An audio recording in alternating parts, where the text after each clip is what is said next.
Shall we Saturday night? Yeah. Some people say that Saturday night's all right for fighting. All right, all right, all right. But you see, our fight's a different kind. We got the spiritual battle that we fighting, and the truth battle, which can be just as tiring. Yeah, yeah. Had a lot to do today. Got a full cord of wood chopped today. Split with hand and axe, and got the dogs for really, really good runs. Repaired a water tank that cracked because of freezing water or frozen water. Fixed the frozen line. Yeah, I got a lot done today. I did. And the thing was, is at first I was feeling kind of tired when I first came in, and I was debating on whether I was even going to do anything tonight. And then I said, you know what? No. We're going to do this. We're going to do this because that's what we do. That's what we do. That's right. Okay, so I got three things for you tonight. We have Erik Prince interview in regards to Israel, Gaza, China invading Taiwan, and the world at a tipping point.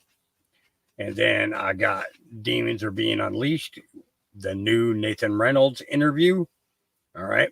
And then after that, we're going to hit Space Shot and Hulkinator show titled It's Q's Fault. Right on.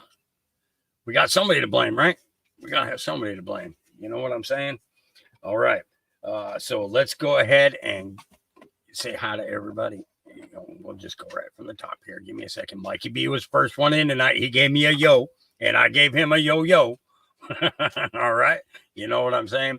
How many of you played with yo-yos when you were kids? How long has it been since you played with a yo-yo? Man, I miss those. I used to have so much fun with them. I did.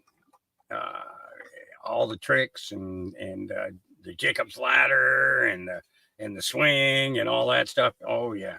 Yep. William Kramer, welcome in. You're here for another damn good show. You know that, right? You know that. Mm-hmm. The old church radio service.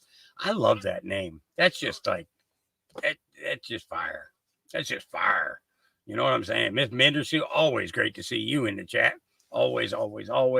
And in person, too, because she gives great hugs. I don't know about you guys, but that girl can give some good hugs. And she's very polite about it, especially seeing her husband right there. You know what I'm saying?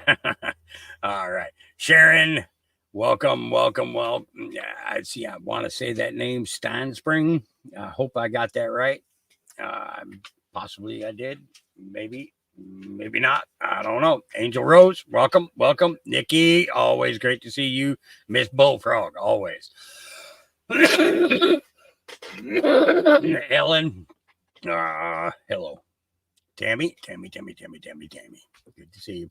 Debbie King, Sean 050. Always good to see you in the chat. Connie Carlo, Freedom Fields Farm, Sharon Mercer, Debbie Lands, Jen, always great to see you. And I see Barb Richardson's in the house. We got Mayor. Hey now. Who is this man? Was that you? Was that you who just did that? Was that you? You're a bad girl. You don't do that to them puppies. I'll put you outside before I put them puppies outside again. Do you understand me? I'm not playing. I'll put you outside. That puppy was just trying to love up on you. You don't have to. It wasn't trying to go after your teat or anything like that. You don't have to be mean. Yeah. Puppies are getting testy. Yeah. Then we got, okay. So let's keep going here. Annalisa, hello. Jen Speshak. I know I just messed that up. Kathleen Christensen, welcome. Charlotte Martin, hello. I already got you, Miss Bullfrog. Stua, welcome. Care, welcome. Mitch, walking the dog, he says. Walking the dog. Yeah. Ann Garvey, welcome. Unknown Challenger, hello. Lisa Renee Palacio. And I know I just messed it.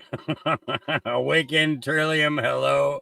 And Garvey, I think I said hi. I wasn't sure.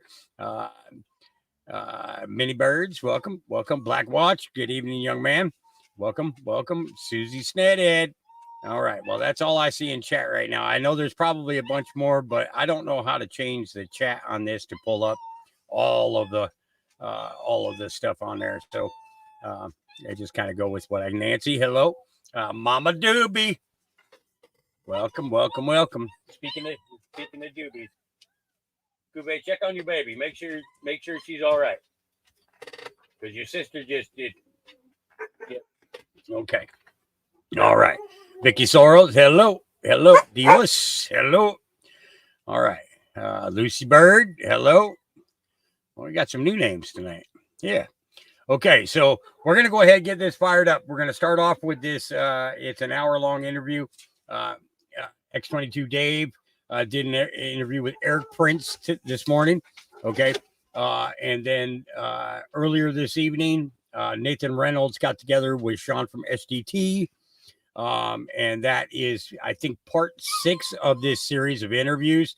And for those of you that have not seen the interviews with Nathan Reynolds before, I'm going to recommend to you that you, after you watch this one or after you watch this show today, kind of go to SGT Report and look up the prior interviews. Okay. With Nathan Reynolds. He was one of the heirs to the Reynolds fortune. And he, when they decided that his daughter was to be sacrificed, him, his wife, and his child went on the run. Okay. And he's been spilling the beans about all their stuff, all their doings. He's laying it all out. He ain't holding nothing back. So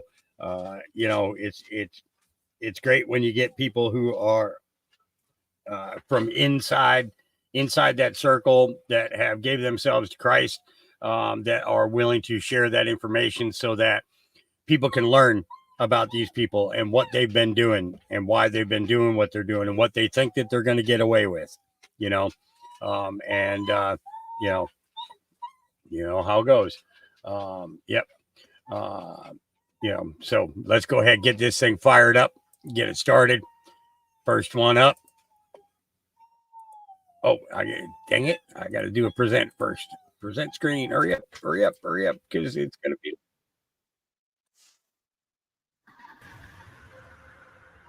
I think I got it.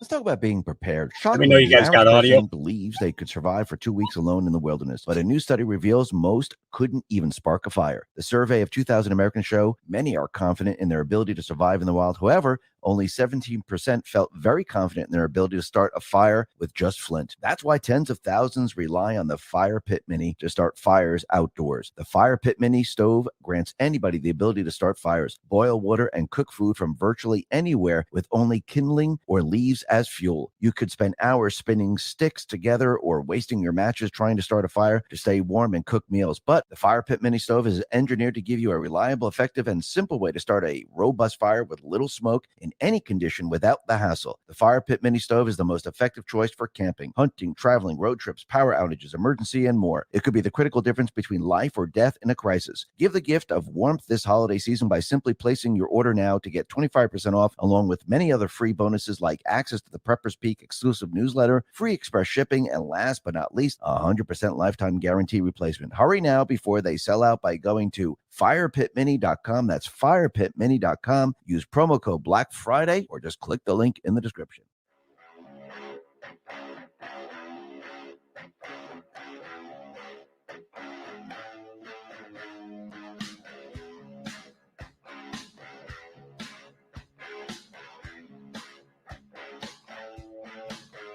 Hi, and welcome to the X22 Report Spotlight. Today we have a new guest, Eric Prince. Eric is a U.S.-born entrepreneur, philanthropist, Navy SEAL veteran, and a private equity investor with business interests in Europe, Africa, Middle East, and North America. He's the founder and chairman of Frontier Resource Group, a private equity firm that invests in transformative natural resource projects. Prior to establishing the Frontier Group of companies, Mr. Prince founded and ultimately sold Blackwater USA, a provider of global security training, logistics solutions to the U.S. government and others, which he sold in 2010. Mr. Prince's career of extensive professional engagements throughout the world gives him a unique perspective. And I like to welcome, and I am honored to have Eric Prince on the X22 Report Spotlight.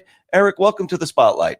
Thank you very much. It's nice to be here. Hey, thanks for being here. So, I mean, let's start off with what's happening in the world and the economy and everything right now, because what we're seeing is the entire economic system break down. We're seeing high inflation. We're seeing war start to kick up. And we'll be talking about war in just a sec. And we're starting to see all this happen with the open borders. And I think the people of this country, they're getting worried about what is happening around them. And we can see that everything is breaking down around them. And I mean, you have a unique perspective in all this because you've been around the world. You own Blackwater and you know what's going on around the world. So what's your take on what's happening here in America with the economic system breaking down and what you're seeing? Now that we're $33 trillion in debt, I mean, we're suffering from inflation from two reasons. One, just a massive overspend by the federal government, a Democrat Party that continues to appropriate more and more money and creating it out of thin air, not even money from taxes. So the Inflation Reduction Act and all the nonsense with the nicely named stuff that the administration has passed the last 3 years is absolutely a fire hose of fuel onto the fire of inflation. Second, you have an over-consolidation of industries where you have less and less competitive behavior that can actually make these big companies be more efficient. I mean, hospital services are up 250% the last few years. College tuition up 150%. Medical care up 140%. And this is not just from inflation. It's because we've allowed, the federal government has allowed, and through billions of dollars of lobbying dollars dropped in Washington, to allow all these sectors across industries, banking, insurance, the tech sector, have consolidated to the point that tech is either the sole buyer or the sole seller in a lot of areas. And so you have both of those. It's like a pincer movement coming for the middle class, for the normal guy in America, between a federal government spending too much and big business, which is voracious, and there's not the competition to drive them to be more efficient. It's ugly, and I'm afraid it's going to get more ugly. It's fixable, these problems, but it requires some fundamental change in Washington. So do you think we're still in a capitalistic society right now? Hey, before I forget, X22 just launched its second drop called We the People. It is now live. All you need to do is go to x22store.com. This launch consists of all new items. Everything is going to be limited quantity. These are all new designs that you've never seen before, and they're going to blow your mind. Head over to x22store.com. That's x22store.com, or visit x22report.com and click on the banner, or just go to the description down below and click on X22 Store. It'll bring you right over to the store. On Monday, November 27th, we'll be unveiling the mystery merch. So head on over to x22store.com. That is x22store.com, or click the link in the description. Or do you think government is now working with corporations and they're consolidating everything? We have, it's interesting when you look at the 1920s and 30s in Germany. Mm-hmm. The German industry looked at what happened with Standard Oil and with some of the super mega companies in America, which eventually were broken up by the trust busters like Teddy Roosevelt. Did a great thing with that. The German industry said, we like that hugely consolidated industrial approach so that we're, the cock of the block. And it was really those over cartelized industries which allowed a psychopath like Hitler to really consolidate power because he had very few industries that he had to control. Think about it. If he has only 10 or 20 major industries, industrialists that he has to control, it's much harder than dealing with 50,000, 100,000 entrepreneur-led small and medium-sized businesses. And, after World War II, the main mission of the U.S. Army was to denazify Germany, and to demilitarize, denazify, and to break up the cartels that had become German industry, and did so. And that's really why Germany was so competitive all those years, is because they were small and medium and very, very competitive. We need a similar antitrust approach, a president that will stand up to these very well moneyed, very well lobbied industrial interests and break them up and make them competitive again. Think about Google and Apple. Google controls 90% of search. They did that because it was a very unregulated industry, and then they were allowed to consolidate way too much by, again, spending, in their case, hundreds of millions of dollars as a company. And so they effectively control advertising and search. They literally control your ability to gather data. So that requires a very populist outsider approach. The normal political parties, I think, are incapable of that level of shock to the system because they are both so addicted to the lobbyist cash. So do you think that we're heading down the same path as Nazi Germany right now? I certainly hope not. Look, America is still one of the best places in the world to invest. We have the underpinnings of a federal system, and our founding fathers were so brilliant in that they wrote the Constitution, and all that we need to cure our ills is specified in the Constitution. Especially in things like the 10th Amendment, where it says everything that's specifically delegated to the federal government remains the sole purview of the states.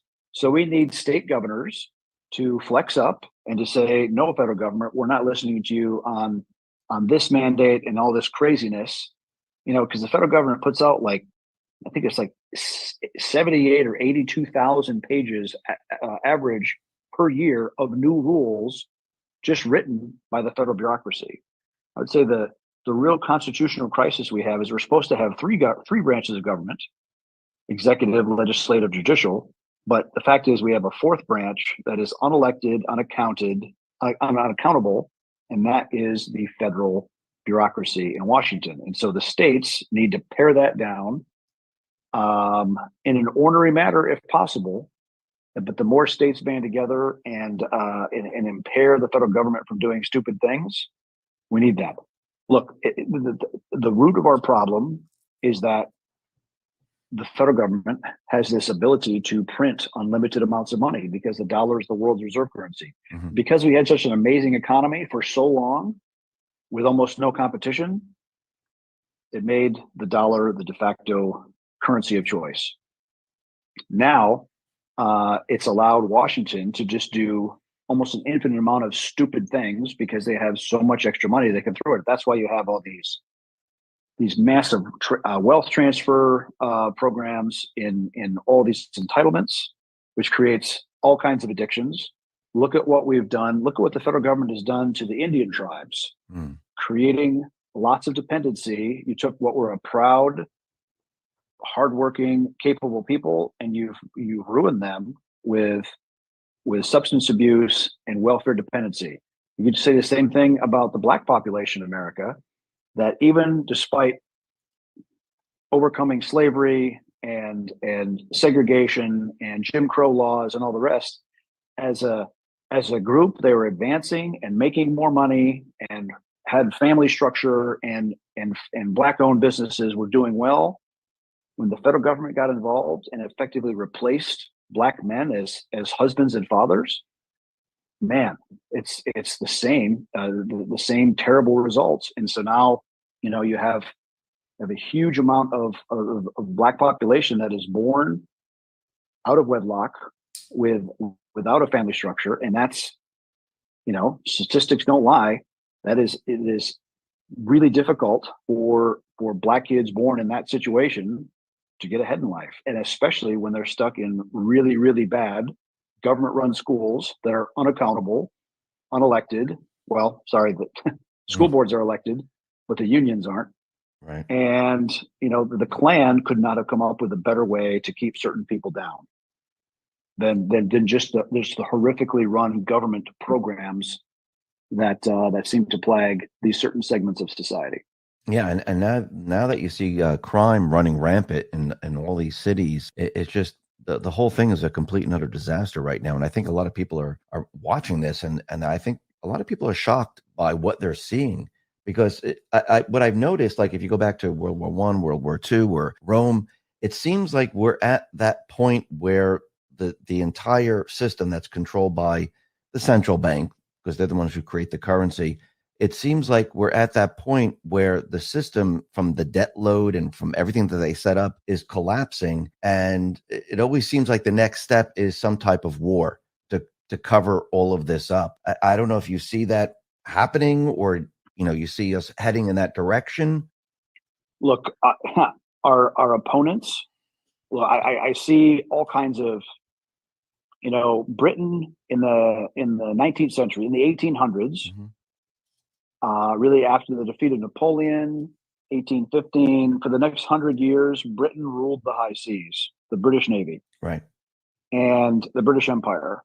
And they had a rising continental power of Germany.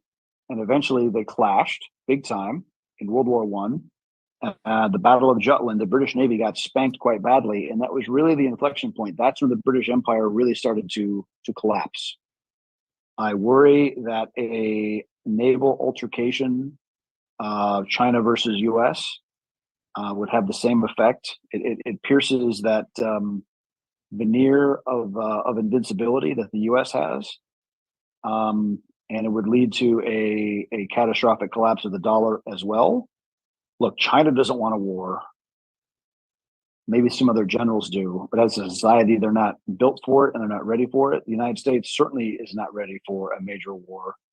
The fact that our industrial base is so anemic that it can't even keep a mid-sized land war in Ukraine fully stocked, that they're having to buy from India and Korea and Pakistan and whoever else might have industrial capacity, shows how pathetic and over-consolidated and over-bureaucratic our industrial base is.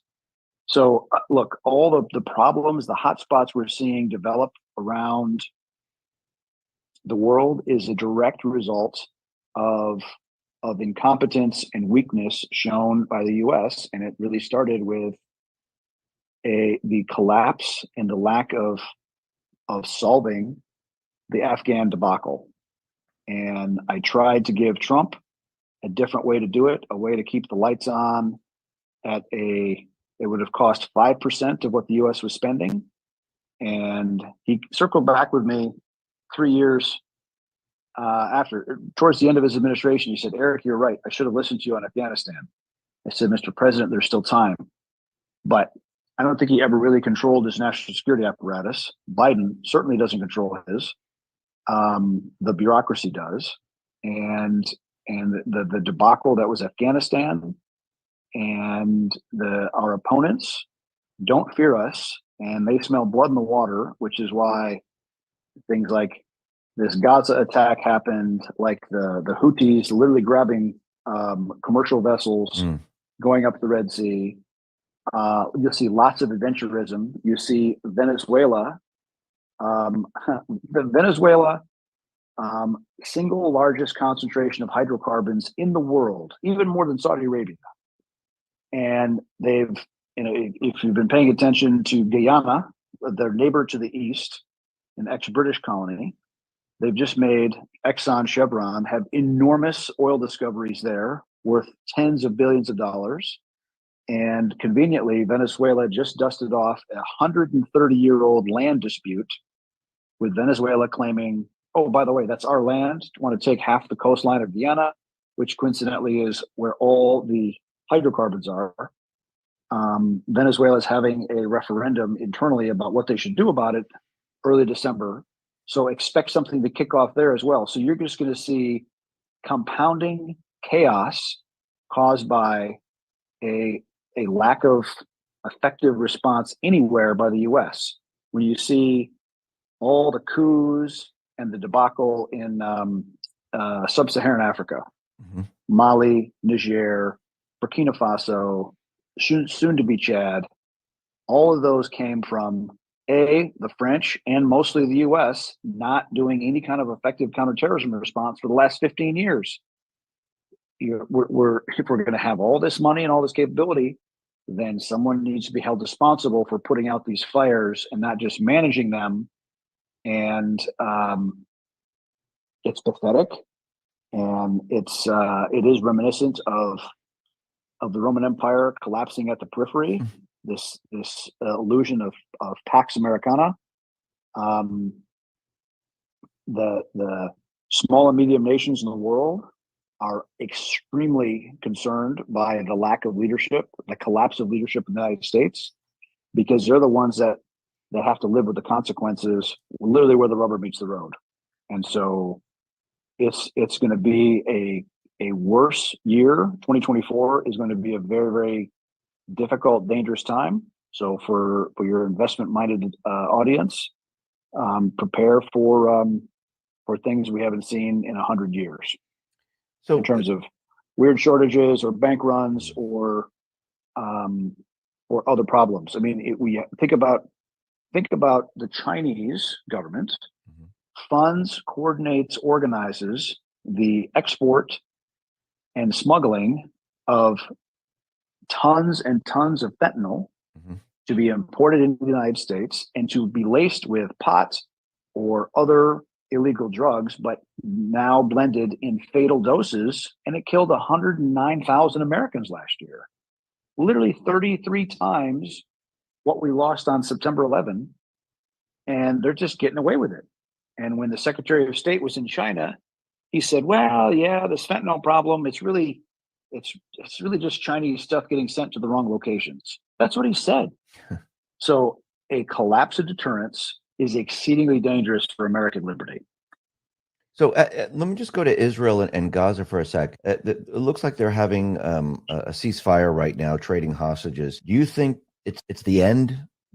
Now things will calm down in that area? No. There's a lot of unfinished business that the IDF has to clean out yet. I mean, I don't know how they, as a military, as a country, wants to live next to an organization like Hamas, where the leader just saying October 7 was great, and we're going to do it a second, third, fourth, sixth, 10th time until we win, until we wipe Israel off the map. I don't know how you negotiate a ceasefire with someone like that who is constantly prodding to exterminate you. There's no place for half measures there. And so even though they've surrounded Gaza City and they've penetrated some of it, Gaza City is even not cleaned out yet. But you still have two other major concentrations there in Khan Yunis, in the kind of the southern 2/3 of Gaza, and then right against the border, the Rafah area. That's probably where the remaining hostages are, still held by Hamas. So there will be continued challenges. The tunnels will be a huge problem, continue to be a big problem. 300 and some miles of tunnels that, you think about the money that was allocated to Gaza for building infrastructure for civilians, and Hamas is touting videos of them ripping up water pipes provided by the European Union and turning them into large bore rockets to send into Israel. Look, most Palestinians, I don't think, support Hamas. They want to just be able to live their lives. So as difficult that it is, separating Hamas and killing them and protecting the Palestinian people is an exceedingly difficult job, but I think it's the one that has to be done. because I don't think Egypt doesn't want them. Jordan doesn't want them. And, Israel has to deal with their illegal settlement issue as well in the West Bank. And that's the challenges of a coalition government. We have the ultra-Orthodox dragging the country in one direction, and then the more secular folks want to have Israel second way. That's so they have some internal challenges they have to deal with, but the one uniting thing they all have is no one wants to have another October 7th. Nor, and as bad as that was in the south, there is like 10,000 rockets that have been fired. Hezbollah in the north has 150,000 rockets. If you think what the Iranians have been doing really since the US went into Iraq. Remember, Iran-Iraq war in the 80s, it was Sunni versus Shia. Mm-hmm. And Saddam started it, and it ended in a massive bloodbath on both sides and basically a stalemate. But since then, and especially when the U.S. removed Saddam from power, the Iranians have been focusing on building the Shia crescent, putting their tentacles into Baghdad so that they control Baghdad, and they do. And the U.S. was too stupid to see it coming and to stop it.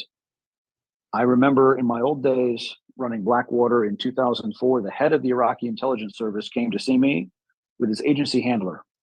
And he said, we're seeing evidence of Iranian Quds Force, IRGC officers coming to southern Iraq, setting up political offices, assassination teams, et cetera, to put their tentacles, to put their hooks into Iraqi society to control it.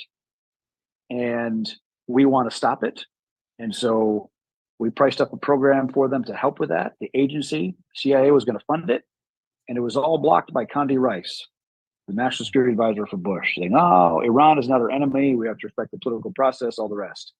That is the kind of wishful thinking that comes from Washington, and not respecting nations in the area that understand one thing, and that is force and power. If we'd helped the Iraqis sever the control mechanisms that Iran was putting into the country, Iraq would be a free, proud, and independent country. But I go back to the Iranians have been focusing on subjugating Iraq. They've done it. They rolled into Syria, significant presence and not control, but they have access all the way to Lebanon. Why? Because they wanted to load up Hezbollah, their Shia army, on the northern border of Israel with hundreds of thousands of rockets, and they've done that. If the Hezbollah guys went full on and launched hard against northern Israel, it would overwhelm the Iron Dome's ability to absorb and to defend that many missiles. It's a staggering amount, and there would be a lot of damage. Fortunately, a bit of American deterrence and two aircraft carriers parked in the Eastern Med at least made them reconsider the merits of that of the Iranians and Hezbollah going hard at Israel. That would have been another existential threat to Israel, and would have certainly led to probably a cascading, very ugly war.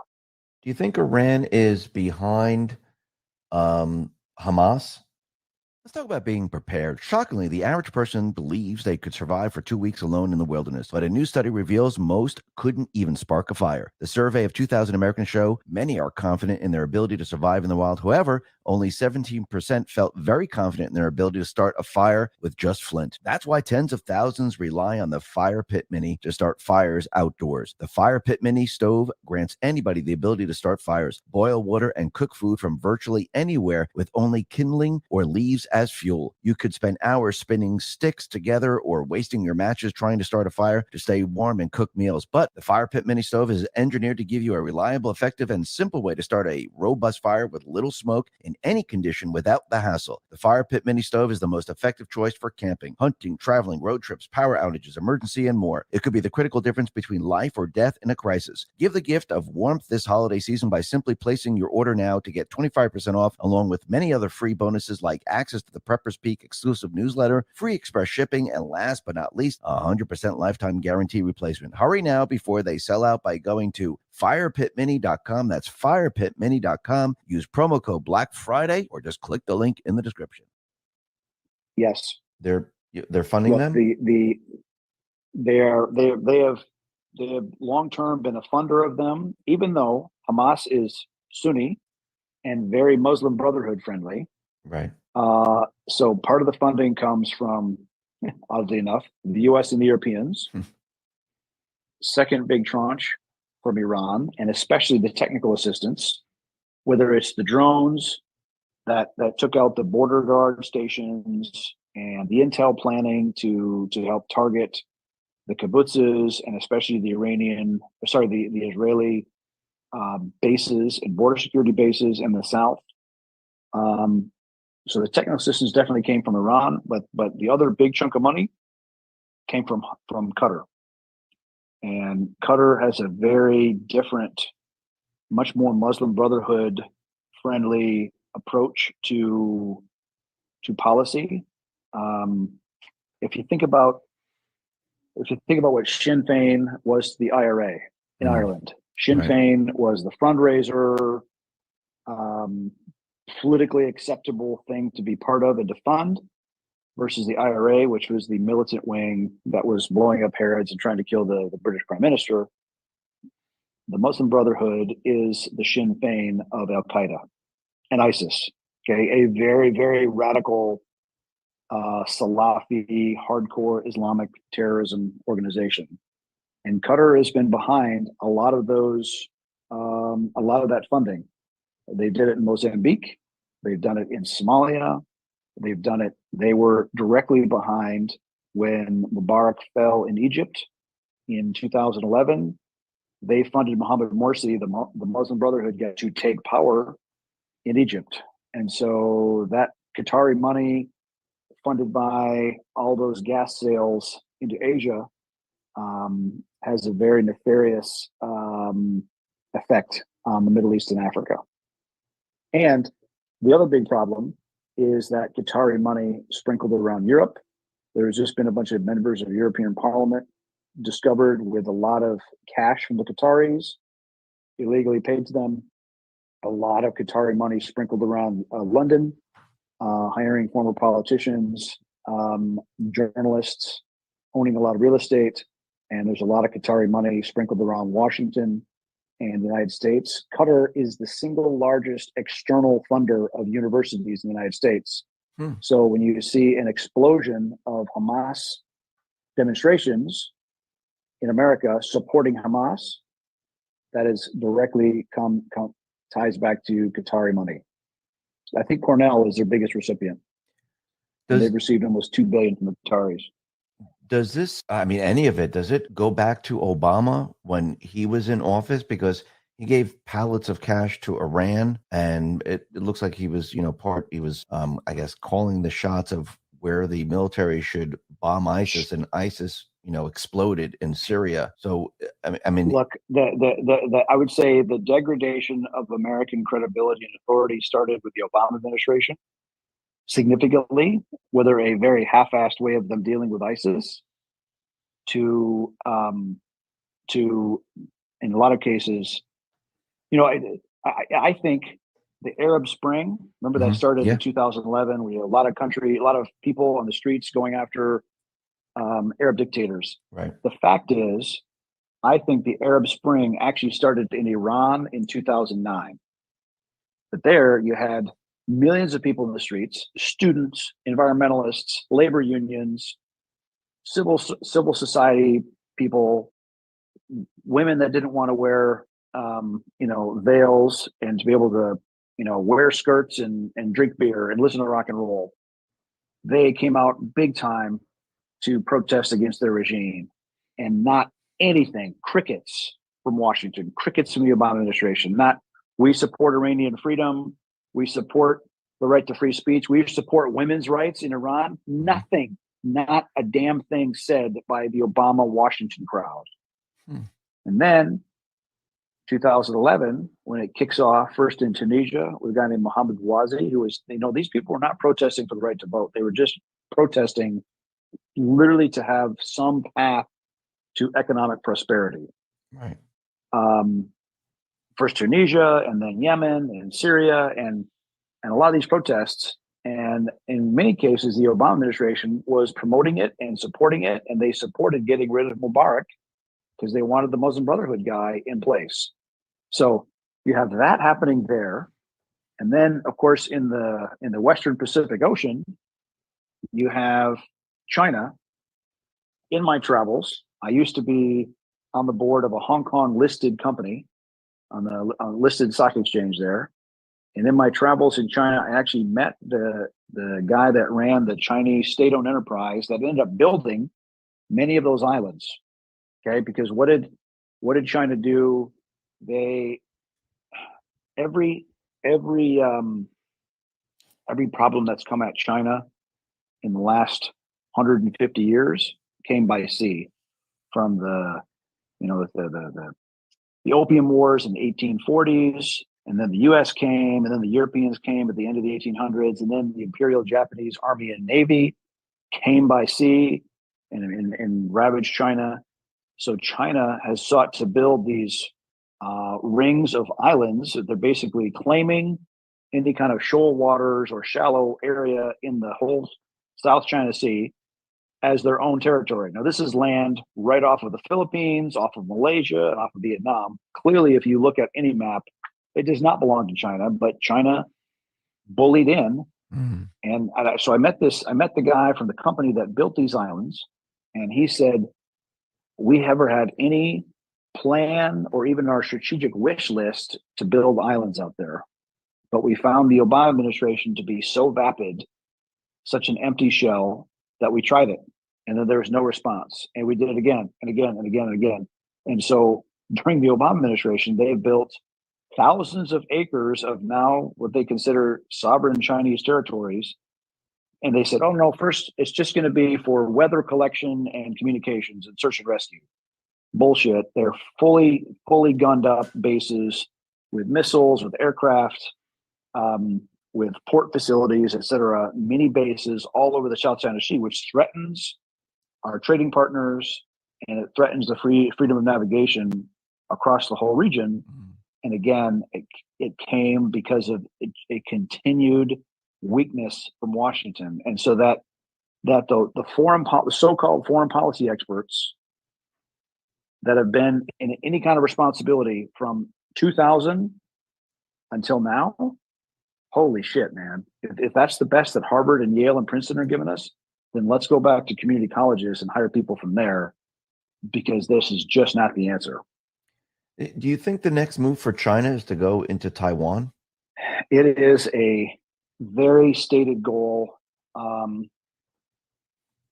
China to retake Taiwan by any means necessary, and they'll try to do it diplomatically. They're trying to just absorb it and make it a fait accompli. But force is certainly on the table. So there's an election scheduled in Taiwan in January of next year. So in 60, 70 days. And depending which party, you have the DPP, the Democratic People's Party, the Progressive People's Party, is actually very, very, very left wing and kind of woke and crazy, but they're pro at least status quo, not becoming a subject subjugated by Beijing. You have the Kuomintang, the kind of the original political party that went out there in 1949 that fled there, is very, very pro Beijing. You have another guy who's running as an independent because he couldn't get the nomination for the KMT. His name is Guo. And that's the guy that owns, I can't think of the name. It's the company that makes all the, manufactures all the iPhones in China. Oh, wow. He's running, and he is the most pro Beijing guy. So it's watch that. You'll know that by February of next year. The weather window to do something aggressive and kinetic in Taiwan is very small. because of the winds through the Taiwan Straits, and there's really no great landing beaches in Taiwan. So it's not great for amphibious assault. So, but the only calm months really are May and June. So the Chinese economy, Kyle Bass did a fantastic speech on all the uneconomic things that the PRC is doing to prepare themselves for sanctions and for conflict. Things that a country that was just focused on normal trade would not be doing. For example, the big Chinese state-owned banks are dumping their entire portfolio of aircraft leasing at a severe discount. The big real estate companies are dumping any of their U.S. held properties, again, at severe discounts. Why? Because they're preparing for big sanctions. Oh, Foxconn. That's the name of the company that makes all the iPhones in China. Sorry, my brain was not going to let that one go. Foxconn. So literally, when you're buying an iPhone, you're buying it from the guy who is the most pro-Beijing candidate in Taiwan. So look, it's Xi has accumulated more power than any Chinese ruler since Mao himself. He just elected himself to a third term, which has not been done since Mao as well. And he's effectively elected himself dictator for life. And he's consolidated. He has thrown out any unreliable rivals out of the standing committee and out of the Politburo. So it is a difficult time, and it's a bad time for American deterrence to not be rock solid and scary to our enemies. So what foreign policy of the United States? The foreign policy of the United States should be that our friends love us, our rivals respect us, and our enemies fear us. The problem is our enemies don't fear us. Our rivals think they can best us, and our friends are scratching their heads saying, why is the United States kicking us in the balls instead of being friends to us? So we're kind of wrong on almost every element of foreign policy. Is the United States, would they intervene if something happens in Taiwan? I mean, what would the U.S. do? That's a good question. There's a lot of strategic ambiguity. There's like the Chinese have done in how they built those islands. They did a test. They did something small, and like they do now with their maritime militia, which is thousands of fishing boats that look like fishing boats, and they might go fish somewhere, and they might not catch much fish, but they have presence because they're staffed by effectively Chinese Coast Guardsmen. I can see the Chinese taking so Taiwan owns some islands that are actually very, very close to the Chinese mainland, like Quemoy and Matsu, which are only a few kilometers. I can see them staging a crisis and taking those islands for some bullshit reason, but they'll say, all right, Biden, are you going to send the aircraft carriers for this little island? And so they'll try to eat that elephant one bite at a time. And again, my frustration with the so-called smart people in Washington is they lack creativity for nuanced responses to an enemy that's going to kind of salami slice. That's kind of what the Chinese policy has been: salami slicing of constantly just slicing off a little bit more and a little bit more until they get the entire roll. Trump is, really the first president in a long time. I've said this before. The Chinese foreign policy towards America was basically building their fence in our yard and taking another foot every year. And Trump is the first one to come along and say, hey, get the hell back on your side of the line. Mm-hmm. And that really threw them for a loop. They did not know how to deal with Donald Trump, which was good for America. And the predictability and the paid offness that is Washington and the corporate class must come to an end. In the same way, we've allowed over-consolidation of industries. When you look at some of the super major money managers, the BlackRock, the Vanguards, all those kind of guys, when they're managing tens of billions of dollars of Chinese money, Chinese government money, and they're taking fees and upside for the money they're managing, and they're saying pro-China things in the American media and into Washington and using that financial might, and they're not called on being effectively foreign agents when they're towing the line for the Chinese government.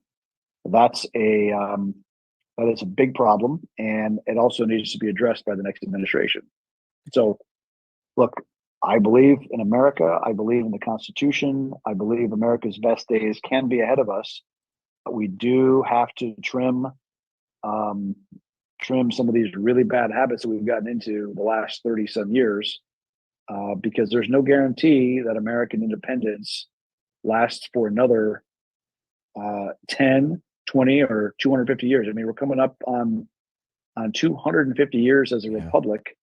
And if you look back in history, republics don't have a great track record of lasting much beyond 250 years.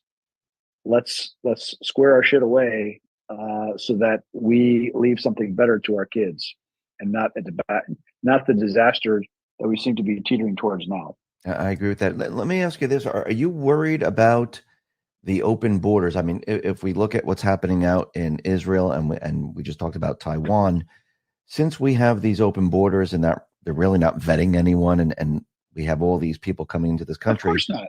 Look, it is consistent with the Democratic Party and their pursuit of power. And for them, they don't really give a shit about what the republic looks like. They care about perpetuating political power. And yeah, I agree with Tucker Carlson's comments on this. It's about demographic loading, and if we allow tens of millions, I think there's 30 million foreign-born people in America now. Most of them came in illegally.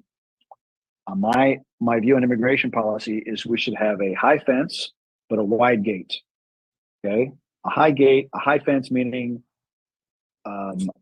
knock off the illegal immigration, but simplify and debureaucratize the process. But go and recruit the people that we want to be Americans, and don't just take the people that literally fall off the back of a truck, having paid a coyote to smuggle them in. And of course, there's no vetting. And why we should care, if we believe in the Constitution and in limited government, having unlimited amounts of people come in from countries that have no appreciation for American liberty, for limited government, for their role as citizens, as free men in America, that they come and they're used to coming from a big paternalist, corrupt government that has their finger on them. That is not the people we want as our next citizens and voters, etc., especially since our American education system does such a lousy job of inculcating any kind of American values and appreciation for limited government. It's exceedingly dangerous. And so I know for a fact that for years, there have been thousands and thousands of Iranian military age males flying to Venezuela, picking up Venezuelan passports, and coming to America as illegal immigrants and settling in places like Miami and New York and Washington and LA.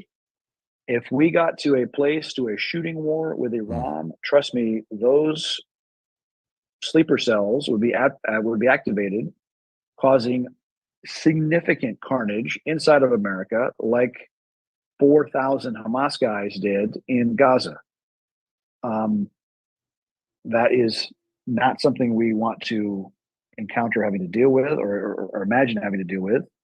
But that's the reality that we have. A country, borders are a delineation of style of governance.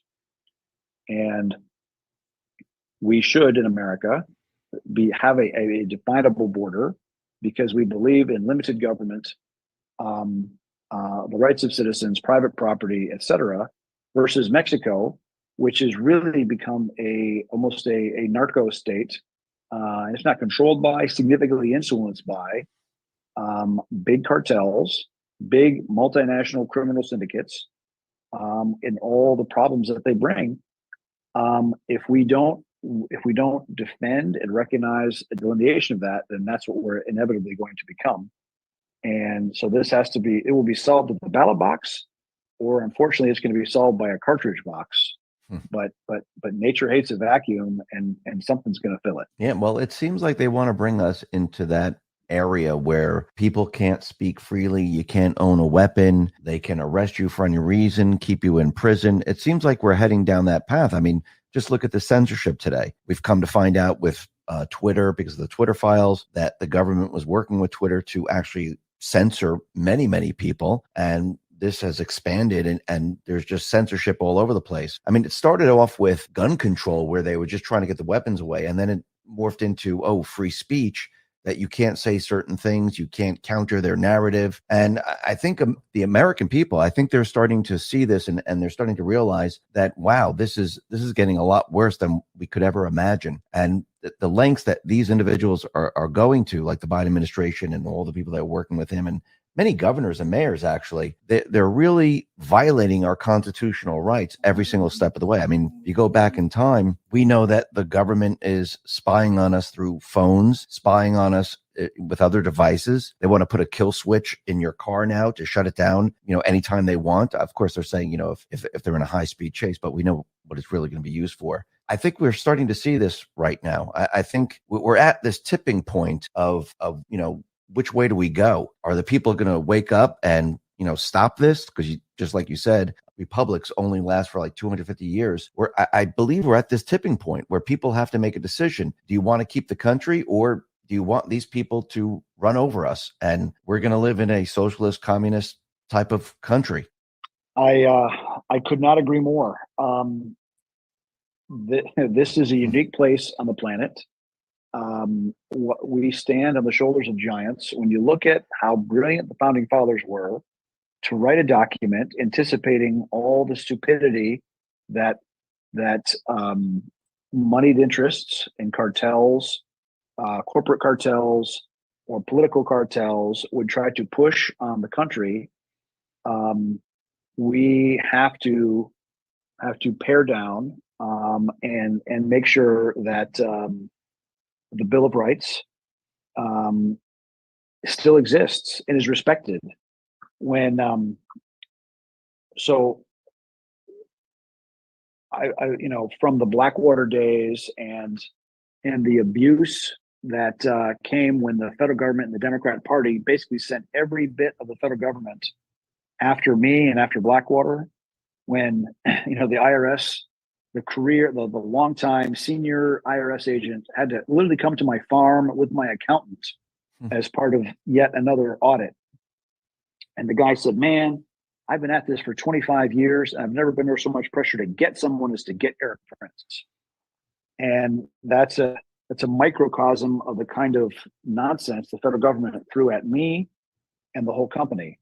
And then fast forward another 15 years, and you see the nonsense that happened around the 2020 election campaign, and the big tech, like you said, colluding with the federal government to censor, to literally throw off certain free speech or conservative voices off of their app stores, closing them out. I had a team of guys that we were working on a cyber forensic capability, and we pivoted, and we just decided, look, if free people need the ability to communicate freely and securely and not be subject to the whims and vagaries of big tech and some 20-something super leftist tech weenie sitting in Silicon Valley. And so we pivoted. Our CTO was the guy that developed the original Pegasus virus, which is used for remote hacking of phones. But he developed it as a way for a phone company to do remote service on your phone. When it became offensive, he left and built the most secure phone in the world, still used by many, many governments. And then he left and built the phone that controls most of the world's pacemakers, because you can't have a hackable pacemaker because you can shut somebody off with a keystroke. So he really understands offense, he really understands defense, and he's built a team. And over the last 3.5 years, we have built a phone, and it works, and it's now out. It's called Unplugged, and it is our hardware, made in Indonesia, not in China. Supply chain coming not from China. chips from Taiwan, camera from Japan, etc. And so that hardware comparable in speed, storage, camera quality to whatever the big guys are selling now.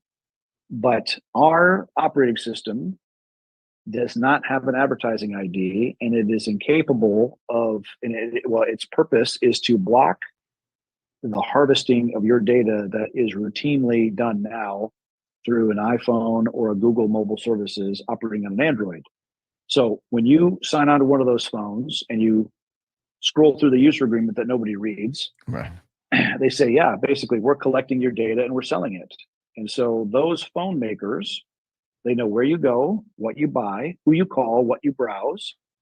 And they sell that data, average of about $180 per user per year. And that's before even the apps that you put on your phone, whether it's Facebook or LinkedIn or WhatsApp or Google Maps or any of those, collect and harvest your data and sell it to advertisers to sell you stuff. So our phone intentionally prevents that from happening. And we have our own secure messenger and VPN and antivirus and store. Of course, our store can hold all the full spectrum of free speech apps, right wing, left wing, center wing, religious freedom, banking, etc. And because our phone doesn't have an advertising ID, and because we control all the endpoints, it is exceedingly difficult to hack our phone. And so if you're using it as a banking platform or for digital currencies,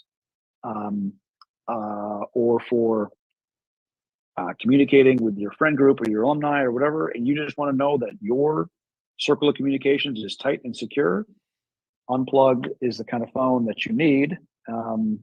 And you can order them.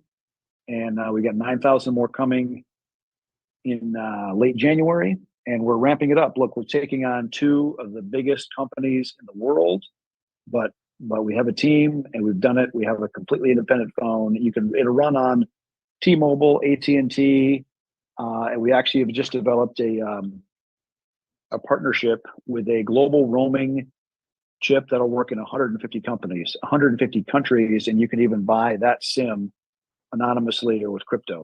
So we are focused on people that want to be free, want to communicate freely with their friends, with their family, and not be subject to big tech crawling in their knickers. And I promise you, we'll never have a pregnant man emoji on an unplugged phone. So let me just ask you this: with the Google, the Android phones and the iPhone, I'm assuming government can access the microphone and the camera in those phones? Yes, yes, they can. Well, before even governments, the manufacturers do. I don't know how many people I've told about the phone, and they recount the story of, man, yeah, I was talking to my friends or talking to my wife about some unusual commercial product, just talking about it in the room, didn't search it, didn't type anything on it, just talking about it. And the next day they're getting advertising pushing that specific niche product. So yes, big government and big tech is listening, learning, digitally profiling you constantly.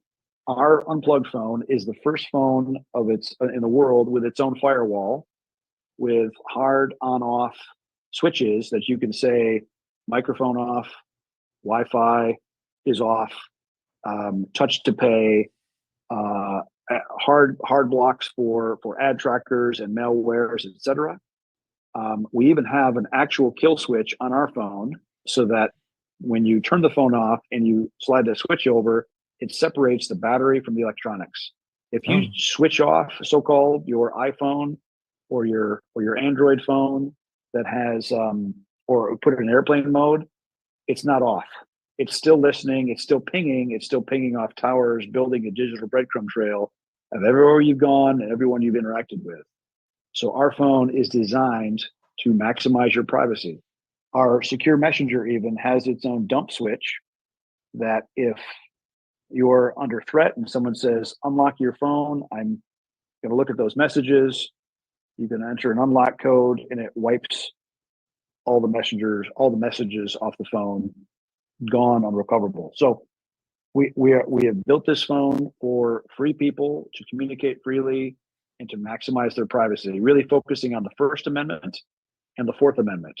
First Amendment being free speech, freedom of association, freedom of religion, and the fourth, the right to not be illegally searched, which the federal government seems hell-bent on doing, especially against citizens, while at the same time, as you said, allowing millions of people into the country with no vetting, no security, basically allowing people that their first act in America was to commit a crime, letting them go scot-free, to the point of taking them to the airports and putting them on airplanes, flying them around the country. This is madness and it must stop. Yeah. Is your phone encrypted? So when you make a call or you text or you do anything, is there some type of encryption? Yeah, it is all peer-to-peer encrypted. Now, if you make a regular cell phone call, me calling with my regular phone to your phone, that's not encrypted. But we have a secure messenger that is highly encrypted peer-to-peer, and it generates a new encryption key every call, every text. And what about the apps? Like, because I know people who have Android and iPhones, they have certain apps. Can you get the same apps from the App Store for your phone? Yes. So whether it's your banking or insurance, so yes, those apps work on our phone. They look a little differently because those apps are not harvesting your data and putting advertising right back in your face. But they do work. We even have a paid navigation app because, again, Google Earth or Waze might be really convenient, but it absolutely harvests where you go, how fast you drive, and who you interact with constantly. And that's, I think at the end of the day, when people analyze what happened in Gaza, a big part of their intel collection was done by collecting the cell phone advertising intelligence data off of phones, which can be bought commercially. You can buy all the AdInt data for Southern Israel for a couple $1,000s. That's actually how, without warrants, the federal government wrapped up anybody that came anywhere near the Capitol building on January 6th. It was off the cell phone advertising intelligence data, which our phone does not have. So physically does not have an advertising. It's incapable of having that on the phone. So if somebody wanted to purchase that phone, where do they need to go to get the phone? You can go to unplugged.com and you can pre-order. And the next big batch is coming in January, so you can order now for Christmas. And this is real. We're fully financed, and we have an independent phone platform that is will give you communications privacy outside of the Google and Apple universe. And look, there's 4 billion smartphones in the world, which means there's like 1.3 billion sold per year. Look, we need a 100th of 1%, and we're enormously sustainable and successful. And so we'll be we'll be there for the remnant of people that still value their communications, privacy, and security. They can still communicate with the world, but on their terms, keeping control of your data, not by us, not by Unplugged, but by each individual phone owner to their friend and family group. Great. Hey, Eric, thank you very much for being on the X22 Report Spotlight. People wanted to see you on social media or see your other work. Where should they go? So I just started I'm on LinkedIn. I'm not on any other social media, but I actually just started a podcast mostly focused on foreign affairs. It's called Off Leash with Eric Prince, and that'll come out every what every platform is weeks. that? What platform is that on? It's on Rumble and Spotify and YouTube, and I think it's on Apple as well. Okay. I literally just started it last month, but I couldn't remain silent anymore because I have a lot of kids and I have grandkids, and just not happy with the direction the country is heading. And I think people that think clearly, that have a modicum of common sense, need to stand up and be counted. Once again, thank you very much for being on the X22 Report Spotlight. I really appreciate it. Thanks very much. Thanks for having me. Thank you. All right, that was Eric Prince with Dave from X22. Good interview. Lots of info there. Definitely covered a lot of things. Everything from Indochina all the way through the Muslim end of things, and then back here to the United States, which is good. Chessboard, that's a propane, isn't it? The big buddy, that's a propane heater, if I'm not mistaken.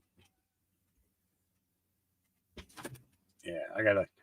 Yeah, I mean, I like the little stove. When I'm sitting here at the desk and doing a show, I just turn around and throw a couple logs in it, and it does pretty good. But now that the pups have moved in on their own, which is what's funny is normally I jam them into the kennel, but because we got the spare litter here, I can't just throw them in the kennel, so I only have three stalls in the kennel, and so this group of puppies just kind of moved in. They walked in and took over. The big dogs aren't exactly happy about it, to say the least. That's why I was I figured I'd shoot a video while they were all calm and all the big dogs were pretty much outside, but no. They came in and they got them all awake. And now they're all over the floor in here. Yeah, the wonderful dogs I have. Yeah, no respect. I get no respect. All right, up next, SGT report. Nathan Reynolds. Here we go.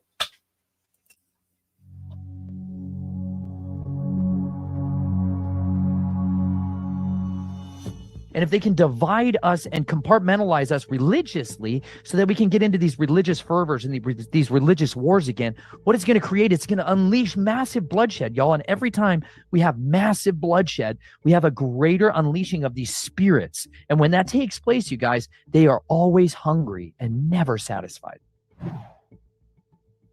Hey guys, Sean from SGT Report here. Thank you so very much for coming on back to the show. That was our friend Nathan Reynolds. And if this one doesn't resonate with you, you better check your pulse, because Nathan explains how the demons have been unleashed in our fallen world and how to vanquish them.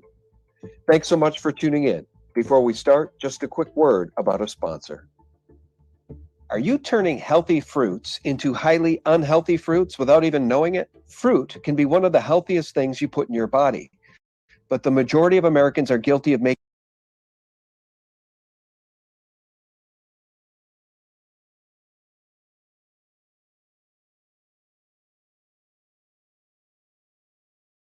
It is a difficult time, and it's validated. He has thrown out any unreliable rivals out of the standing committee. And That's about as it's a little thing. It is a difficult time, and it's a bad time for You can see that the pieces that I put in there are small because it's only 3.5 inches across the door, or 4 inches across and 3 inches up. So I can't fit a whole log in there, so I gotta chop it up. And it's only 12 inches interior, and they're like taking over my office. They are. They took over the big dog's bed that normally they would take shifts on, and brought a box in, and got one in the box, got another one in that box, one in the recliner, 3 in that box, one looking around the corner like, can I get in that box too? How you doing, Gizmo? Gizmo. Oh, you don't want to look at the camera, do you? You don't like the camera. I know. It's okay, but yeah, you got a beautiful face. Samson, what you doing? What's wrong, little one? You want to go out for a minute and go pee? Yeah. So, Mama is already showing him how to go outside to go potty. So, okay, that's it. Yeah, the sheriff's dropped off 2 bags of puppy chow. And the farmer up the road dropped off 6 gallons of milk last night. So, okay. All right, here we go. making this single mistake that can counteract all of the health benefits of fruit. Some fruits can wreak havoc on your digestive system and energy levels. In this viral presentation, world-renowned heart surgeon Dr. Stephen Gundry showcases the 3 fruits to stop eating today. Go to thehealthyfat.com/SGT or click the link. I'll leave it below in the description box to learn the top 3 common foods that are the cause of fatigue. Eliminating these fruits from your diet could forever change the way we help increase energy levels, decrease brain fog, support digestion, and even lose weight. And by activating this specific process in your body, Dr. Gundry has seen thousands, yes, thousands of people dramatically improve their health, even at the age of 40 and beyond. This video has been watched by over 20 million people to date, and you can learn all about it for free at thehealthyfat.com/SGT. It's linked below this video. Dr. Gundry will teach you exactly how he's kept his weight off for free at thehealthyfat.com/SGT. Hey friends, welcome back. It's Sean from SGT Report with another blockbuster interview with our friend Nathan Reynolds. I hope you all had a very excellent Thanksgiving and you had a chance to get together with your family and be around those you love, because as you know, Big Pharma keeps snatching people from us, people that we love, like that loved one in our extended family who died suddenly while he slept about a week ago. Friends, tonight we're going to talk about demons manifesting in our world. Unclean spirits taking people over through drugs, pornography, abortion, Satanism, satanic ritual abuse, of course, the music industry, etc. And to that end, Nathan, I'm going to turn it over to you in just one second, but I want to plug your site. It's snatchedfromtheflames.com. You've written the excellent book by the same name. And before we begin, I guess as we move toward the birthday of our Lord and Savior, Jesus Christ, I want to just remind people that you have the ability to rein in these woke corporations which are throwing we the people under the bus. Consumer Watchdog lists 5 woke companies to avoid during the holiday buying season. And at the top of the list, believe it or not, is Best Buy. You can read why at this article. I'll try to link it below. Activision, the video game publisher. Target, of course. They've never found an LGBTQ pride product they don't love. And Nordstrom. Would you believe it? Nordstrom. And Home Depot. These are corporations that you should withhold your dollars and your spending from until they learn to serve the people and those who really care about our beloved republic. Nathan, I'm so grateful to have you back. How have you been? Welcome back. Man, I'm really glad to be here as well, Sean. It's going to be an exciting time. And, you know, there may be radical, intelligent evil stalking people every day, but you know what? We have a great opportunity to rejoice because there's good news on the other side of all of this. You know, the enemy is revealing his troops to the nations, and that's good. We have an opportunity to identify our targets and know everyone by the actual fruit of their life. Well, that's right. And Ephesians chapter 5, verse 11 says, take no part in the fruitless deeds of evil and darkness, but instead expose them. And that's what we're going to do in this interview. You know, for starters, Nathan, and you can go wherever you want, demons are manifesting themselves in this world. I want to just play 2 clips, one of which is from the Goddard Tunnel opening ceremony 7 years ago, and the other is from the Symmetry movie, the CERN movie, from 7 years ago in the same part of the world, Switzerland, where they're trying to splice the veil to let the unseen in to our realm. So let me just play a clip of this, and I'll sound it under so we can talk about it as we watch, Nathan. Nobody even knows about it. They're trying to splice the veil. Well, and without certainty, the location was everything. You know, they picked this spot for this entire massive, largest collaborative scientific undertaking in the history of modernity, at least. And now you see this is the part where they're going to go ahead and use all kinds of ritual magic, y'all. If you're not aware of what this is put on by a group of individuals who are very much initiates. These are people who have been initiated into a secret understanding of how you can use ritual magic to invoke all kinds of powerful energies. And that's what this is, you guys. This is what you'll see in a lot of demonic rituals in controllers of time. This goes back to Kronos and the keepers of time. They're trying to split open the black robe priest, y'all. Yeah. What does that mean to you, the black robe priest?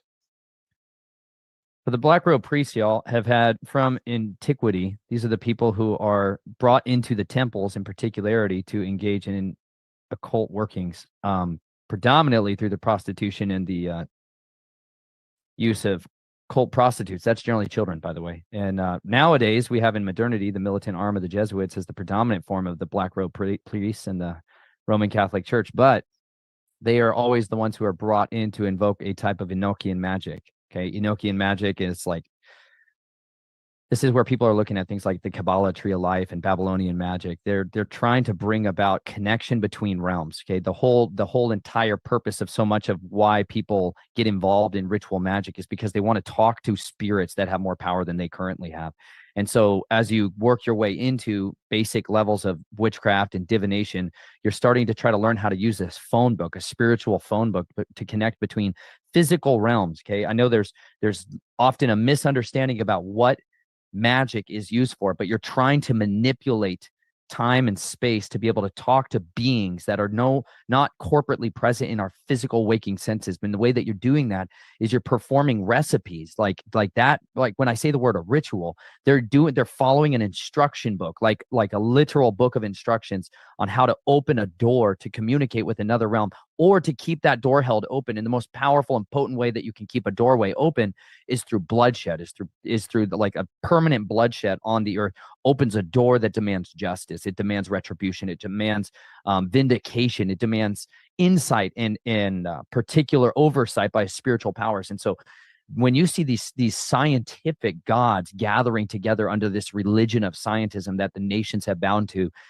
themselves to, all the way going back to the Renaissance, right? This time during the protestation of Catholicism, and people were trying to cast off the great whore of Babylon, and they were trying to embrace a form of knowledge and understanding and intimacy in a relationship with their creator that did not require this gross medium of pompousness, of devotion to pagan ideologies. But amidst that, there was also the birth of a secondary cult, which was the gods of humanism. And that was really the invocation of a single figurehead, a goddess named Liberty. This is like literally when you look at the Statue of Liberty that is here over in the United States, this is a Luciferian god of science and reason. This is something that is deeply embedded in the occult, more so from the sides of people that are looking to knowledge to be the preeminent architect of our lives, that through knowledge we can become like the gods. Same goes all the way back to the very promises of the dragon in the garden, when he said the promises that all of this spiritual realm seeks to offer to others is that they will be like the Most High, that they will be like gods, that their eyes would be open and that they would know good from evil. Like this is what they were being offered here, that they could be like the gods. And so when people are trying to do this ascension magic, they're trying to either communicate with these beings, generally for a side on of technological insight, technological prowess. Like I got really involved and connected with the technology data storage drives community because I became the head of security for a startup company that was working on data storage that was storing up like a petabyte on the size of an iPhone. They were so that got us really interlocked with a lot of AI development technologies and people that were working with what's called a highly disruptive classified technology. Like if that came to market, it would totally disrupt the current forms of solid state hard drives and manufacturers and stuff. So there's a lot of threats and danger and stuff like that going on. However, the root of where a lot of these guys were getting that information, where they were getting these technologies, was from doing ritual like workings in their dreams. They were trying to talk to beings, they called them aliens. Okay, some of them called them aliens, some of them called them ascended masters, some of them called it these Vedas. They were trying to literally to take spiritual eye-opening drugs in order to open up themselves to be able to communicate with these things. Some of them were binding themselves and sending themselves into the astral plane, where they're separating their physical body and their spiritual soul, and they were going onto the astral plane, emptying themselves and allowing another spirit to kind of occupy their space, going into the spiritual realm and then communicating with these beings to get downloads on how they themselves could be successful in this realm, in the physical realm. And you got to understand, if you go after this stuff, if you actually pursue it, you will find them. You must understand they are real physical creatures. They are beings that have been around for a long time, which means they're master manipulators. They are precise and capable at being able to give you what you're looking for. But at the end of it, they're never going to be able to fulfill your promises, because these are genies. This is where we get that whole word. Like Aladdin rubbing that lamp and getting a genie to come out. That literally is the Arabic word jinn, is the word for demon. It's the very being that comes out and promises all kinds of things. But at the end of it, they have a different ulterior motive, which is to hack into us as the power source. They need a corporate body. Demons in particular, what I'm talking about is the disembodied spirits of the Nephilim. These are the prodigy, the children of the fallen angels, the fallen watchers, the cherub that descended at Mount Hermon, had sex with human women, and then they gave birth to these giants, gave birth to these monstrosities that became ever hungry and continually in need for flesh and consumption of life. And so they began to turn and devour each other. Then they began to turn and devour mankind. And then they started hybridizing themselves, splicing genetics, transgenetically altering everything so that the whole world was altered into the image of this other one. And what you see taking place in those CERN, especially in the Goddard Tunnel ceremony, that one I'm a lot more familiar with. The other one is I mean, full disclosure, these are super awful to watch because I've seen orgiastic ritual magic, and it's disgusting, y'all. And I saw it as a very young child, and I saw it in the worst, most debased version. Right now they're using, actors, people that are voluntarily maybe being there, but I was in place of situations where I was not voluntarily being there, that I was coerced and forced into there. And so, but if you go to the Goddard Tunnel ceremony, this one in particularity, you're going to see what you see a lot of times in like our Super Bowl halftime shows have become something that's similar to this, in which they are using the masses of the masses of the audience to invoke. Yeah, see, this is Baphometic worship here, like right there. Oh man. You can just let that play for a second if you can. So what you'll see here is this invocation of these altered ones. Okay. The whole world was seeking at that time under the influence of these other spirits, under these B'nai Ha Elohim, these other sons of God that rebelled, like you read about in Psalm chapter 2, these beings that should have done justice, that should have brought forth information and knowledge. But instead, what they did is they began to reveal the secrets of heaven before their appointed time. They began to reveal to men certain ways of communicating with them, and divination, the cutting of roots, incantation, sorceries, use of weapons and armor, the beautification of the eyes, makeup. They also taught women how to kill their own babies in the womb. They taught them how to commit infanticide. Like, this is where that dark, evil world that we look around and we're like, where did all this come from? It came from these beings, okay? And what you're seeing here is people that are portraying the invocation of releasing these beings, again, that they're calling upon these mighty ones to come forth. And these are the physical representations of them on like this plane. But what they're doing is they're using priestesses and priests to call upon them as they then turn on what would in antiquity be something that was contemporaneous to the time before the flood, before there was this great judgment, is that we had these massive technological devices that were interconnecting a global network of powerful communications devices that were seeking to open realms and open portals to reascend into the heavens and be able to wage their war. This is what happened at the Tower of Babel, y'all. The reason they were trying to ascend, and Nimrod was trying to gather all the nations together under one collective mind, which is what CERN was brought forth to do, y'all. The internet that Sean and I are using right now to communicate, this very same technology that we're using, came to fruition from these very same people at CERN. They were the first ones to start bringing all of these into independent means of communication and starting to interlock them. Them, along with DARPA, the Defense Advanced Research Project Agency, were using this to be able to communicate so they could do really what is the reversal of Babel, which is they're trying to bring about a way of collectively uniting the hearts and the minds of men into one focus. And at the end of it, it truly is to make a war, a collective war against the people who guard the commandments of Yahweh, who keep the testimonies of Yeshua, and everyone who would do morally, everyone who would actually seek to walk out a life in any level of biblical morality, at any concept of it. They're going to seek to steal, kill, and destroy every version of it, because that's what they're here to do. These are these altered ones. And the book of First Enoch is one of the best, if any of you guys have not read it, which describes, let me just grab it for you real quick. The book I'm reading from here is put out by a guy named Rob Skiba, who passed away a couple of years ago. This is called Genesis and the Synchronized Biblically Endorsed Extra Biblical Text, featuring Genesis, First Enoch, Jasher, and Jubilees, y'all.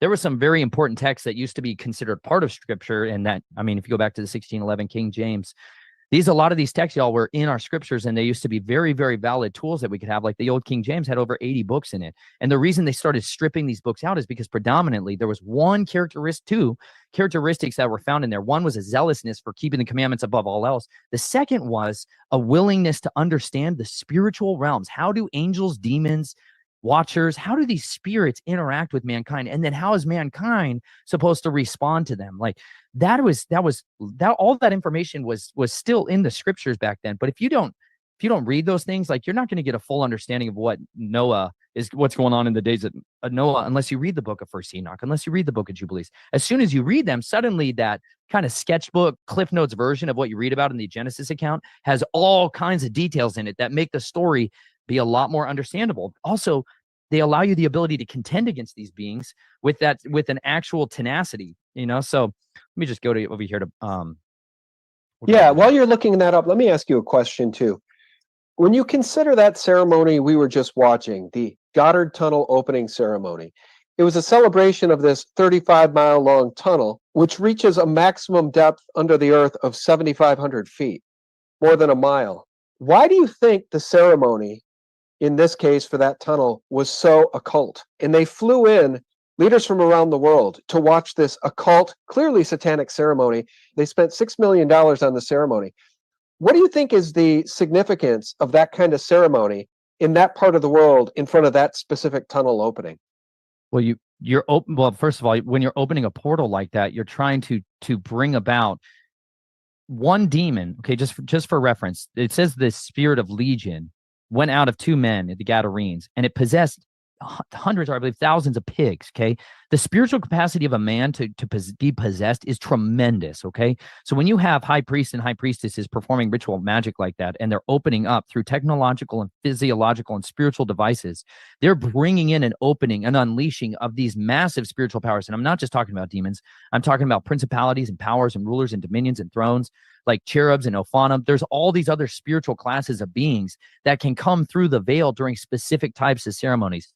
And then you need bodies for them. Not all of those beings need bodies, but many of them do. And so what they're looking for is an open door, a skin suit, something they can come and interface with. And when you bring these leaders in and you put them in a hypnotic or a trance-like state, which is what is a lot of times the music and the elaborate ceremony side of it, the types of food, the types of clothing, the types of dress that are being used are a way of trying to bring people into this passive trance state so that those things can be brought into them. That then those beings, those human agents now of those spirits, are able to turn and go enact the will of those beings. Like this is just real quick, the chapter here. This is chapter 15 from the book of First Enoch. And it says, "And now the giants who are produced from the spirits and flesh shall be called evil spirits upon the earth, and on the earth shall be their dwelling. Evil spirits have proceeded from their bodies, because they are born from men, and from the holy watchers is their beginning and primal origin. They shall be evil spirits on earth, and evil spirits shall they be called.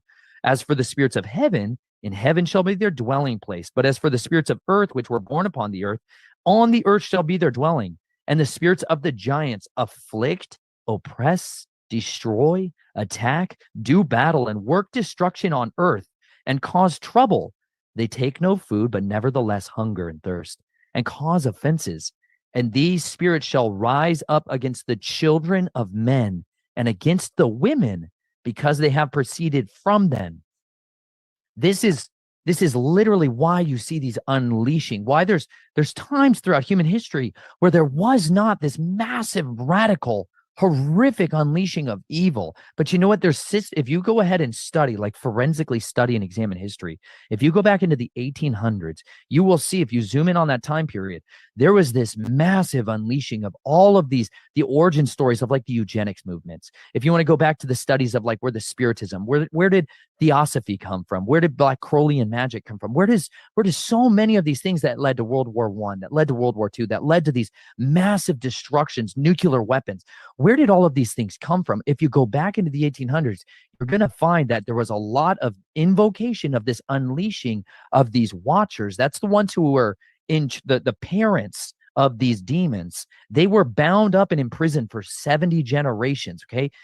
That 70 generational time period puts you into the mid 1800s, y'all. And I literally believe that is why what we're looking at and why we've seen such a rapid acceleration of radical radical intelligent evil in the last couple hundred years is because their days imprisonment are over, and they've been allowed to come out to be able to raise up the armies of the beast, to raise up for the dragon and for the beast their kingdom on this earth. And that is literally why we see a technological push of all the things to devote hundreds of billions of dollars, hundreds of billions of man hours and intelligence into anything. They devoted into these particle accelerators. There's not just CERN. CERN is one of them, right? I understand it's one that we should look at and observe, but listen, there's 30,000 of these things in the world. They go back, they've been around since the 1930s, you guys. Before we had jet aircraft flying around in our skies, we had particle accelerators and cyclotrons here in the United States and abroad.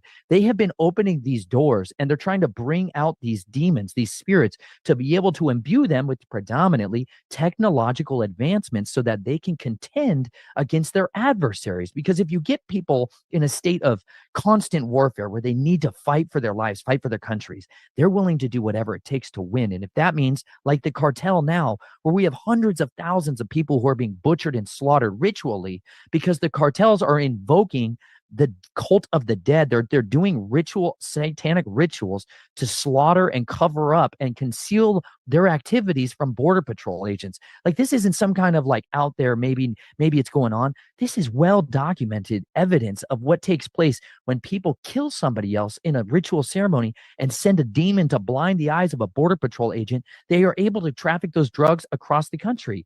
This is why when we look in our society, when we drive down our roads and our cities, we are infected. We can't even hide it from our children. They are seeing the depravity and the destruction of what you and I grew up just even a decade or a couple decades ago. This was never what we would see. Like, if you go around in Vancouver, like in Canada right now, they're legalizing all street drugs, right? They're legalizing them so that people are able to engage in what used to be something that was at least was sheltered away. But now it's being brought forth, and we're seeing, like in Denver, where I'm from, back in Colorado, y'all, they turned it in one of these sanctuary cities, and they literally made it illegal for people who live there legally to drive out or kick out somebody who is crapping in their backyard and shooting up heroin all around them and their children in neighborhoods that were designed to not be facilitators of this. And instead, they're stripping away from people their hope in humanity. They're driving people into this place of learned helplessness. And that is the fruit of these spirits, you guys. When you're looking at the fruits of drug addiction, y'all, this is a bondage. This is a spiritual bondage, because those demons are feeding off the negative, horrific, evil, empowering energy. Like, you want to talk about shattered lives? These are real people. Those are real people that you're showing there, Sean. These aren't like, those are brothers and fathers and sons and daughters. Like, these are children that have been completely led astray, you guys. It's easy for us, if you're sitting here and clothed in a sound mind and you have a comfortable place to sleep, to not think that, to look down on them and to think that they're the scourge and they're the problem of our society. That's the fruit of these nations. That's the fruit of these rulers, you guys. We are subjected to a perpetual source of destruction, and that's by design. Please understand that the reason we went to Afghanistan, the reason, like, when I signed up and was listening to the United States Army, my best friend, my battle buddy, was shipped off to Afghanistan. They were guarding poppy fields. Their job was to make sure that heroin got out of Afghanistan at an unprecedented rate. They brought over those drugs because Black operations, they need Black budget funds. This is why those black robe priests exist, y'all. People that are willing to do disgusting, dirty things like have cult prostitution, child prostitution, human trafficking, and drug trafficking is the way that our government and other governments create Black budget revenue. They then take that money and then go do covert assignments with it. They work in special access projects, things that are not on the books, to wage wars in secret places that you don't know about, but they have to use money that's off the books. That's where that money comes from, y'all. You can go back to Iran-Contra. The same thing has been happening generationally, time after time after time. And that's because we're dealing with these very same immortals. We are battling these spirits, y'all. One of the best books, y'all, I was going through this one recently. This is called Expelling Darkness. This is the Engaging Non-Human Entities Now and in the End of Days by Russ Dizdar. This is one of the last books that he put out there. There's if you guys are looking for books by Russ Dizdar, you can email dizdarbooks@gmail.com. I was able to get a copy of this from them. But he shares in here, you guys, so many incredibly important revelations and insights from his 40 years on the front line, trying to bring forth the truth to people that were demonized. Because when you deal with somebody who is possessed by the spirits of addiction, y'all, it's a real spirit. It's not just some kind of like substance abuse problem. It's not a chemical imbalance in their brain that's giving someone schizophrenia, you guys. You're dealing with demonic presences. You're dealing with dark powers. You're dealing with something that has the ability to communicate to an addict how to go and find drugs, something that's going to talk to them and tell them how to find drugs in a way that's supernatural. They're going to be able to communicate to them things that are not of their own mind, y'all. They are dealing with real oppression, and they need genuine freedom. They need healing. They need deliverance. And we are supposed to be agents of truth. We are supposed to be people that are boldly going in, wading down into those trenches and contending against the very same spiritual powers that are fueling that system, because you have to confront the powers that are over that system spiritually. And as you do that, you're able to deal with it physically. And that's why like so much of my life is devoted to, like, I used to devote myself to using carnal weapons, like actual physical weapons to wage this war. But I found that if you're ever going to actually be effective at waging this war, you have to first really learn how to engage in deliverance. You need to be able to bind these spiritual powers that are waging against people, cast them out of people, and you need to deliver them from this stronghold that's been holding them over their life, because lust and addiction are cardinal vices that the enemy uses to lever over people. And when you get to a certain level of power and of influence, y'all, you're basically just somebody who has given themselves over to a seared conscience. And that's why you see these levels of depravity as they increase. They start to join up with groups of psychopaths. At the top of these pyramids, you guys, of power, there's psychopaths there. And psychopaths, they don't have that empathy, that relational connection. They're willing to sacrifice their family, their literal children, so that they can hold and gain power. Like, this is no different than when you go back to the kings of Moab. When they're in a battle with the Israelites, the king of Moab was not able to break out with his army. So he took his firstborn son and brought him up to the wall and offered him up as a sacrifice, slaughtered him, cut him apart on the wall, so that the demons, and it said great wrath, that's that unleashing, just like what's happening at CERN. That unleashing of spiritual power went on to his army, and he was able to drive all the forces of Israel back, and he was able to get victory and deliverance from his enemies. They are willing to go to that level of darkness. We need to be willing to be going down into that level of darkness and trying to deliver them from that place of perversion, because they are bound up in that stuff. They have so much shame. They have so much self-condemnation. Like my family, when they laid their heads down to sleep at night, they had power. They had ability to do anything they wanted. And you know what they thought at the end of their day? They were ruined. They knew that they had compromised so horrifically. There was no going back from it. The reason they're not out here sharing their stories and trying to get free from this, because what they have done is so wicked, is so disgusting, is so detestable, that they cannot bring themselves to even confess it to another person. But by doing so, any of you, no matter what level of depravity and disgusting thing that you have engaged in, y'all, when you share that with somebody else, you deliver yourself from shame and from the bondage of bitterness and despair. And it gives you the freedom to come out of that. You can have powerful deliverance from no matter what you've been through, what you're going through. You can have freedom from that. Let me ask you something about our nation, the United States of America, the former healthy and beloved republic that it once was. I'm praying for a revival, and in some ways, I do believe the Great Awakening is real. It's happening. There is a contingent of Christians willing to speak up and speak out, but I'm very concerned, and the reason I wanted to have this conversation with you today about demons manifesting in our world is because of what we see. Two examples. I remember when the New York State Legislature cheered when they approved abortion on demand in the 9th month, right up to the day of delivery.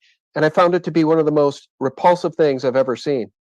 That's only been topped recently by what's going on in Gaza, as people now in mass are cheering the murders of thousands of men, women, and children in Gaza. But here's my point. It feels like the spirit of the Antichrist has been unleashed in our country. Do you think that's happening all over the world? I think it's clear that spirit of the anti-Messiah, that spirit of the Antichrist, remember, that's somebody who comes instead of the Christ. It's not somebody who's the opposite.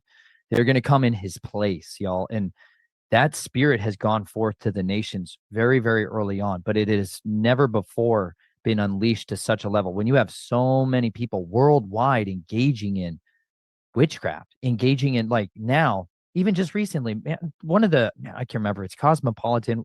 One of these other ad agencies just put out an article on how to have a satanic abortion and how to do a satanic ritual, because there's this place called the Temple of Satan, right? Which is more so like a legal arm of the Church of Satan. They're the ones who brought forth a lot of the religious rites of Satanism to be taught in school children. They wanted to have after school programs for Satanism. They're the ones who have brought a lot of their sculptures of the Baphomet and these children worshiping at the feet of this, this disgusting goat satyr, hybridized transgendered version of their god that they worship. They started bringing forth to people abortion services and then offering to them, hey, like in New Mexico is where they set up their headquarters, because they say New Mexico is a great place. They have 3,300 church members that are there. These are open Satanists, you guys, who are teaching people how to call upon the blood and the will and the invocation as they're killing their baby. They will mail them infanticide drugs so that they can chemically murder their baby inside the womb, the place where it's supposed to be the safest. You can use the word fetus if you want to, you guys. That's the Latin word for baby. It's no different, y'all. When you engage in the sacrifice of your own child, y'all, this is a very powerful spiritual door opening. Like I was talking about, those portals that get left open. This is not just happening here in the Americas. That willingness to kill our own children, it's not just here in the United States, y'all. This is something that was deeply seated. I just did an interview with a guy from Switzerland, and it was really interesting you shared that, because I shared the Goddard Tunnel video at the same time, because he would grow up in the church, and never at any point in his entire time over there did he know that he could get up in the morning and read his Bible and pray. And fundamentally, even just the most basic levels of like spiritual awareness about like any type of discipline in a relationship with his creator, he was never shared that information. So many people around the world are demanding justice. They're demanding a form of retribution, of reprisals against the bad guy, based off of how their propaganda arm of their government, of their media agency, about their cabal is orchestrating and influencing them at whatever direction that they have, because these people are left foundationless. They don't know the basic tenets of how to engage an enemy. They think that they're trapped in this powerless system, and the only people that we can call upon to help us are the military. That the military can go over there and stomp out the bad guys, whoever your bad guy is, right? If it's not Osama bin Laden today, there's going to be some invisible virus tomorrow. If it's not the invisible virus, it's going to be hackers. If it's not them, it's going to be an asteroid. They're always going to have their big bag boogeyman somewhere, y'all. And if they can divide us and compartmentalize us religiously so that we can get into these religious fervors and these religious wars again, what it's going to create, it's going to unleash massive bloodshed, y'all. And every time we have massive bloodshed, we have a greater unleashing of these spirits. And when that takes place, you guys, they are always hungry and never satisfied.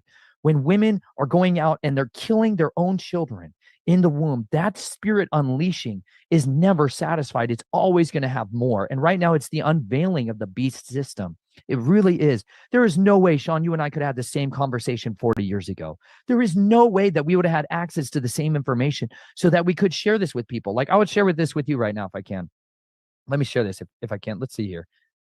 I'll share this with you guys, because you know what? We have this information at least available to us. So let's use it. You know what I'm saying? This is shatterthedarkness.net. And if you guys, you need to equip yourself with the same information, because at the end of the day, I did my diligence years ago. And because I did that, because this person was a forerunner and putting out this information for 40 years, he laid down his life. Him and his wife literally were killed 2 years ago in the same week, because this is the stuff that they were fighting for. They were trying to save people from that very radical, intelligent, evil system. Because at some day in the middle of the night, some of those people wake up and they realize, I want out of this, and they need help to do that. And you know what? This is the authority that you need to learn. If you are going to try to make a difference in this battle, you have to learn that the weapons that you fight with, you know what? They are not carnal, but that does not mean they're not physical. When you go to confront one of these physical beings, these spiritual beings that are empowering these things, you're going to have to go to war. And if you don't know the basics about engaging in this stuff, okay, he has all of this here: dark powers and dark rituals, how to detect and target satanic rituals in your city and your area. When you go to this training manual, you guys, you're going to learn how to identify, where does satanic infiltration take place? How do they build out their groups? How do cults and covens operate? How do they take over the cities of education, or the areas and the arenas of education? How do they influence politicians? How do they work with police departments? Like, how do they actually do that? How do you detect if there's a lot of violent crimes, rapes, incest, predators going on? Visible signs of the advancement of the satanic agenda or new age cults. Visible signs of the suppression and silence of the visible churches.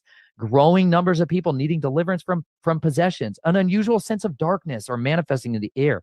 Like when you have all those drugs, like when you walk down that corridor, you guys, to me, when I go down that street, I know that the spirit of what I'm dealing with in there is addiction, y'all. And every addiction is rooted in the need to be loved. So if I go into that area, that's at the core tenet of the armor that I need in order to engage effectively in combat in that area. Now, it's going to be different than when I'm dealing with somebody who's got a major stronghold of occult witchcraft that's bringing in all kinds of other stuff. So this is one of the best websites that is out there. Occult Satanic Crimes, Volume 1 and 2.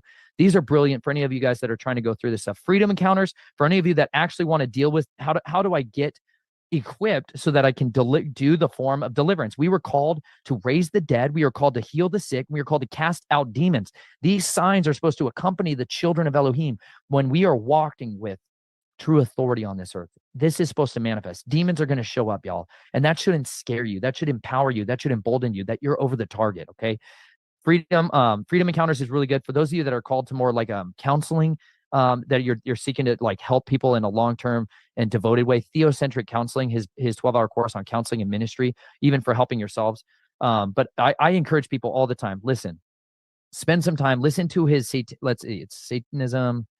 Where's he got it right? Exposing Satanism 101 course. If you guys watch through this stuff or you listen through it at this time, I'm telling you, it will open your eyes to start to identify, where are these bad guys? Why are they the way that they are? Even real quick, if you just go to the book of Acts, the book of Acts is a powerhouse for seeing what happened when the spirit of Elohim came upon people. Okay. This is one of my favorite chapters to go ahead and go through there. Just real quick here. I know we got to jump off, but this is just awesome. No, you're good. And I can't thank you enough for your time. Guys, this is going to be a slightly shorter episode than we typically do. That's my fault. But we'll get Nathan back again in 2 weeks. Nathan, we have another 15 minutes here, so take your time. But I do have one final question to ask you after you get through this material. Okay, you got it. Now, this is in Acts chapter 13. And having passed through all the islands to Paphos, they found a certain magician, a false prophet, a Yahudite, a Jew, whose name was Bar Yehoshua, who was with the proconsul. His name was Sergius Paulus, a man of understanding. This man, having called for Barnabas and Shaul, earnestly sought to hear the word of Elohim. But Elumas, the magician, for so his name is translated, withstood them, seeking to turn the proconsul away from the belief. Then Shaul, filled with the set-apart spirit, looked intently at him and said, "O son of the devil, filled with all deceit and all recklessness, you enemy of all righteousness, shall you not cease perverting the straight ways of Yahuwah? And now, see, the hand of Yahuwah is upon you, and you shall be blind, not seeing the sun for a time." And instantly a dark mist fell on him, and he went around seeking someone to lead him by the hand. And having seen what took place, the proconsul believed, being astonished at the teaching of the master. And having put out from Paphos. So just for context here, you guys, I always try to encourage you to identify, like there's a priest class that operates behind the ruling elite. So when people identify characters of the ruling elite, I call them agents of evil, because behind these people are these spiritual powers. But in order for those spiritual powers to interact, they have a priest class, okay? This man here, his name is Elumus. He is a magician. He is a witch, okay, or a wizard, somebody who's possessed by a familiar spirit. He engages in these dark arts, okay? And by doing so, when you're in a position of power and people come, there's always going to be people who want to have your ear, want to have your attention. And the proconsul, for those of you that aren't aware of like how Roman structure and society operated, there was two predominant leaders that were elected to govern an area. They were called councils or consuls. They lasted for 1 year, and there was two of them, and they would alternate month by month generally, so that there could be this way of keeping checks and balances. Well, those people could then become something called a proconsul. If there was a war going on and they needed to change councils and they didn't want to end their job, they would make them a proconsul and they would be able to continue on in power. So this is one of the most powerful people in the entire kingdom, okay? This all takes place in an island of Crete, y'all. This is a real place. Like, the Bible is a reliable historical text. They have actually found Sergius Paulus' name engraved on a tablet from this time period. They literally know that, yes, he was the proconsul at that time. This is an accurate story, okay? And what took place here is he was converted because he saw signs and wonders. He saw the spiritual power behind Elias, who had been up until that time grooming and having a relationship with the proconsul, the ruling elite at the time. He had a relationship with them, because if you have the ability to use what's called divination, which is telling the future, and you have a politician over here who wants to hold power or be able to make decisions on, like, should I go to war with my enemy? Okay, well, why don't we ask the diviner who does divination, and then he shows us the future. And then when that comes to pass, that sign establishes his word that, hey, he has a power and an authority that I want near me. Well, when someone with a greater power or greater authority shows that what you're dealing with are masquerading and lying spirits, what happens is truth is absolutely far more effective than the kingdom of corruption, which is always what you're engaged with. They were clothed with power and with boldness, and they were able to deliver the people from that demon. Now, in that city, y'all, the reason that they are there, the reason that the proconsul is there, the reason that Elias is there, is because the goddess of Artemis, okay, we get this other word called Asherah or Astarte, this Canaanite goddess of lust and of like sexual acts, of addictions to pornography, like we would think about today. That was her temple. That was the place where in all the world people would go and engage with cult prostitutes there. Children, by and far, would go engage in ritual abuse of children and sodomy and sex in the temple there. And it was a massive financial incentive for those communities to profit off of, similar to what was happening in Ephesus at the time, where the goddess of Artemis was being invoked and brought over as this deity, this many-breasted goddess. That was the cult center of Artemis, that they had this great temple to Artemis in Ephesus. And when Paul came in there, they started delivering the people. They started contending and reasoning with the people that this occult and this witchcraft and this sorcery that you're engaged in is a bondage. And they brought millions of dollars worth of occult texts and they burned them. And the people who were profiteering off that, the people that were making money off of it, selling idols and coppersmiths and the silversmiths, they had a riot because they were usurping the power system.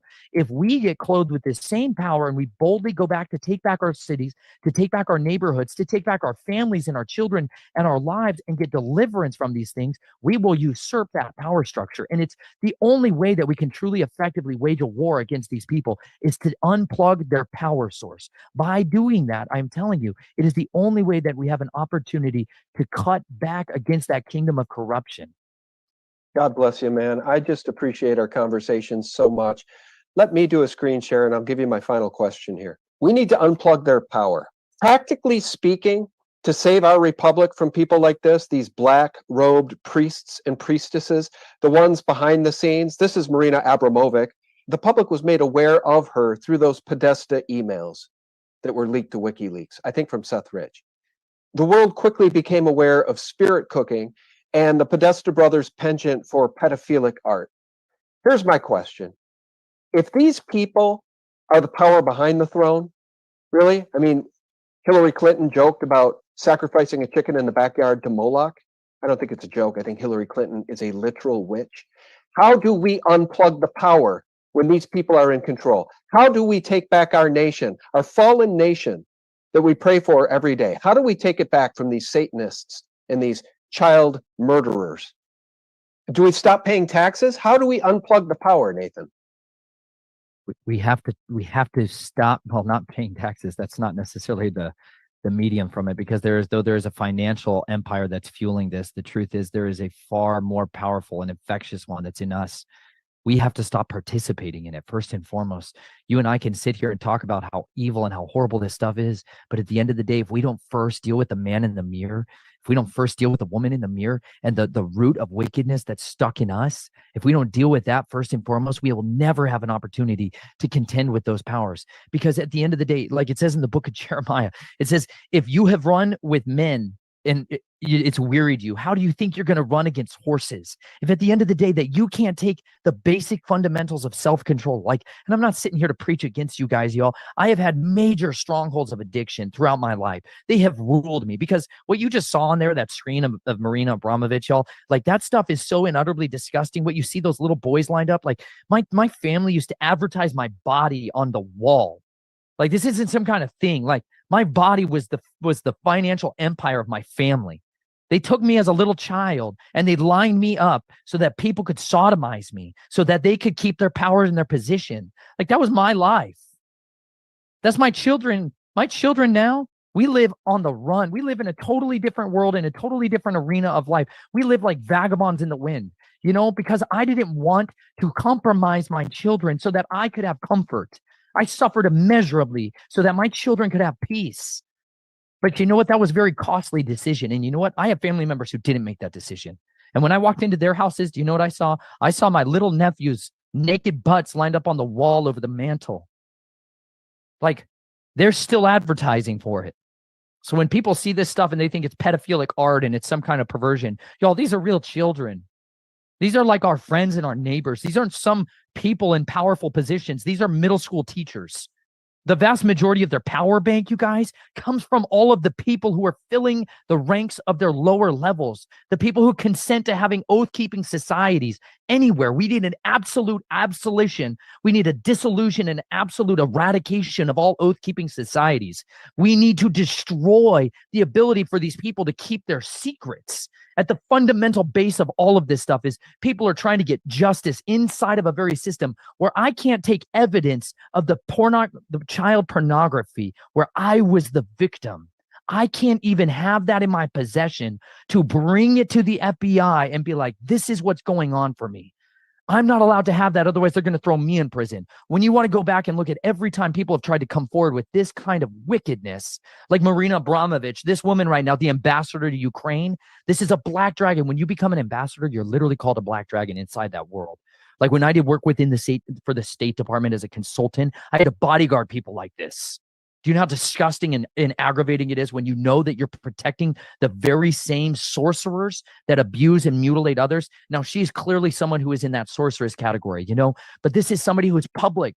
Anybody that you see as public in this stuff, you guys, is so absolutely there for a reason. She's there to foment the frustration and the rage and the anger of the injustice of people, that we can see that she gets promoted when the righteous people get completely trampled out, that my voice gets silent. I'm not even allowed to talk about this stuff on certain social media platforms, or they absolutely silence me. And you know what? That's the kind of stuff that makes people enraged. And then what it builds in us is a desire to do something about it. And you know what? We need to silence their ability to keep their secrets. And by doing that, the way that you do that is by exposing them. Like we need floods of double agents to infiltrate every one of their arenas. We need people that can sneak their way into their organizations, into their fraternal societies, to document every single thing that they do and bring it out. And we need to hack their accounts to make sure that it broadcasts and displays every dirty, disgusting little email that's in their coffers, all of their classified versions of materials, and put it on the mainstream news of every station across this world endlessly until people burn that disgusting empire to the ground. Because at the end of the day, we need Samsons out there. The reason I got cured from my addiction, especially to alcohol, you guys, is I had to read the book of Numbers. And it said in there in Numbers chapter 6, if any of you want to be set free, you want to be more set apart to Yahuwah, any woman, you can take a vow. You separate yourself to him. Okay. That means you don't cut your hair. It's called a Nazirite vow. You don't cut your hair, and you abstain from alcohol. You abstain from wine and anything that comes from them. And you abstain from death. You don't go to funerals. Like, this is called a Nazirite vow. That's what Samson had. That was literally like part of the source of his power. That's what Samuel had. You guys, it literally gave me a physical reminder on my body that my body doesn't belong to me. And it helped me to stop looking at bottles of alcohol as the cure, because all that they really were to me was an escape. I was one of those people that was desperately jacked up. I just was a functioning addict for so many years of my life. But the reason I needed to be loved. I desperately needed to be loved because somebody showed me love with sexual perversion at such a young age. It broke me. It broke me. And so many children today are being exposed to sexual perversions at such an early age. It's breaking them. It's shattering them. They are losing their identities. And we need to show them what love is. Love is fighting. Love is ferocious. Love is an absolute protector. They need to see furious, righteous men who have zealousness, passionate pursuits, mighty warriors who have no tolerance for evil. And when it's in their midst, they absolutely eradicate it. So when you deal with the man in the mirror and the woman in the mirror first, it will empower you to be able to go outside and be able to contend, fight against these spiritual powers and these physical powers once and for all. Nathan, you know, every single time you're on, you move mountains with your words and your knowledge. And for that, I want to thank you so very much.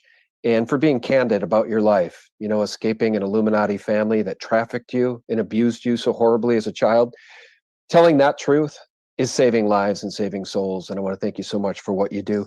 We'll show the website one more time so people can listen to the book or buy a signed copy from the author, Nathan Reynolds. Support him and his beautiful family at snatchedfromtheflames.com. You can order your signed copy today or listen for free. Nathan is in the business of saving souls, and he doesn't so much care about selling the books as he does about getting the information out. But for those who do want to support you, we can get a signed copy, right? Tell us how to do that. Yeah, they can do that right there at Snatch from the Flames, and you can pay. Any of you that want to, you can pay your own price, whatever you guys feel like it's worth. It's added value to you. Awesome, wonderful. Thank you for your support. It's helped to keep me going all these years as well. But thank you, Sean, for taking the time to be able to give me an opportunity to speak, and I look forward to doing it again next week as well. Could we pray before we go? Would that be all right? Yeah, please do. And would Yeah, you that'd be say a cool. prayer for my oldest son? If everybody listening could pray for that boy, I sure would appreciate it. Nathan, thank you. Absolutely. Oh, Father Yahuwah, we just come before you right now and we do petition you for help. We petition you for deliverance. We're crying out in a time of desperation, Father. But we petition you right now to bring forth your deliverance, to work mighty and wonders, Father, like you did in the days of old, Father. When your people were persecuted, you told them to cry out unto you and you would deliver them. And we ask that we fear you, and we ask that you would hear us now and you would answer us with mighty works of powerful spiritual outpouring like never before, that you would clothe us with the explosive power from on high through your set apart spirit, through your Ruach HaKodesh, that we would be emboldened to be bold and courageous, that we would not turn back at the day of battle, Father, that we would eagerly contend for the souls of men and women, no matter where they are. I pray that you would free us from the fear of men, from the fear of death, and from the fear of failure, that you would please forgive the sins that have empowered these wicked spirits to work so horrifically against us, Father. We pray that you would forgive the sins of our enemies, Father, and we plead the blood of Yeshua over their bloodlines all the way down to the DNA level, breaking their power of iniquity, Father. We ask that you would please forgive the sins that have empowered every evil spirit that's been sent on assignment against us and our families, and that you would bind those spirits from affecting us and our families anymore, and that you would loose your mighty power to clothe us with wisdom and power and knowledge from on high, that we would be able to fight back against our adversaries wherever they come, and that you would give us favor before you, that you would clothe us with wisdom that comes from above, that's not earthly nor carnal nor sensual, but that you would give us the ability to fight for your truth, Father, and that you would fill us with a hunger for your word like never before, that we may know you more, Father, that we may be the people who are set apart and called by your name, Father, that once again the enemy would tremble at the mighty mention of your name, that the nations would once again fear you instead of mock you, that they would know that there is indeed a mighty one of mighty ones, that there is a judge of all the earth. So you, O judge of the earth, we call upon you and we ask you to judge righteously these wicked ones who are over us, Father. We ask that you would rebuke Satan and all of his messengers and all of his apostles and all those who are working for his kingdom, Father. And I pray if they will not stop, if they will not turn from this, you know their hearts. I pray that you would stop their hearts of everyone who will not turn from this wickedness, who chooses to still abuse and corrupt and completely compromise the people of this earth. And we pray that you would indeed deliver us, for we call upon you in this hour and know that it is through the blood of the Lamb we have the power to come in and ask you and petition you for these things. It is in the mighty name of your Son, our Messiah, Yeshua, our true deliverer and redeemer, we pray these things. Amen. In Jesus' name, amen. Nathan, may God bless and protect you and your lovely family. And thank you so much, brother. We'll talk to you again very soon. Thank you. Guys, the website, snatchfromtheflames.com. I'll leave the link below. I want to thank each and every one of you for tuning in. Please spread this information far and wide. Honestly, the hour is late. You know it, and I know it. And for real news every single day for free, check us out at sgtreport.com. That is the antidote to corporate propaganda and all of those mockingbird, Luciferian, mainstream media lies. Bye-bye. All right, that was the SGT report. Nathan Reynolds interview. That's, I think, 6 or 7 in the series, and they'll be doing another one next week. So as quickly as they release them, I will, of course, be bringing them to you guys. Let's see. Looking to see what kind of trouble Big Chap's trying to get me into.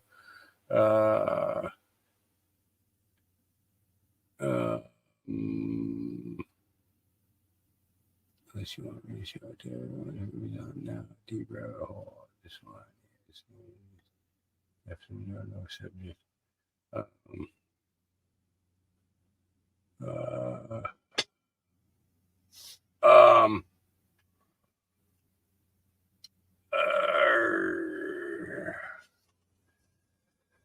All right.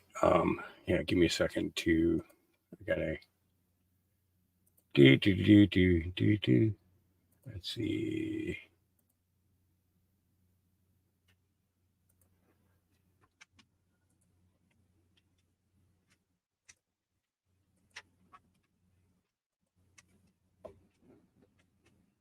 There you go.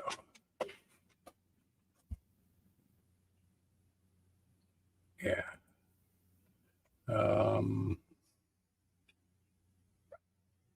Yeah, I've heard Linda. I've heard Rabbi Finkelstein and his that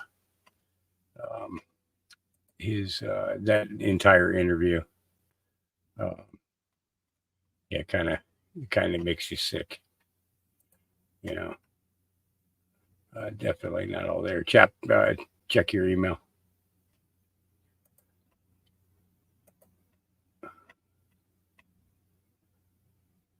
All right. So,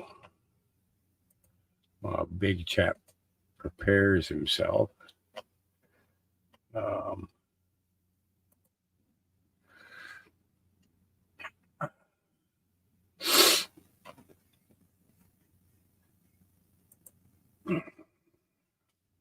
see.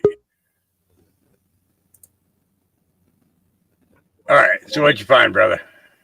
Oh man. Well, it's crazy. All right. So, what'd you find, brother? Oh man. Hold on one Your second. YouTube, yeah, your YouTube's on. Another one here, real quick. All right. So, what'd you find, brother? Sorry about that, guys. Well, the Ingersoll site has been kind of stagnant for a couple of days, and I figured it was just because of the holiday, right? Right. And I'm like, maybe they haven't really. Maybe they want us to really focus on what's there, you know? So I went back through like I always do and scroll over everything. And one of the pages takes you to the Wayback page. Well, on Right. the Way back. Yep. yeah. Okay. So I went there, and so then I decided to do my same technique on the other ones there. And then I found another link. And on that link, it took me to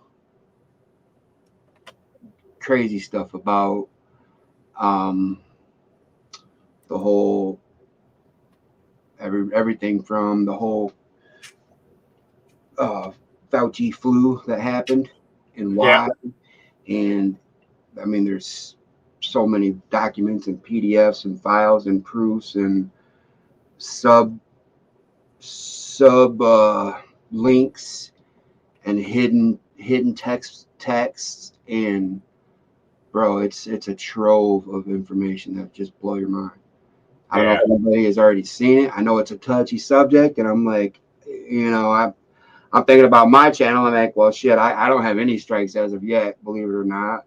All mine have finally fallen off, and I was like, man, this will definitely. I mean, I could probably just like go live and just give like an introduction to what I'm doing to everybody, and whoever can like do a screen grab and just see everything, and then without me talking, just everybody watch me navigate through it. You know what I mean? Right. And just see everything that I'm bringing up, because that's pretty much the information right there. But here we are on this jacked up ass platform that is gonna, you know, trash everybody's account, and you know, I don't know. It's. I mean, I'm definitely not scared to do it. I'll go do it on mine right now and shit. I was sitting here thinking, I'm like, man, I could pull it up, and then I was like, well, I know you had Dave up here doing it and showing people, and you played the video where he was showing Nino what to do, and I'm like, well, if he's digging around and if you guys are interested in that, then you there's a lot more digging to be done, believe me. And I just got into a fucking I'm on there right now. Let me pull this up. This is kind of funny that you said this, because the Q that's on this page, in we don't believe in the Q non-conspiracy. Well, the Q it's the space in between. Funny how it brings up the MAGA pill. Yeah, all his accomplishments, and each one of those boxes is a link too. Yeah. This, but I mean, it takes you to the It takes you to the what the accomplishment was, Yeah. and give you the bills and everything else. Yeah. And that. And you notice today there's a new rabbit on the homepage, and the homepage, that rabbit, I haven't gotten down that far yet. Oh, yep, there's a new rabbit right there. it takes you to a credit union link, and I think this is what they're telling us is to get our money out of banks and put it in credit unions at the very least. And if you don't have it sitting on your mattress or in a pile of gold and silver sitting on your dresser or whatever. Yeah. But It's the National Credit Union Administration. yeah, those are the two. Like, I mean, the thing I found is different. It's not anywhere near any of this stuff. Right. Huh. Yeah, I just got started on it. I mean, You want me to tell you, or want me to pull mine up and do Which it? one? Which link was it? Let me go back here. Go to the. Knew about the Jim Brewer. Go all the way down to the bottom where it says we do not provide files or attachments in any form in big letters. Yeah. And it's copyright. Click that C in the middle. Oh yeah, that's all right. Normally that okay. So I know about the D-class sport. Yeah. Wait, that's the wrong one. I'm sorry. Go back. I messed up. Let me go. When I'm adjusting 12. It is okay. This is it. It's go back to the period. Go up, scroll up, where it's got the two different dates. Up higher, up more. Right there. 5/7/84. Pick that period. Okay. And once you get there, see the hour says library, and there's a dot, and then there's two dots. The one dot should say George, I think. Who the hell is texting me? Okay. Hang on a minute. You saw Lockwood George, and the other one says the devil made Fauci do it. Click that one. It's the two dot one up here next to the library, where it says home, how we work, insights, news. Okay, what am I doing now? Where it says home, how we work, in the portfolio library, there's a dot, and then there's two dots. Click the two dots. It'll say, you just highlight it, hover over it, over here to the right. You're down. Next to library, to the right. Two Down. dots. Nope. I see it. Yeah, where's one dot and two dots? Right there. These two dots right here on the right. Go up. Right here. Yep, right there. Now look at what it says on the text on the bottom. It says the Fauci made the devil do it. The devil made Fauci do it. Open that link up, bro. And that's The Punisher. yeah, and that Punisher link, which is really funny because I used to use that all the time when I first started doing my stuff. Journal of Medicine. That's a link. That's a link too. 19. Yeah. Okay. You And can't that's a whole crazy story in itself if you read all that about the prions disease and how it's been found in there. And what it does, it does a comparison to the two companies who provided the slab. Okay. Yeah. So once you go, then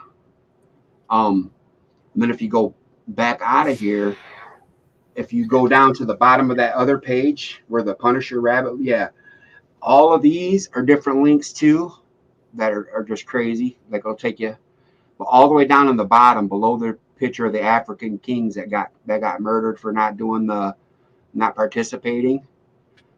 Yeah. Down more. These are all videos. But that picture is interesting too. But these four guys, now underneath that, highlight all that. You see what's coming up here? Yeah. So I just select all. Click right click blank, and then you just right highlight click, it all. right click and then select click select all, and you'll see it. Yeah. Just right click right there. I don't have a select all. Oh, okay. Yeah. I use Brave browser. Okay. So it's harder to hack. Okay. Okay, so let me get this here. Okay, so homework. Did you click on the white rabbit punished your animation evade? What's a prion? Turns out that mad cow disease was created when humans did an ungodly thing, grind up sheep and animal parts and mix it into feed to save money and tried to make the cows bigger and fatter at a lower cost. The result of violating God's rules of nature, herbivores will always be herbivores. Prions appeared out of nowhere. They say that the prions are what causes Kuru. Yeah, That disease you get when you eat human. They are not alive, cannot be killed or transferred to those who eat the meat of mad cows, and both the animal and cow and the human end up with this brain eating disorder. No heat, cold, laser, microwave, drug, etc. can kill the prion. As it eats away their brain, it is unstoppable on the physical realm. Only way to stop this disease was to stop feeding animal parts to cows.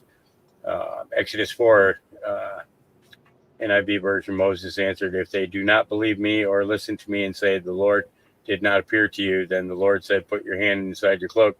So Moses put his hand inside his cloak, and when he took it out, it was leprous, like snow.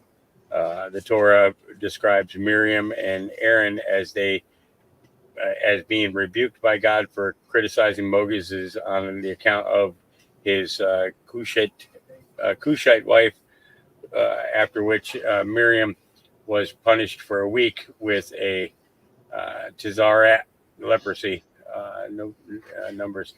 Why did Aaron not get leprosy? The answer is almost certainly that it was accepted by Israelites as well as Judahites that Aaron had been a high priest, so he could not have been affected with any sort of disease or deformity, because that would have made him ineligible for office.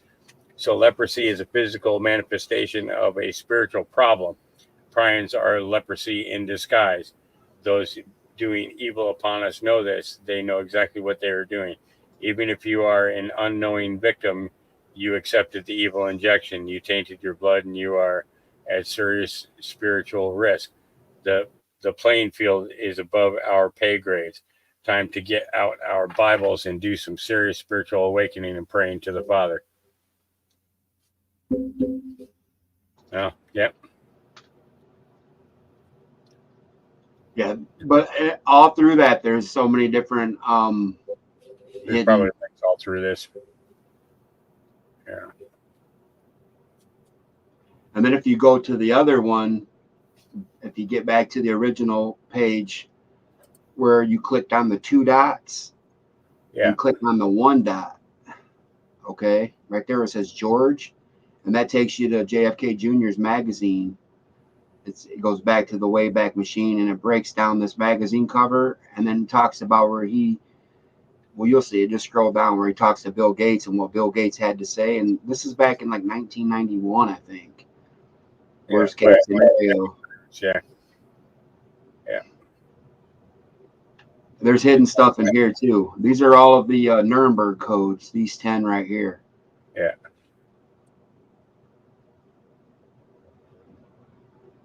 Because it's kind of funny. I don't think that because you notice what's not there, right? Okay. Now watch. Oh, how come it's not doing it? I don't know. That's weird. Oh, there it goes.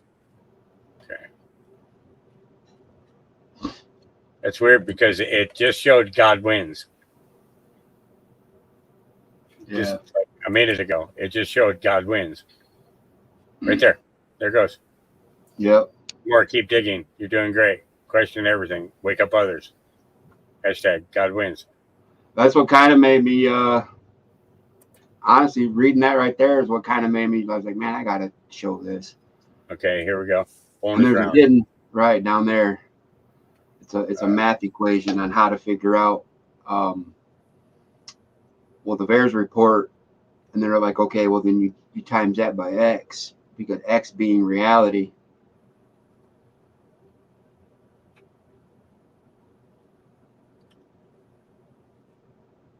Yeah. I'll have to turn this over to the genius. I'll give this to Dave in the morning. Right on. There's a bonus round there. What's the bonus round?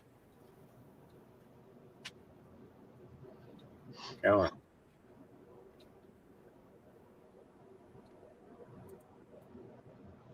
Close that. That's a newsletter. Yeah, I'm waiting for it to close. There it goes. Covers everything in regards to Africa and the COVID. Yeah, remember a lot of them guys weren't up for dispersing that to their people, so they got schwacked. Yep. The Four Kings. Yep.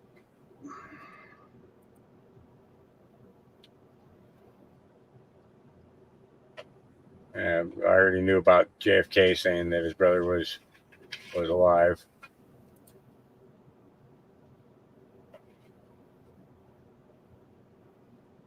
Robert Kennedy confirms JFK Jr. is alive. Touch that nose. I think just about everybody in the chat has seen that one time or another. See, I haven't watched this video yet, so this what you're showing now is new to me. Okay, yeah, I have seen the original video. Yeah, That's your notice if JFK Jr. is alive. Is one of those he leans in and reads it too. That's what you know. It's was given. oh, This memo, all of the documents that are not in the public domain, and the Deitch memo is one of those documents. It was a discovery document that was given. This Yeah. Very distinctive touch to the nose. oh yeah. Yeah. So everybody saw that. So Right on, bro. Well, all right, man.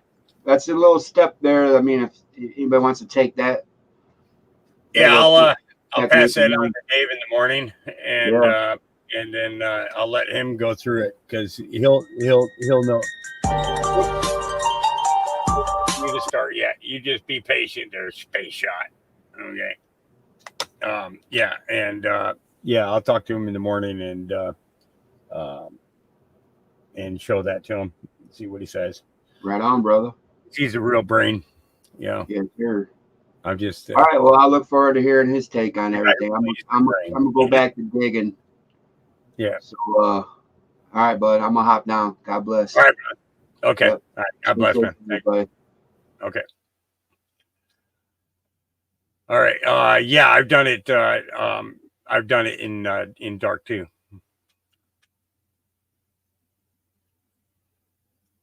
Yeah, in dark mode. Absolutely. Yeah. Okay.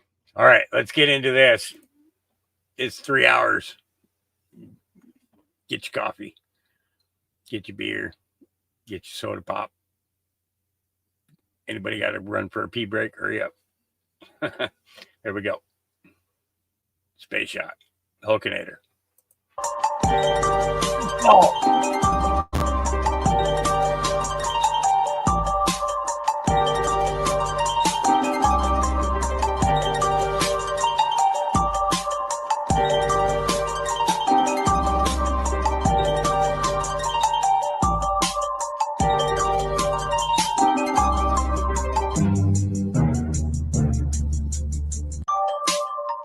Guys, are you new to investing and have savings you need to protect? Right now, with the Middle East war, the Ukraine war, and maybe Taiwan soon, you need a new playbook that's safe to avoid the frenzied panic of the unprepared. In crisis after crisis, gold has been there in the background, standing firm. Take control in the chaos. When fear reigns, gold protects the wise. Get a hold of gold now before it's out of reach. Noble Gold Investments is offering a free solid silver 5-ounce America the Beautiful coin with new IRAs this month. Shield your savings with a Noble Gold Investments IRA. Give them a visit over at spaceshot76gold.com. That's spaceshot76gold.com. You can also click the link in the description box below. Noble Gold Investments, the only company that I trust.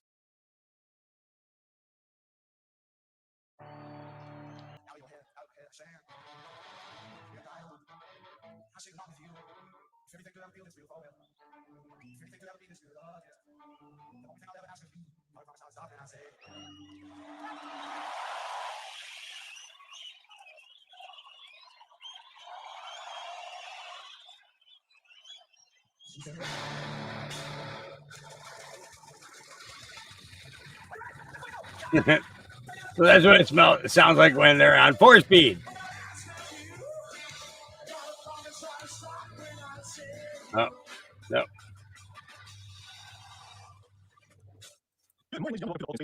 Enjoyed a little bit of Everlong with the Foo Fighters from Wembley Stadium. He definitely had that crowd in the palm of his hand. What a great performance. Definitely holds on to the true old school rock and roll and knows what the audience likes. It's good to see everybody out in chat from all the other channels that we're broadcasting on. Good morning, Mr. Space Shot, or morning for me, afternoon for Morning, you. Ganja. And hello, everybody in chat who's still holding their coffee. How are we doing? Hey, what's up, brother? It is 1:10 p.m. here on the East Coast, and I am rocking my second cup of coffee here, getting all jacked up with some caffeine here. But yeah, interesting. I like the different variations, and I always like their video. One quick second. Isn't Dave Grohl the guy who played in Cobain? Played with Cobain? Wasn't he the bass player for Kurt Cobain?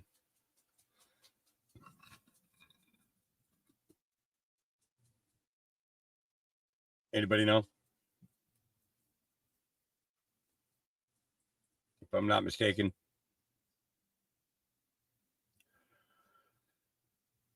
Nighthawk. Hey, oh, you're going to bed? All right. So, okay, again, didn't Dave Grohl play for with Nirvana? Yeah, it was. I thought he was a bass player or something like that.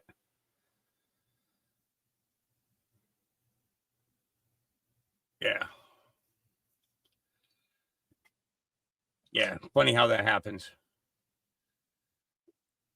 Yeah. Okay. All right. Yeah. I was just out of curiosity. Right on the house. Yeah. Hey, you're welcome anytime, man. You know that. All right. Videos. They're regular videos, but they're obviously really good live too. A lot of good stuff too. I didn't even know that, probably until we started doing our show that he was part of Nirvana. He was the drummer, right? Yes, he was the drummer from Nirvana. He was the fifth drummer of that band itself, and went really? up to Seattle, tried out, and really liked it and stuck with it. And away you go. Big thing about when Kurt Cobain did die, and then he got stuck with the remnants of whatever was left of Nirvana. And then he went by himself down to a local record or a recording studio and played all the instruments and wrote all the lyrics and everything on the first Foo Fighters album, all by himself. And then he didn't want anybody to know was, hey, the drummer from Nirvana did some album. So he just wrote Foo Fighters on it, and people started picking this up and go, who the hell is this? And he didn't actually wanted to release it as a commercial release. He wrote it as therapy for himself. And everybody's like, you can't leave this. You can't leave this in the closet. You got to show the world this. And Foo Fighters was born. Some good stuff there for sure. Good morning, CR Milligan 3 there. And hello out there, our fellow world patriots. 3 cups of coffee, 4 cups of tea. Moving on to lemon fresh ginger juice here, but I've been up since 3:30 a.m. Whoa, Hunter Saturday. Biden, calm down, bro. Seriously, gotta put that guy in a freaking contest, dude. Seriously. Whoa. Like I couldn't do you sleep at all? Couldn't find my dealer last night. So yeah, lemon fresh ginger juice. Wow, I never tried that before, but ginger is quite pungent for sure. Quite pungent. You hate Dave Grohl. Well, I don't have a problem with Dave Grohl, even though the musicians all have their different issues and whatnot there. But if you go listen to that song, because I've only played 2 Foo Fighter songs, and the other one was that one, The Pretenders. Great freaking song. Go look at the lyrics of that one, dude. You'd really enjoy that. So everybody enjoy Turkey Day. I had plenty of turkey. Hope you guys missed us on Thursday. We'll be back to regular scheduling as usual itself, but we're still here Saturday morning hanging out with you guys, and be back to the hard news all next week. Looking forward to it, see what's going to happen. Interesting stuff's happened this week, though. Q's back, dude. Q is back. Wait, it's Q Star, right? So later on, Hulk, we'll probably maybe cover something, but I'm a little ticked off. I put a very late post out last night on Twitter, and we'll cover that later on. But it's the whole Q Star is coming back on Twitter now, right? Or X or whatever they're talking about, this AI stuff. And now You got these other idiots that are going out there going, "Oh, everybody's talking about QAnon again," and da da da da da. It's like, oh my goodness, here we go with the friggin' pointing We'll of get fingers. back to that stuff. Yes, definitely, Right for here. sure. This is where it all started.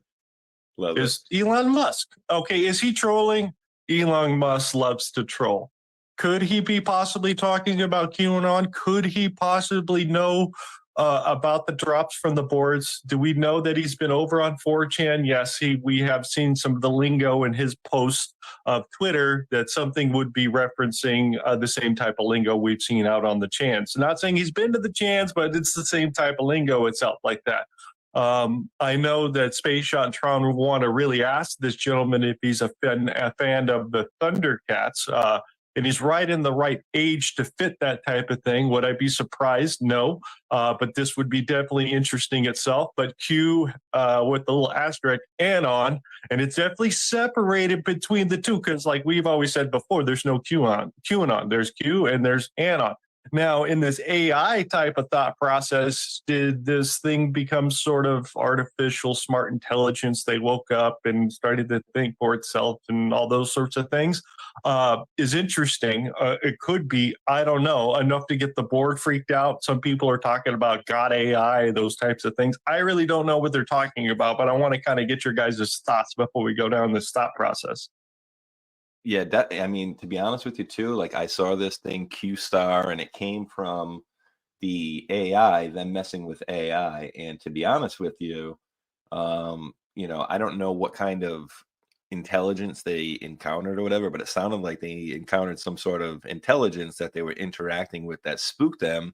And then that one dude had to leave essentially. What was his name there? I forgot the CEO there, but he left and then came back now. So now technically he's back with the group, and then now it's like, well, what happened? What did they find? What did they see that freaked them out so badly? So I don't know. To be honest with you, I don't know what freaked them out, but I don't know what they're talking about, right? Because then I'm thinking, are we? You've seen the videos before of the scientists talking about like the fabric of our reality, and when they look at it, they basically at the base of it all, they see ones and zeros, right? Which is like a computer code. So they say that we live in like a simulation. So my thing is like when I hear things like that, my mind goes to like, okay, are they reaching out and are they interacting with the construct of this simulation, or are they dealing with or being able to contact the creator of this simulation somehow? Are they getting outside of main intelligence and going into some other super intelligence that we're not aware of or previously we're not aware of? So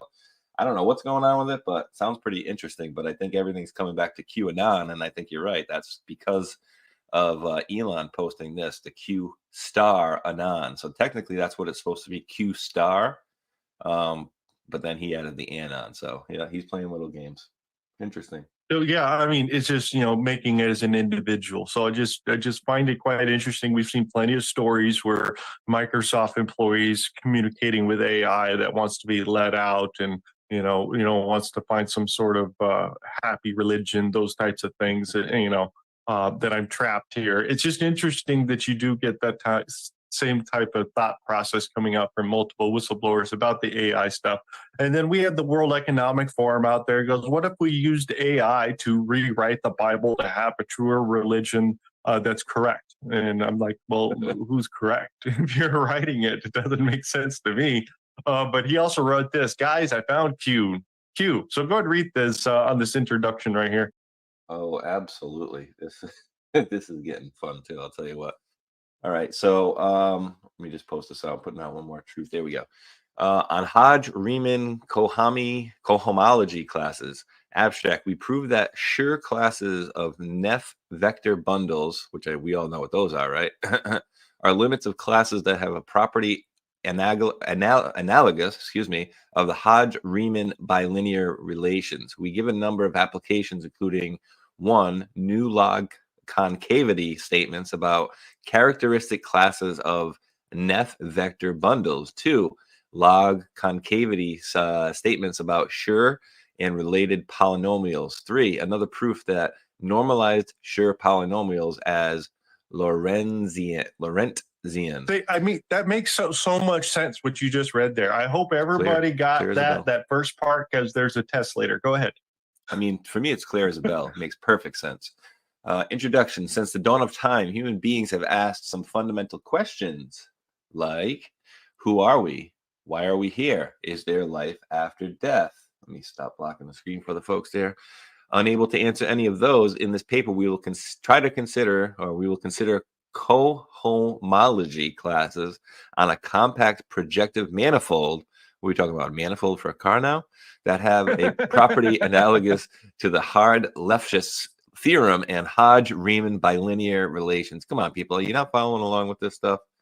Oh my, yeah, I'm not even Can you go and attempt that. explain the equation to the class now here? Well, it's A plus B equals C. A squared plus B squared equals C squared. That's as much as I know. So yeah, makes all that sense right there. And then you threw this out here, so I wanted to throw this in here too. Go ahead.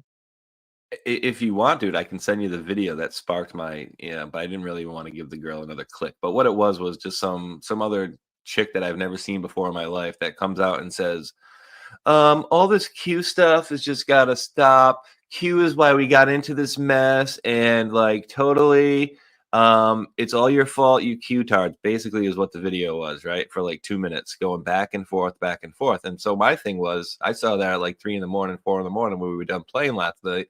I said, so ridiculous. It's Q's fault we are in this mess. Question for the people who never follow Q. What did you do? I blame the people who didn't follow Q and did nothing. Not really. I blame us all for being asleep at the wheel, truly. I don't see anybody else out there that tried to take the reins and move forward with a plan of action. It's not a time for the blame game, and this country is far from over. Let's quit pointing fingers and start working in lockstep like the left does, right? Because Hulk, what did the people that didn't follow Q do that we didn't do? They did nothing. Exactly. Absolutely So nothing. the whole Luckily, they bullshit. voted. Yeah, it's just a bullshit. It's just a bullshit pointing of fingers for somebody to have a blame to point on someone. And that's the thing. It's like, we need to stop pointing the finger and trying to blame people and move forward with stuff, because we could play this game all day.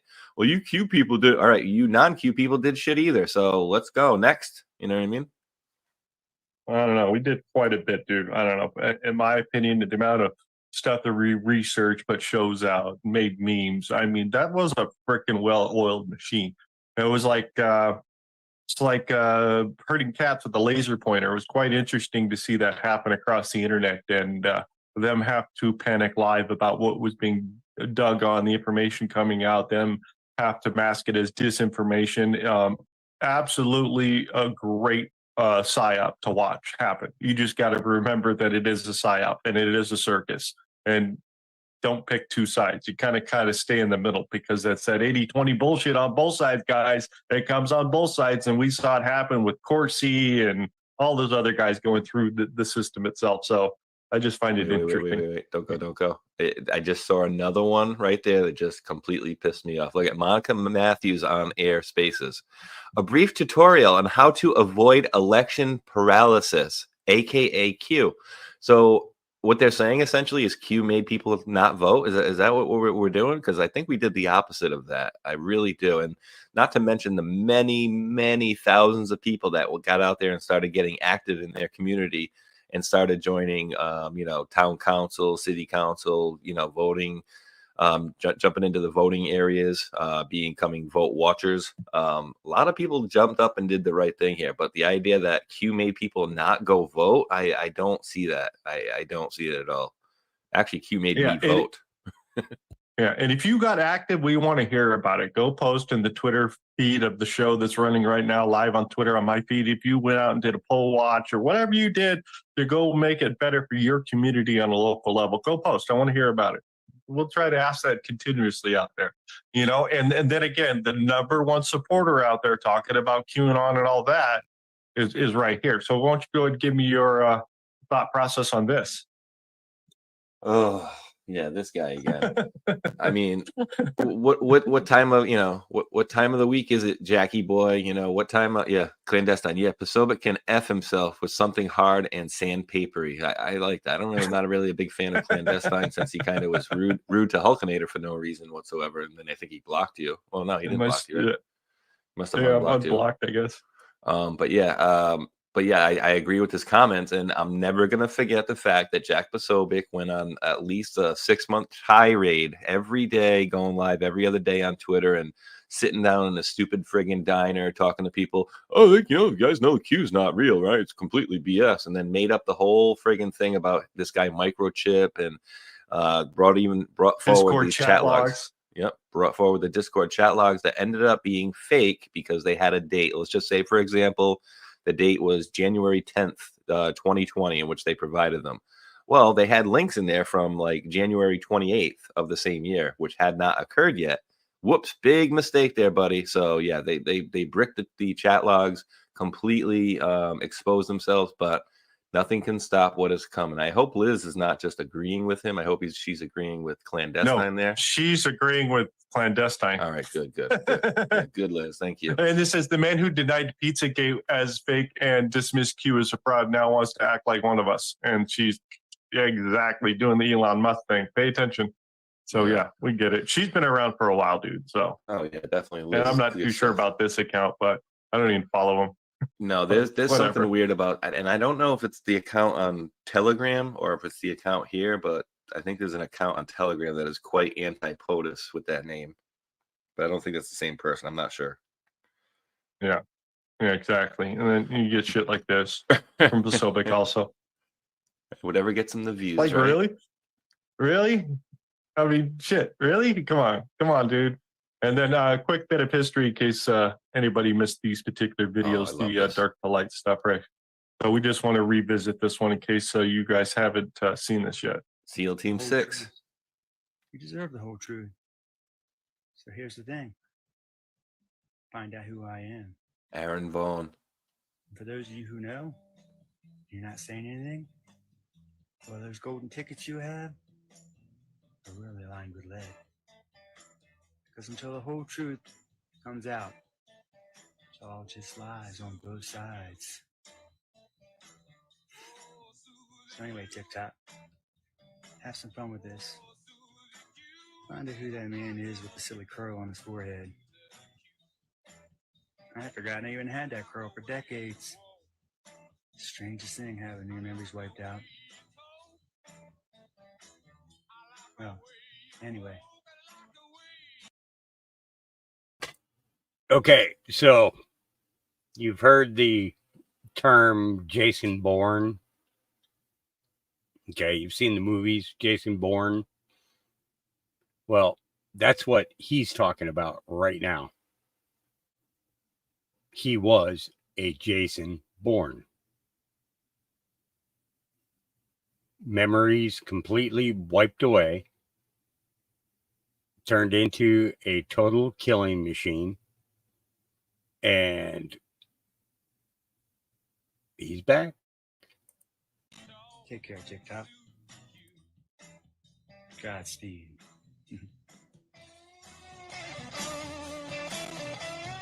Nice. Little peppery of other Q stuff in there. Thought it was pretty cool, but yeah. And then this happened. This was kind of the first part that he had connected to. So yeah. So which one is he really referencing to? Because this is Elon Musk replying to this particular post right here. We've seen all these, Mr. PSYOP himself, Mr. Q Shaman itself, which he said he is not a Q supporter. Came in late into the scene and whatnot there. We know he's a leftist tree activist that likes to protest out in California and whatnot. So yeah, he fits in pretty good. If you've seen his new stuff, he does some excellent PSYOP stuff, to be honest with you. He did like this Joker thing and talking about New World Order. Great. He did a really good job at it. Dude's an actor, lead singer in a band, dude. He's got trade crap all over him and he's got a following. Okay, there you go. So I just want to point stuff like this stuff out. So yeah, here's where we go on, where we go all. Look, we've got, what is that, Bill Clinton over there and some of the other stuff, the old memes we've seen. So some of these are from probably the end of 2018, 2019 somewhere. Yeah. Yeah. It's good to see some of this old stuff out there because you couldn't bring these in. No, we were banned Remember, for a long you time. had to make your own there? Yeah. Couldn't bring in signs that say Q on it? Yeah, and if you notice, there's folds on it right there, right the halfway, right before his fingers. So they had to fold this thing up and basically store it away because if you remember, Secret Service were actually making people that had Q shirts take them off, and then they were like, "Oh, well, Turn Q, him inside out. yeah, or inside out," and then, "Oh, well, Trump didn't want people with the Q stuff out there," and it's like, well, I don't think that's what it was about, really. And now we see why they were doing that, right? And then we've seen the air cues and the multiple mentions of, oh, I don't know, I think I've been to DC, I don't know, 17 times. Like, how many 17. times can somebody mention the number 17 when before it comes weird, right? I mean, he's done it so many times, it's not even funny at this point. Yeah, exactly. And then we did go through that because he's replying to that. And then again, this on November 22nd, 2023, that was over there. And then if we go back to this one right here, November 22nd, 2017, go ahead and read that for me. It says, holy ish, all of the president's past tweets making that reference. Musk, you magnificent bastard. Q read your book. And then Q says, do you believe in coincidences? Q. Interesting. But just not. So I'm just trying to figure this all out. Again, I haven't dug too much into it and looked at it all too much. But I found this, so you could start up at the top left over here. And to your previous point, I've already posted out, I think, definitely twice, but maybe 3 times, asking, hey, Elon, did you grow up watching Thundercats? And that's something actually he could answer. He could say, sure, I grew up watching Thundercats, but that wouldn't automatically mean he was, X in the Q post, which said X grew up watching Thundercats. That could just mean he grew up watching Thundercats and he's some person separate from it. So I just want to put that out there quick. Wait. Okay. I'd like to make one point because he could reply to you about the live chat on video on Twitter, but not about the Thundercat reference, right? Oh, yeah. Yep. That didn't really help out at all. That didn't help out at all either. Whole Mars catalog. Kind of brave of Elon to let Isaacson shadow him for 2 years. He wasn't always so flattering about jobs, but Elon has pretty thick skin. Could be an opportunity for people to learn more about who Elon really is and what his real backstory is. He's so misunderstood. Some people literally insist he's successful because of an emerald mine. Elon says there's probably some really embarrassing stuff in the book. And then we just go on to the other post we just read there. Musk, you magnificent bastard. Q read your book. So I'm trying to remember what this is from. I mean, I remember this, but I don't remember the context of it. And since the boards are gone, we can't go back through see what this original post was making in reference to. 212. So I don't know. Find it. Let me see, because you might be able to click on that link right there. Let me see. I'll see if I can find what the post was responding to here. It's possible, but let's I don't see know. what chat. What's chat thinking? What do you think, chat? Thundercats go. Thundercats. Holy shit. We crazy? Is Elon Musk trolling? Did Elon Musk write the post? I don't know. Could Do you be. believe in coincidences was the post before that. What is it?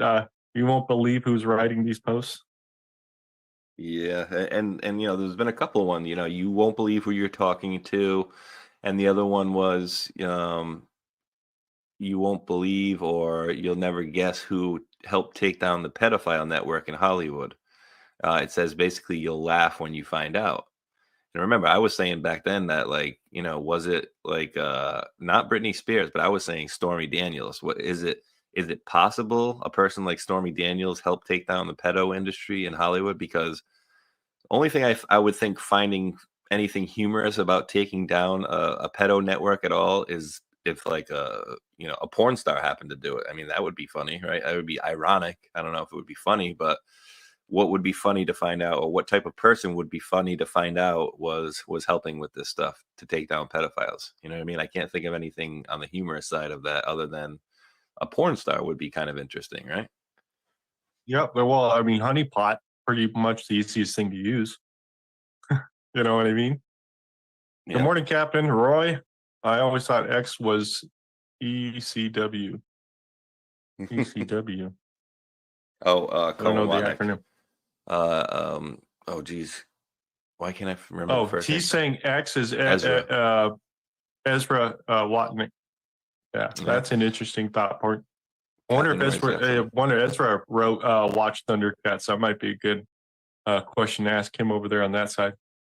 Yeah, Captain Roy's got some good stuff on his Reddit there. I'll drop his Reddit link in there in a minute for you guys. He's got a lot of good old decodes and stuff like that from the Q drops that I think were really good. Yeah, exactly. Exactly. What else do we have for you? His QAnon, yeah, exactly. Extremely concerning. Talking about the open AI stuff out here on this side. To claim Q is AI, then bans the critical Q link in his X kingdom. Is his reinstatement strategy sinking into you yet? I suppose since Elon was linkable, most of you make excuses for particular globalists anyways. Oh, because they're trying to post the Q proofs, and that's probably been banned to alerts. We won't allow you to post it out there.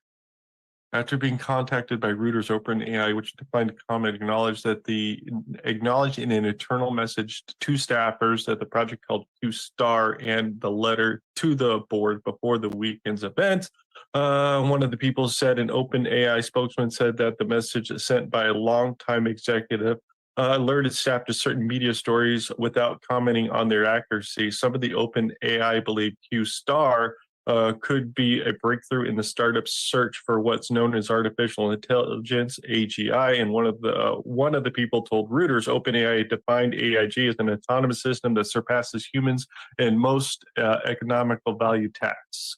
And they're really trying to do this, especially with the white-collar worker people that go sit at a desk and answer phones and whatnot. AI will be able to do 98% of the cognitive abilities of an average white-collar worker. So just think about that for a second. That's their plan. So, and again, you got Elon Musk going back to the Q-Star over here doing memes. Damn it. Not now, damn it, Q. You see these memes? He's all over the place playing with this stuff. Oh yeah, love it. Yeah, he's not now. This is the part that I didn't really fully get because I thought it was interesting.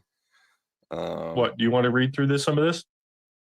Oh, that's big. Yeah, because I don't really fully understand. I mean, even that stuff in the beginning clearly was a little weird, right? So didn't really understand. So basically you have this Q learning, which is not a general AI. It is not scalable. It is designed to learn and think and have cognitive abilities on a small scale to do certain tasks that it's trained to do.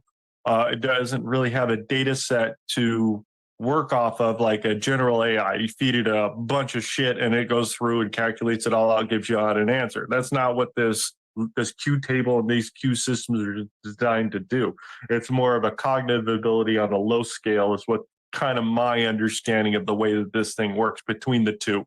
When we're talking about general AI, supercomputers, Google, and this type of system that's not that. It is more something that they could use the product of it to train the other bigger AIs and whatnot, but this is more of a smaller set. Interesting stuff, though. Yeah, and so are we going to find out that this was that this was if this thing likes Thundercats, I'm out. If this thing is a big fan of Thundercats, we're ending the show. No. All right. So it says Brian Romley. OpenAI leaked Q-Star. So let's dive into Q learning and how it relates to RLHF.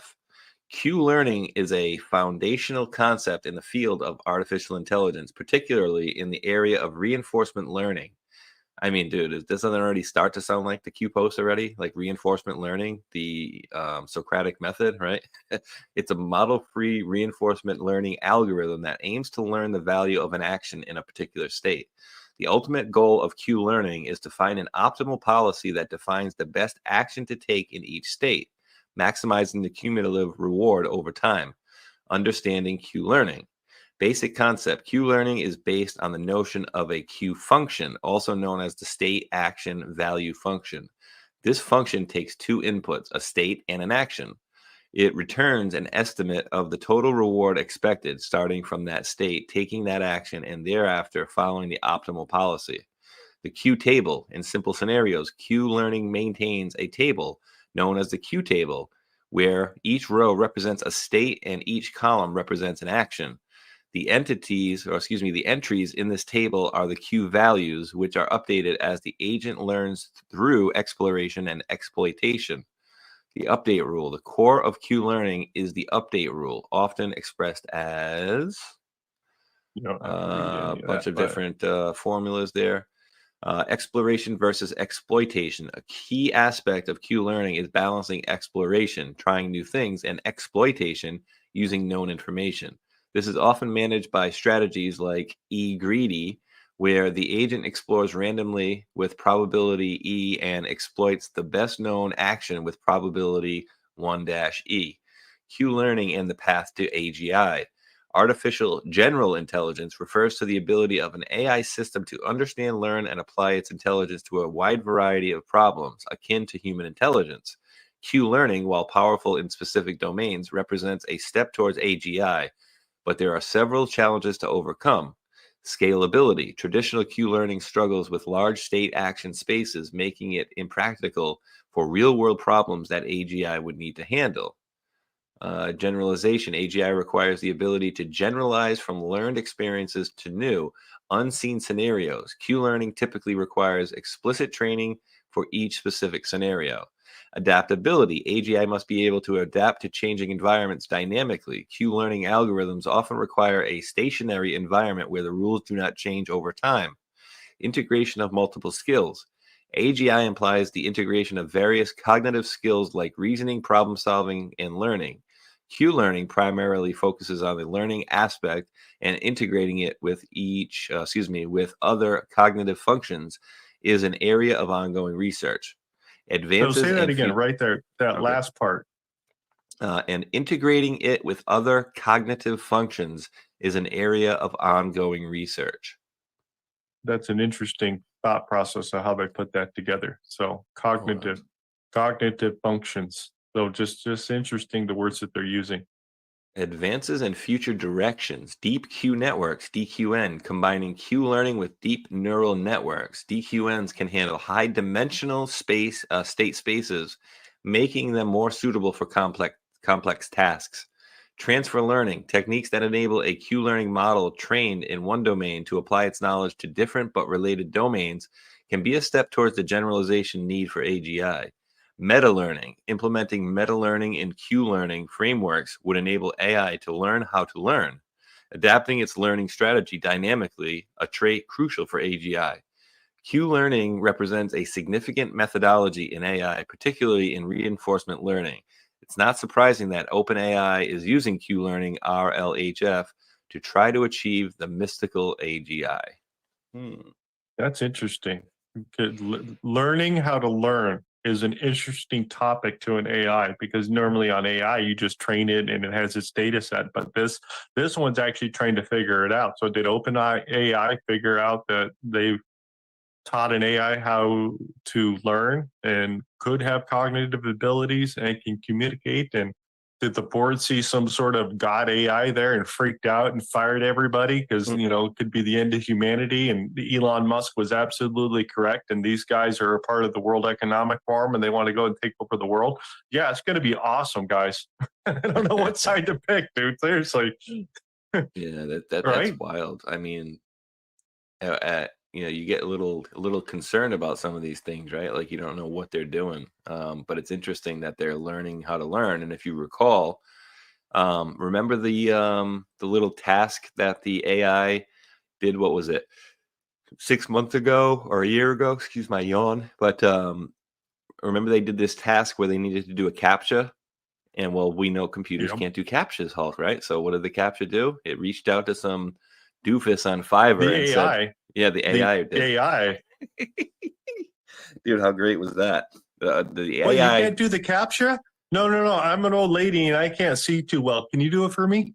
You're not a computer, are you? No. And so it lied. It was conniving and it lied and sneakily found a way. But dude, a lot of people skimmed by this part of it, dude, which I found to be very interesting. Where did it get the money to pay that person the $5 or whatever it was on Fiverr? Did it start skimming money off of, tenths of pennies off of certain accounts like Office Space or something like that? Did it make itself an account somewhere? How was it able to pay this person? That's what I want to know. I think they think that was a training set that they allowed it to happen, and they gave it access to the internet, and it was allowed to do that. So it wasn't like Skynet trying to break out of the box. They were just trying to put it in a box and see what it would do. You know what I mean? So you find a bunch of that stuff out there. So, and then you got this guy go, oh, we invented Q first, blah, blah, blah, all that fun jazz, more deep Q network learning, deep learning, all that stuff out there. So again, the FCC is trying to get all over this thing here to itself. And these are the things they want to make sure that are included in that. Go ahead and give me a good read on this one. AI includes, but is not limited to, machine-based systems that can, for a set of defined objectives, make predictions. Think about, why did Q know so many certain things? And we were told control. For a set of defined objectives, make predictions, recommendations, or decisions influencing real or virtual environments. Generative AI can be used to generate synthetic content, including images, video, audio, text, and other digital content that appear to be created by humans. Many companies now offer products and services using AI and generative AI, while others offer products and services that claim to detect content made by generative AI. So that's what they're considering. AI and FTC and the groups are taking it over with the new administration. So all that stuff is coming out there. And then RDoc dropped this for me right here. I want to take a quick gander. I'm going to have you read a little bit about this. I will drop this article for you guys too out there. For this is quite interesting here. I want you to read that tagline there at the beginning. Project Deep Dream, Twitter, Google, QAnon, and Snowden. Interesting, because we talked about Deep Dream has been in the drops, if I'm not mistaken, right? Yep. Algorithms of Dreaming, Google and the Deep Dream Project. If you haven't heard of Google's Deep Dream Project yet, you are in for a ride. Quote, we asked the network, whatever you see there, I want more of it. This creates a feedback loop. If a cloud looks a little bit like a bird, the network will make it look more like a bird. This in turn will make the network recognize the bird even more strongly on the next pass, and so forth, until a highly detailed bird appears, seemingly out of nowhere. You can have it trip on your own pages. Deep Dream Online Generator. This is one of my favorite. Oh, so it started showing you what it said. Exactly. So there you go. I absolutely love this. I think I'll be spending a lot of time with this new friend. Thanks for sharing. It's interesting to find out which properties of the picture, such as colors, level of detail, or lack thereof, are the most evocative for this network, and compare that to our own way of looking at things, our creative process, and our appreciation for art and aesthetics. For example, the algorithm seems to find similar, familiar shapes in clouds, just like we do. Much party. I think it might mean much parody, maybe. Yeah, exactly. Here, a less nightmare-y and more dreamy version. Exactly. Go ahead and read some of the Deep Dream Project. New computer program helps map the spontaneous visual creativity of dreaming. Researchers at Google have been developing a computer software program that may shed new light on certain aspects of dream formation.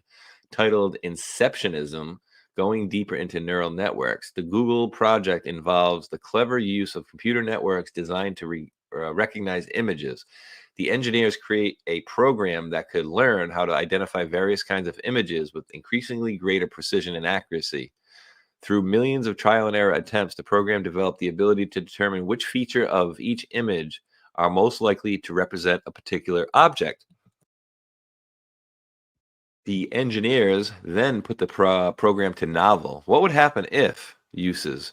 In some cases, they gave the network an image and asked for an amplified analysis of some specific feature of the image. We asked the network, whatever you see there, I want more of it. This creates a feedback loop. If a cloud looks more like a bird, we saw that, it will make a bird image appear seemingly out of nowhere. Including with the announcement was an Inceptionalism gallery with some of their initial images to give a sense of what they're talking about. They go on to comment that this kind of narrowly iterative process can be used over to overinterpret an image.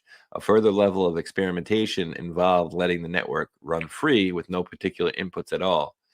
If we apply the algorithm iteratively on its own inputs and apply some zooming after each iteration, we get an endless stream of new impressions, exploring the set of things the network knows about. We can even start this process from a random noise image so that the result becomes purely the result of the neural network. Google has made the code for this process public, posting it on GitHub for free download. The technical requirements are considerable for putting the program to use, but already hundreds of people have created fascinating images that are posted under the hashtag #DeepDream. It's interesting. Where's the going deeper networks? Because he's going to go into explanations and a lot of that stuff out there. But this is the stuff that they posted at us for to look at. It's in the post. You can go look at them. Go grab one of them, see what it says over there for the Deep Dream. Just was interesting to see what they're posting back then. They were talking about that. So this is the kind of start of their system on how it could actually figure out the AI networks and whatnot, because they were at it in the very beginning. And I keep thinking back into this, AI stuff with Google and Project Deep Dream is what if, when we're watching Ethan Hunt on Mission Impossible, right? And you have all those operators, or when they talk about Jason Bourne, all those guys you're talking about, we're watching those movies and the good guys out there, doing, taking care of the bad guys. What if they were talking to an AI? They wouldn't know, right? I mean, sometimes you can't. DM. But it says Google whistleblower Project DeepMind AI Manhattan Project, February 18, 2018, Project Deep Dream version 2A, question mark, and then end quotes, and then -Q. Do you believe in coincidences? So that's interesting, dude. We were thinking, like, back then, I wasn't really thinking of a Project Deep Dream version 2 or anything having to do with Q. I just thought they were mentioning, like, Q was quoting it. And now you look forward, you look back at it after we've learned about this AI that's called Q, and you think, well, what is it? Is that what they were talking about? And it has to be, I would say. Oh, it's Zach Bahores. Discussed Google's relationship with Communist China and the company's artificial intelligence project DeepMind, which has been called the AI Manhattan Project. DeepMind disputes Bahores' comments in a statement. Breitbart, blah, blah, blah, does not operate in China. Google has gotten in trouble in the past for doing business with Communist China. I wanted to ask you if those efforts are ongoing with the company. Can you give us any insight? So Google bought an AI from a company called DeepMind. Let me put it in plain language what it is. DeepMind was creating a godlike AI system, was able to ingest the available public information and interpret and make sense of it. Think of it like an Amazon Alexa, except much, much more intelligent. This AI system was moved out of the UK, I believe, and placed into China. And this was dubbed the AI Manhattan Project. What date is this? 2018. I think on the post it says February 18, 2018. But yeah, and so are we talking about you got things going on over there in China. Wait, let's go in. Peter Thiel says he's accused of Google of acting in a treasonous way, and this is how serious the project got. It's the most sophisticated and advanced AI project in the world, made by American company, placed in China. Oh, that's nice. Bahores says when people think of surveillance, they usually think about the country surveillance. This is planetary surveillance of all information that is available for the surface web, and also any sources that I can get from the deep web, utilizing Google's extensive deep analysis of book scanning stuff. So think of as Library of Alexandria for all available websites that you can search for, and all the data gets fused together and a decision-making process gets formed into that. That is essentially what Google DeepMind project is all about.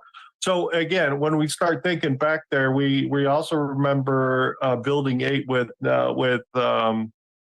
Facebook over there, where they were doing transhumanism emotions across the room. From one person can experience one emotion, and then remotely in a different room, that person can experience the same type of emotion at the same time. So they were doing that over in China. We know that Zuckerberg's China wife and that whole connection over there on that side. So I find that quite interesting over there on that side that they're doing this, and to see this piece of DeepMind go to China there at the same time. And then they have that the Skynet program over there, which is not a joke. It actually exists. That's what the inventor called it because he's a big fan of Terminator. So it does exist. It is a program that allows them to find anybody in the country in less than a second, anybody in the world less than 3 seconds, and you don't have to have a cell phone on you. It does make it easier if you do, but you don't have to.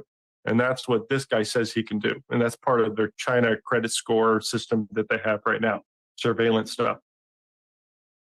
Yeah, we know the whole So- Eric Schmidt was going over there helping North Korea and helping China as well. And Snowden, did he stop to China on the way to Russia? What happened? So yeah, it's very suspect. And remember too, we have, if you remember, we had congressional testimony of some military guys talking about how Google would not work with our government, but was working with the Chinese government. Isn't that interesting? Kind of sketchy, if you ask me. Yeah, Oh. yep. So I find this quite interesting here. What else do we got? Update: following publication, DeepMind contacted Breitbart News to dispute the accuracy of the statement made by Zach Mahoris during the interview. DeepMind is sports. Yeah. So this is again him coming out saying they got a godlike AI. Is this what the board? This is what we also heard from different people from the board saying that they ran into with the two guys with OpenAI. So yeah, it's quite interesting some of that stuff that we get there that comes out there. Project Deep Dream.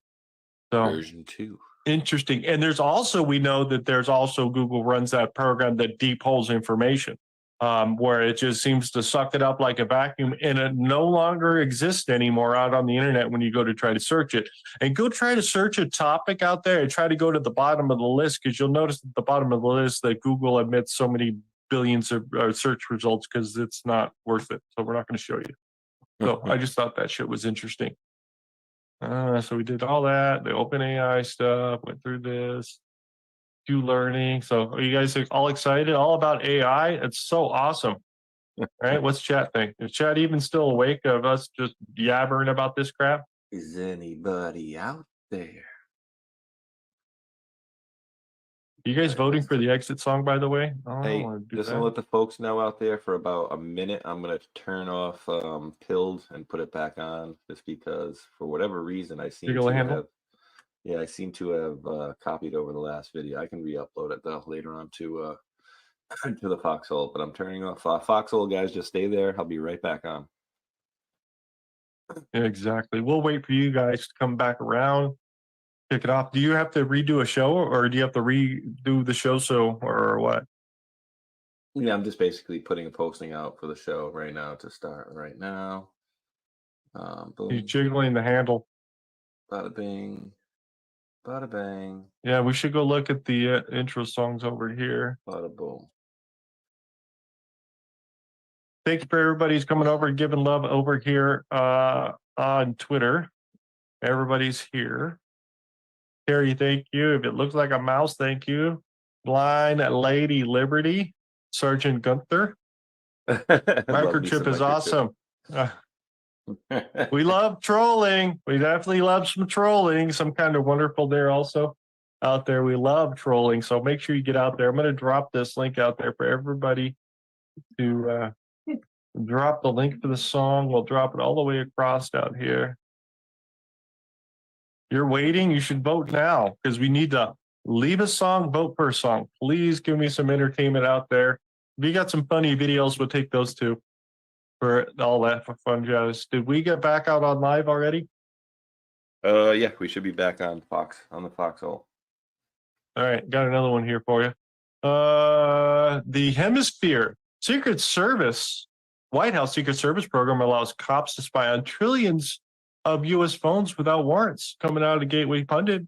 Does Blackhawk have anything to do with AT&T? Remember, we just went through this with Ericsson. Ericsson end up being tied into all these guys. Go and read the blue highlighted pieces for me. Wait, before I do though, are there trillions of US phones? Trillions?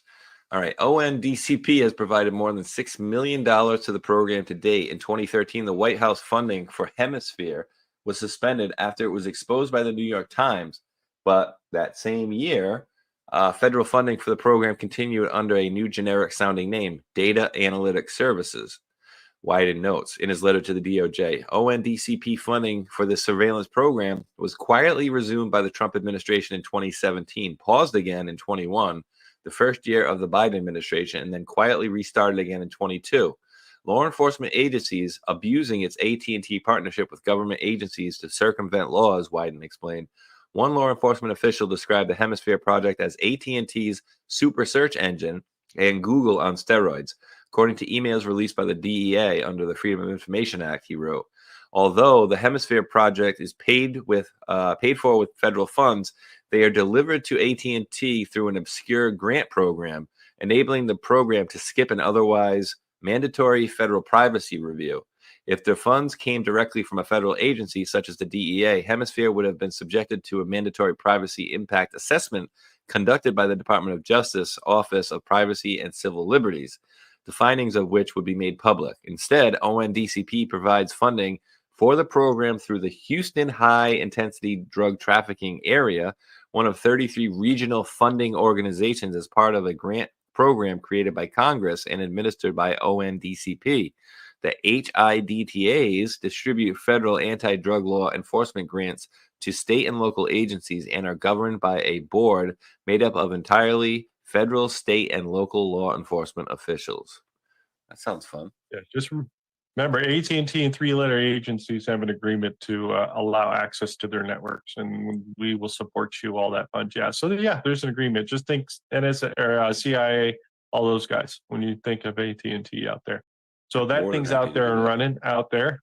Yeah. I ran by this. This is something to think about over here. This is crazy. I'm not going to dude? get yeah. Well, here, listen to this. So how many air marshals are on planes right now, and how many do you think there should be to get to a safe level? Well, Carly, we're not flying right now. The only missions that we're doing are Quiet Skies missions, and those are missions that are following the January 2021 people. So we're either on the border for illegal immigrants, or we're following folks from January 2021. We're not doing our regular missions where we're out there looking for the bad guys. So right now on most flights, you're not going to have air marshals. What do you mean by that? You're following January 2021 people. What does that mean? That means our primary mission is a little group called Quiet Skies. It's a mission called Quiet Skies that we're following people that flew into the National Capital Region in January 2021. You did not have to go to the Capitol or the rally, and you've been put on a specific list that TSA now has assigned air marshals to follow these people who have not had any type of criminal investigation. They haven't committed a crime, but yet 3 years later, we're following the same individuals day in and day out. So you're saying that air marshals are now following people that were at the Capitol on January 6th, and they're not tracking terrorists at all? Well, they didn't even have to be at the Capitol, Carly. They could have just flown into the National Capital Region. So if anybody was there for a job interview, to visit family, we even had a gentleman that was there for a funeral. They put on this domestic terrorist list just because of their geographic location to Washington, D.C. So these people did not even commit a crime. They weren't even at the Capitol. What? Do those people know that they're on this list? Some of them do, because when they go to the airport, they get the quad S's on their boarding pass, and then they have to go through enhanced security. Then they're followed by teams of air marshals on any leg of flight that they have. So yes, a lot of them do know that they're being followed, yet they haven't been vetted and they have not committed a crime. And 3 years later, we're still doing the same duty, and we followed the same people over and over for 3 years who are no threat to this country. Oh my goodness. Okay, so if you are an average passenger on a plane, how concerned should you realistically be? I think you should be very concerned when you're boarding the aircraft. You need to look around to see who you might be able to ask to help you, like a good Samaritan, because you're on your own. If anything happens, please don't wait. There's going to be no law enforcement that's going to help you. So you need to have a plan. Look where the exit doors are. Look where your flight attendants are standing around you. But I would look at other passengers to see. I would be looking around for a football player or somebody, a pretty big guy or a couple big guys, in case you needed to take action. Wow. Yeah, no big deal. Yeah. Child trafficking, no big deal. We'll just go down and have them make sandwiches down there at the border for the border patrol and air marshals. Yeah, I got to go after the January 6 people 2 years later. He's making a flight going to Florida. We're gonna have to follow him. You remember on Thursday I showed that little baby that had the SSS on their little boarding pass saying they're part of the Quiet Skies and you're a terrorist suspect. Crazy, huh? Just saying. That's great. And this post is not even really correct. It says if you did nothing wrong and flew to DC to protest, you're a terrorist. And apparently by what the woman was just saying, you didn't really have to even go to the Capitol to protest as long as you flew in. But I don't know. I think it's got to be a little bit more than that. There's no way they have enough to track everybody that flew into DC, to DC on January 3rd, 4th, 5th, 6th. I'm saying, how many people there were? Credit card companies but credit card companies and cell phone companies voluntarily turned over the information to January 6th committee and Adam Schiff. They didn't need a subpoena. They went ahead and did it. And the credit card company was nice enough to separate the people who purchased guns in the previous week and went to DC. They itemized those people out separately. Yeah, but what I'm saying is as far as following these people around, actually following them around, there's got to be a cutoff of somewhere. Obviously not everybody that flew into DC, because you have congressmen, senators and stuff like that, people that live there and work there. So are they talking about people that live outside of DC that happen to fly in during that period and then fly out within a day period or something? Even that, dude, you're talking tens of thousands of people. They don't have enough people to follow everybody around. So I'm sure they had to have narrowed it down. Flying. Yeah, they had to have narrowed it down to some sort of a list. You know what I mean? To some parameters that they're not letting us know about. Yeah, exactly. So yeah, we got border issues. We know what it is, and again, this didn't end up being a terrorist suspect. This is not a terrorist attack. They didn't find any high-level bombs in here or anything like that. But these guys just figured they would do a Dukes of Hazzard over here at the Niagara Falls at the Rainbow Bridge style. In a Bentley. Is it a Bentley? Apparently, that's what I was told. It was a Bentley. So if you see the next time it flips through, you can kind of see the front grille.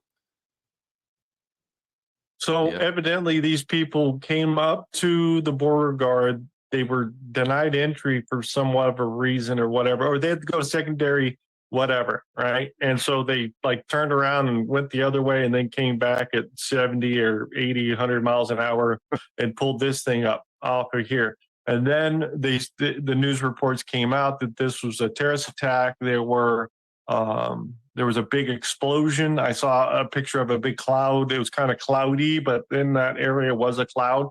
So I don't know where the hell to kind of put that there, but there was some sort of fire and whatnot here. You can kind of see it here on this thing. So something is definitely on fire. So was there explosion? I don't know. Initial reports were 2 people. Terror suspects and some sort of bomb making stuff in there. I'm not entirely sure. I didn't hear any reports of an explosion other than what we see with this stuff. So I didn't see any big giant mushroom cloud, but the cloud I saw was a lot bigger than that. So and I don't think it ever exploded. Could have hit some explosives or something, but they did find out that it ended up in the end being Bo and Luke Duke. They were trying to do the Dukes of Hazzard, reimagine the Dukes of Hazzard jump right there. So again, the first part of the story always probably ends up being correct that this could have been an attempted terror type of thing. They were going to come over, try to blow something up. I mean, it wouldn't be uncommon for something like that to happen now in this day and age. But the U.S. government has come back around and said no. I don't remember. They were like a husband and a wife supposedly, and they drove really fast through there and had an accident. As what the story is now, there was no terrorist suspect. There was no potential bombing. Don't worry about it. That's where we're at right now. But the entire news talked about it. And what do you guys think? What does chat think? Tell me what you think, because I think that's crazy. And I can't have any validity of this, but I also ran by this story and I thought it was good. Go ahead and read that. Ooh, here we go. Iranian passport reportedly found near car that exploded at U.S.-Canada border by Robert Spencer. Leave a comment. Says, hey, I've seen this one. Yeah, you need that little ringtone, because something changed, right? It's Do I have it funny right that was here? on last night too. Really? Oh, this one. Part 2 and 3. I don't even know if you can hear that.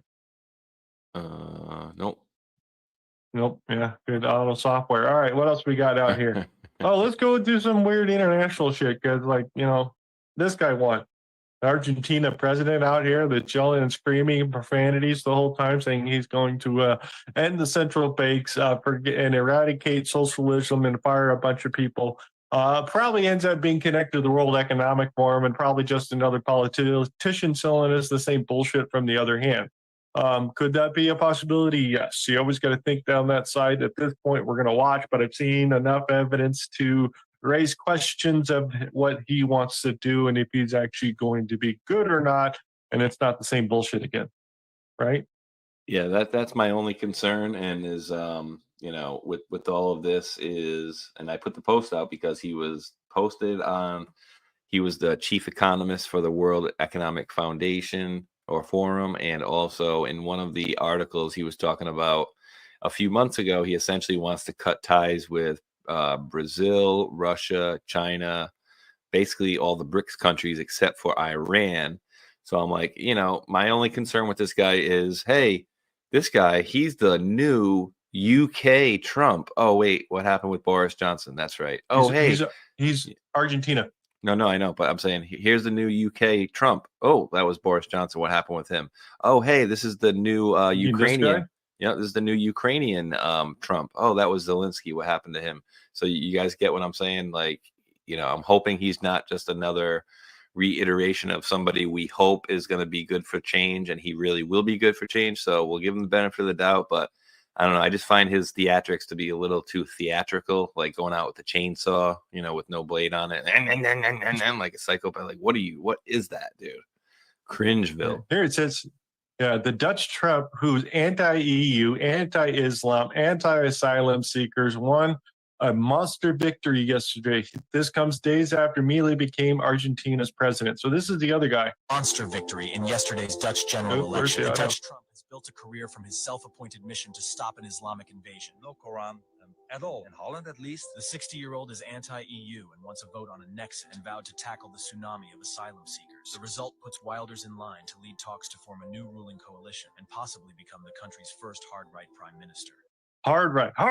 Yeah, the values of the country and the people that they vote for and their traditions that they want to hold on to are hard right, and the left wants to change it and bring in everything new and change the rules, and cats and dogs sleeping together in the end of the world. Yay! I don't know. That's where you're gonna put that one there. Cats and dogs sleeping together? Yeah, exactly. Yeah,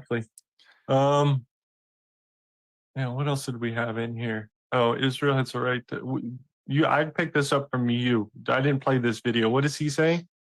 Yeah, big hat tip to my buddy Patriot Politics had sent this over to me. So this is the Swedish Prime Minister. He goes, so I'll do translating for you guys. He's like, Israel has the right to Israel has the right to protect themselves. Whoops. And everybody's like, oh, really? Do they have the right to genocide? So you see people in the crowd saying, oh, do they have the right to genocide? Is that what you're saying? We heard what you were saying right there. We heard what you were about to say. So Freudian slip right there for sure. Exactly. And then we're right by this one right here. Why don't you go ahead and read this one from Conor McGregor, MMA himself. It's the talking about Ireland. The notorious Conor McGregor. He says, innocent children ruthlessly stabbed by a mentally deranged non-national in Dublin, Ireland today. Our chief of police had this to say on the riots and the aftermath. Drew, not good enough. There is grave danger among us in Ireland that should never be here in the first place. And there has been zero action done to support the public in any way, shape, or form with this frightening fact.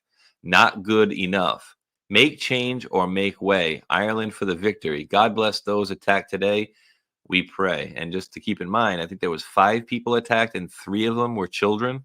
So 3 people were viciously, 3 children, excuse me, were viciously attacked by stabbings. So, hey, what happens, guys? Let's get all the guns out of every place. You know, personally, I'd probably rather be shot than stabbed. I don't know, but I don't know if it would you know, probably hurt both equally, but I don't know. They'll find a way, right? If they're going to take guns away, if you want to hurt somebody, they'll go get a car and run you over. They'll stab you with a knife. They'll hit you with a hammer. They'll find some way to do it. If people want to kill people, they will find a way. They do not need guns to do it. Exactly. And this is, after that stabbing. Evidently, there has been a long history of migrant problems in the country itself.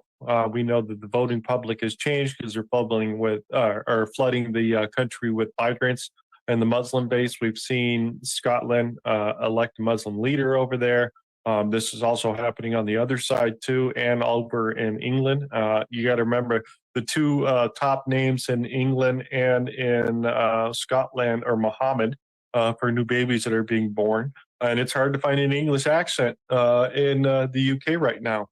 So this guy's talking about this particular issues, and we have people coming to a country that don't have the same value and culture when they grew up in, like some of the other people in that country, and they don't understand it and don't respect it, and they want to destroy it. That's what we're watching right now, and it seems the left control over Ireland wants to continue down this line, and there was a huge riot as an outbreak of this, and they basically going after government buildings and whatnot in protest for the people of the country itself. So I find that interesting.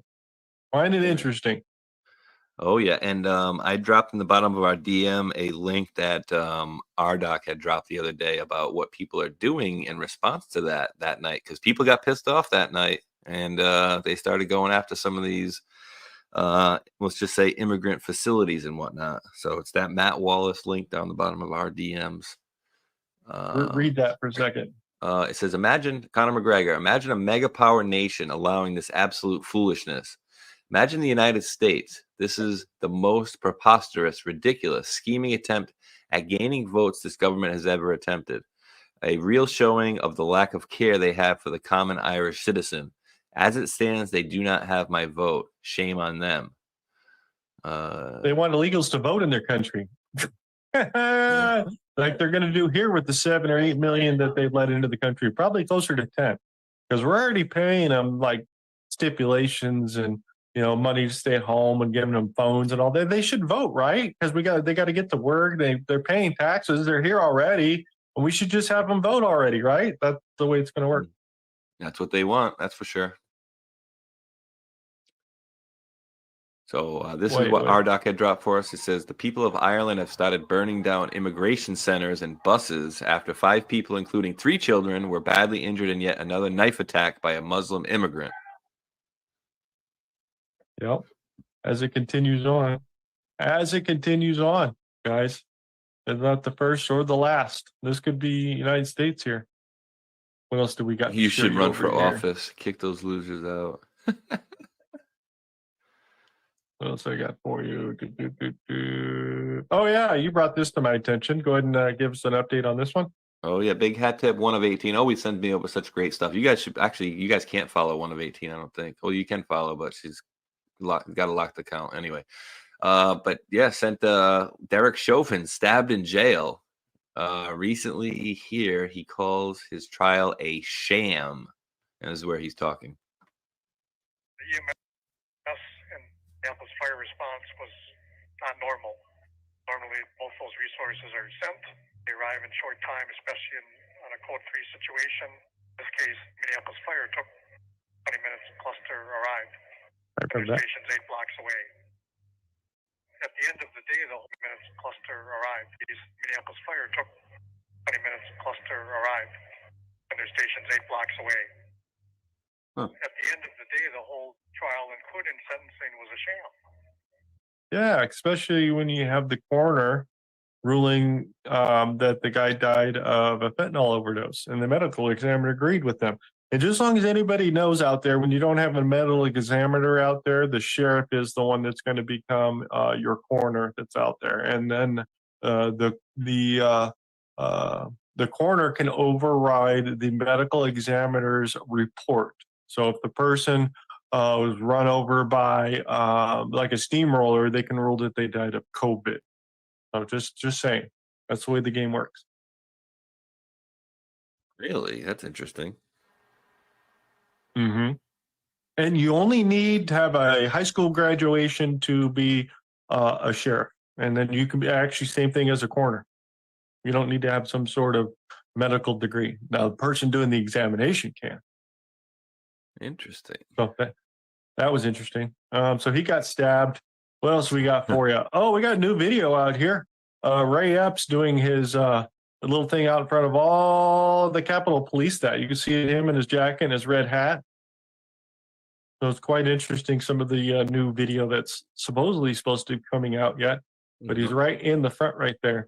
If anybody should This be thing in goes jail on for minutes. over this crap, that guy. If anybody is in jail over this shit, that guy should be right there with them.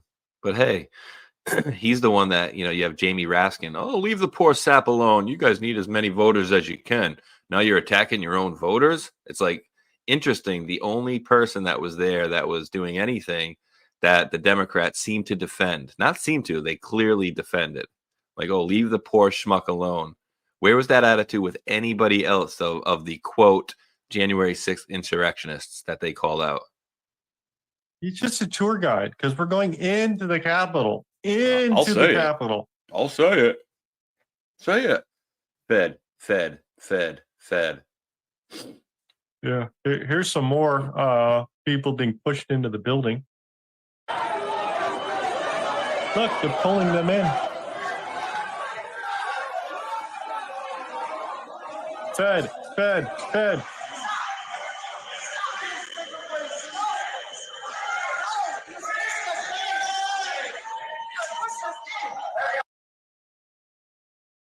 Earpiece.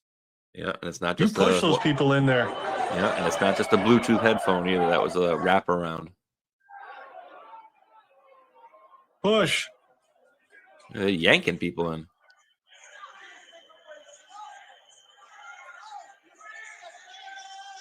Look at the clean haircut. Ready for the office. Yeah, and see the guy I'm over not his shoulder with the saying- mask? Anybody with the mask that day, remember, guys, we were all making fun of the people that were wearing masks still because of COVID, and we knew pretty flat out that 99% of the people that were there with masks were not conservatives, were not Trump supporters, were not there for the right reasons. It's effing crazy. What else do we got? Oh yeah. What else do we got here? He's aggressively pushing elderly person.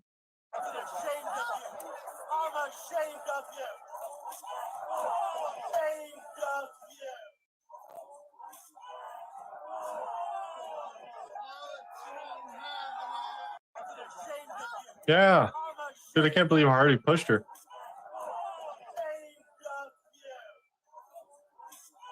I'm convinced some of those people were not cops that day, dude. They were absolutely fake cops there as well. And I don't know if that was a real or a fake one, but there were definitely fake ones there. I would say especially the pack that were near Ashley Babbitt before they walked away, went down the stairs, and then she gets shot, interestingly. And their patches on their shirt looked fake. None of their equipment looked correct at all. Yeah, it looked played. And then again, to reiterate the fact that Jaden X found guilty on all 7 charges. And what do you think? I don't think he even gets home confinement. I think he'll just get what do you call it? Where you got to be on probation for a year or 2. What do you think?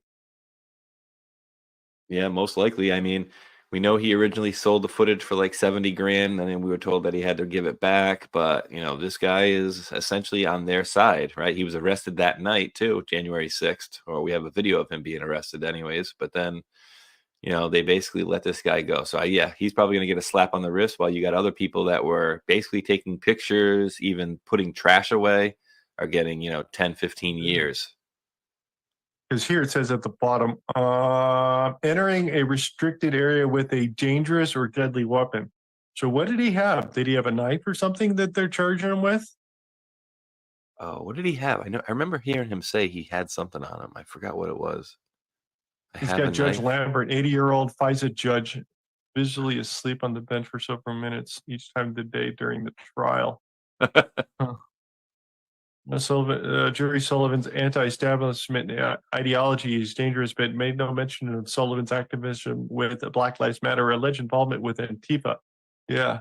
See, infiltrator, just like Jacob Chansley. What else? Anything good else in here? Dude? He's the MAGA Q Chairman, dude. He's with us, bro. Sullivan captured some of the only footage of Michael Byrd's killing of Air Force veterans Ashley Babbitt while she was climbing through the window of the speaker's lobby. Coincidentally. Interesting, huh? Yeah, coincidentally. Who the guy likes to leave his gun in the bathroom a couple of times. The government relied on the footage Sullivan recorded of himself, which he live streamed to his followers on Discord to make their case against him to jurors. Sullivan took the stand and testified for 7 hours. He maintained he was part of the Capitol, present in the Capitol as a journalist with a tripod and a camera. I wonder if that was, look at that freaking, oh. I'm going to burn this back. sucker I wanted to down. look at his picture. Yeah. Yeah, look at that photo, buggy eye. So found that interesting. So that's that. I remember Hulk. Who was he adopted by? Was that somebody in like the Air Force or something like that? Yeah. Adopted by white parents. So he's a white privilege. Military parents as well, if I'm not mistaken. So, and then I ran by this leaked confidential recording of Anti-Defamation League, the ADL director Jonathan Greenblatt, or how you say his last name, in which he expressed the concerns about the rising support for Palestine and opposition to Zionism.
There you go. He's saying it is bad. When we had reported a while ago about the Iranian connections into the White House and the upper echelons of what's controlling actual Biden. A lot of these Iranian-backed people end up showing over there. So I find it interesting because we follow Huma and what's her name, the one that looks like Planet of the Apes and hang out with Obama. What was her Valerie name? Jarrett. Valerie Jarrett. Yeah, that lady.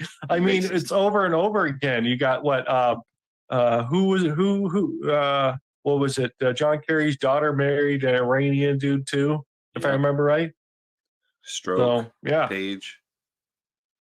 yeah, Stroke, Page, all those people all have Iranian connections. So yeah, we're infiltrated, and they see it, and now they're going to try to sway their narrative with the younger people because this psyop has been taken from them, and it's being led a different direction. So same thing can happen to the Q group too, guys. I'm not saying that's a bad thing, but just pay attention on the way your directions and psyops work.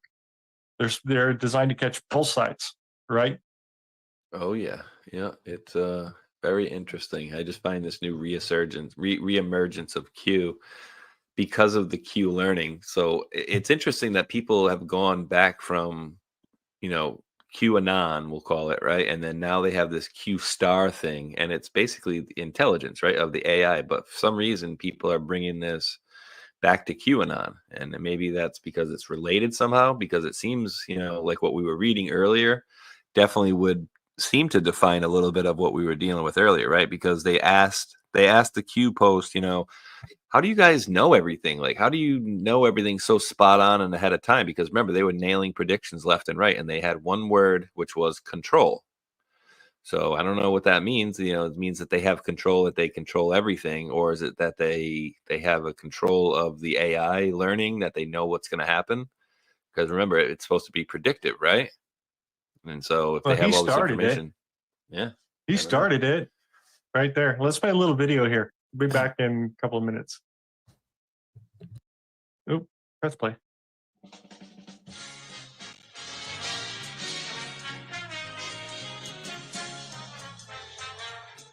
But I am trying to tell you that there is no question as a result of our investigation that an element of the Central Intelligence Agency of our country killed John Kennedy, and that the present administration is concealing the facts. There is no question about it at all. That is your opinion. No, it is not. I know it, and if you will just wait, you will see that history will support this as fact.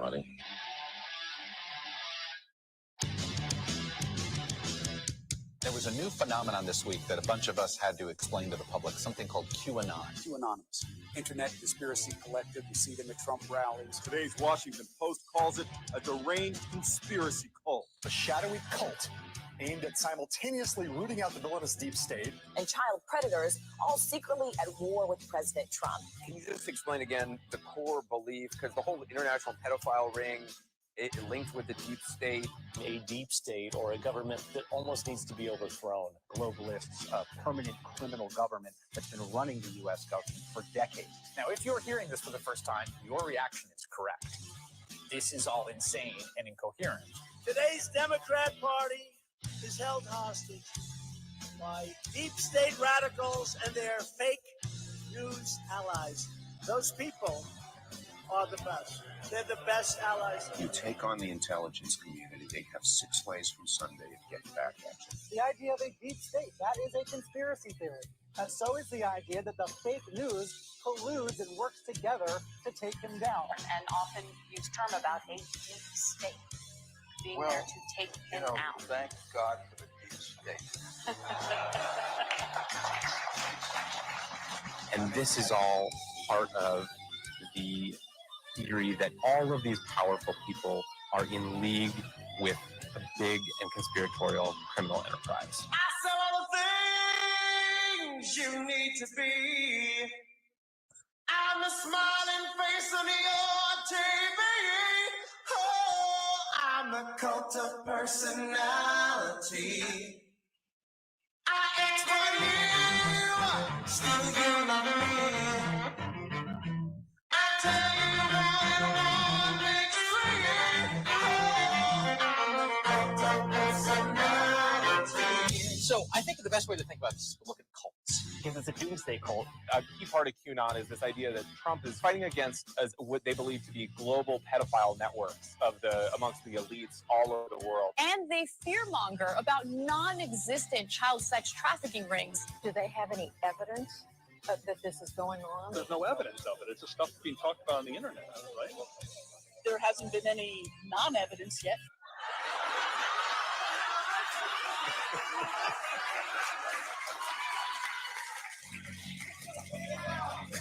You heard the lady. There's no non-evidence. Today, we announced the unsealing of sex trafficking charges against Jeffrey Epstein. Epstein is charged in a two-count indictment. First, conspiracy to commit sex trafficking, and second, the substantive crime of sex trafficking of underage girls. The daughter of Nancy Pelosi, she said this Epstein case is horrific and the young women deserve justice. It is quite likely that some of our faves are implicated. Spoiler alert, season 2 is on the way. So in the end, he obviously didn't kill himself. Just like Jeffrey Epstein. Shut up. I know he's your friend, but I don't care. There are a lot of men in those planes, a lot of men who visited that island, a lot of powerful men who came into that apartment. Among the passengers, former President Bill Clinton. Bill Clinton. Nice guy. Got a lot of problems coming up, in my opinion, with the famous island with Jeffrey Epstein. A lot of problems.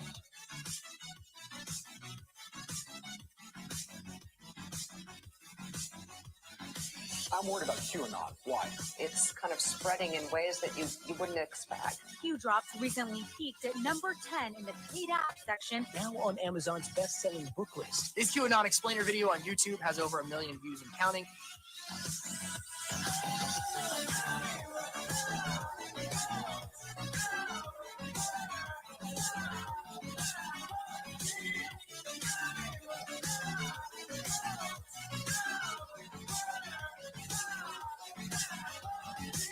Cults of personality. There's that word again, folks.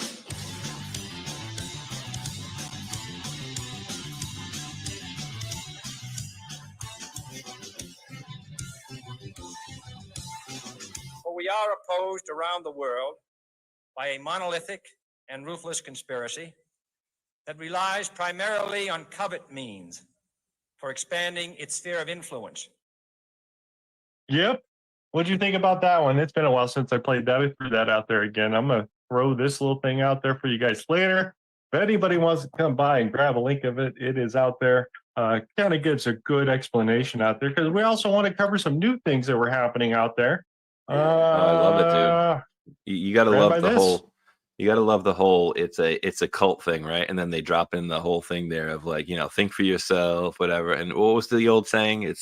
It's the only cult that nobody knows who the leader is, and that tells people to think for themselves and do your own research, right? Like how many cults say that?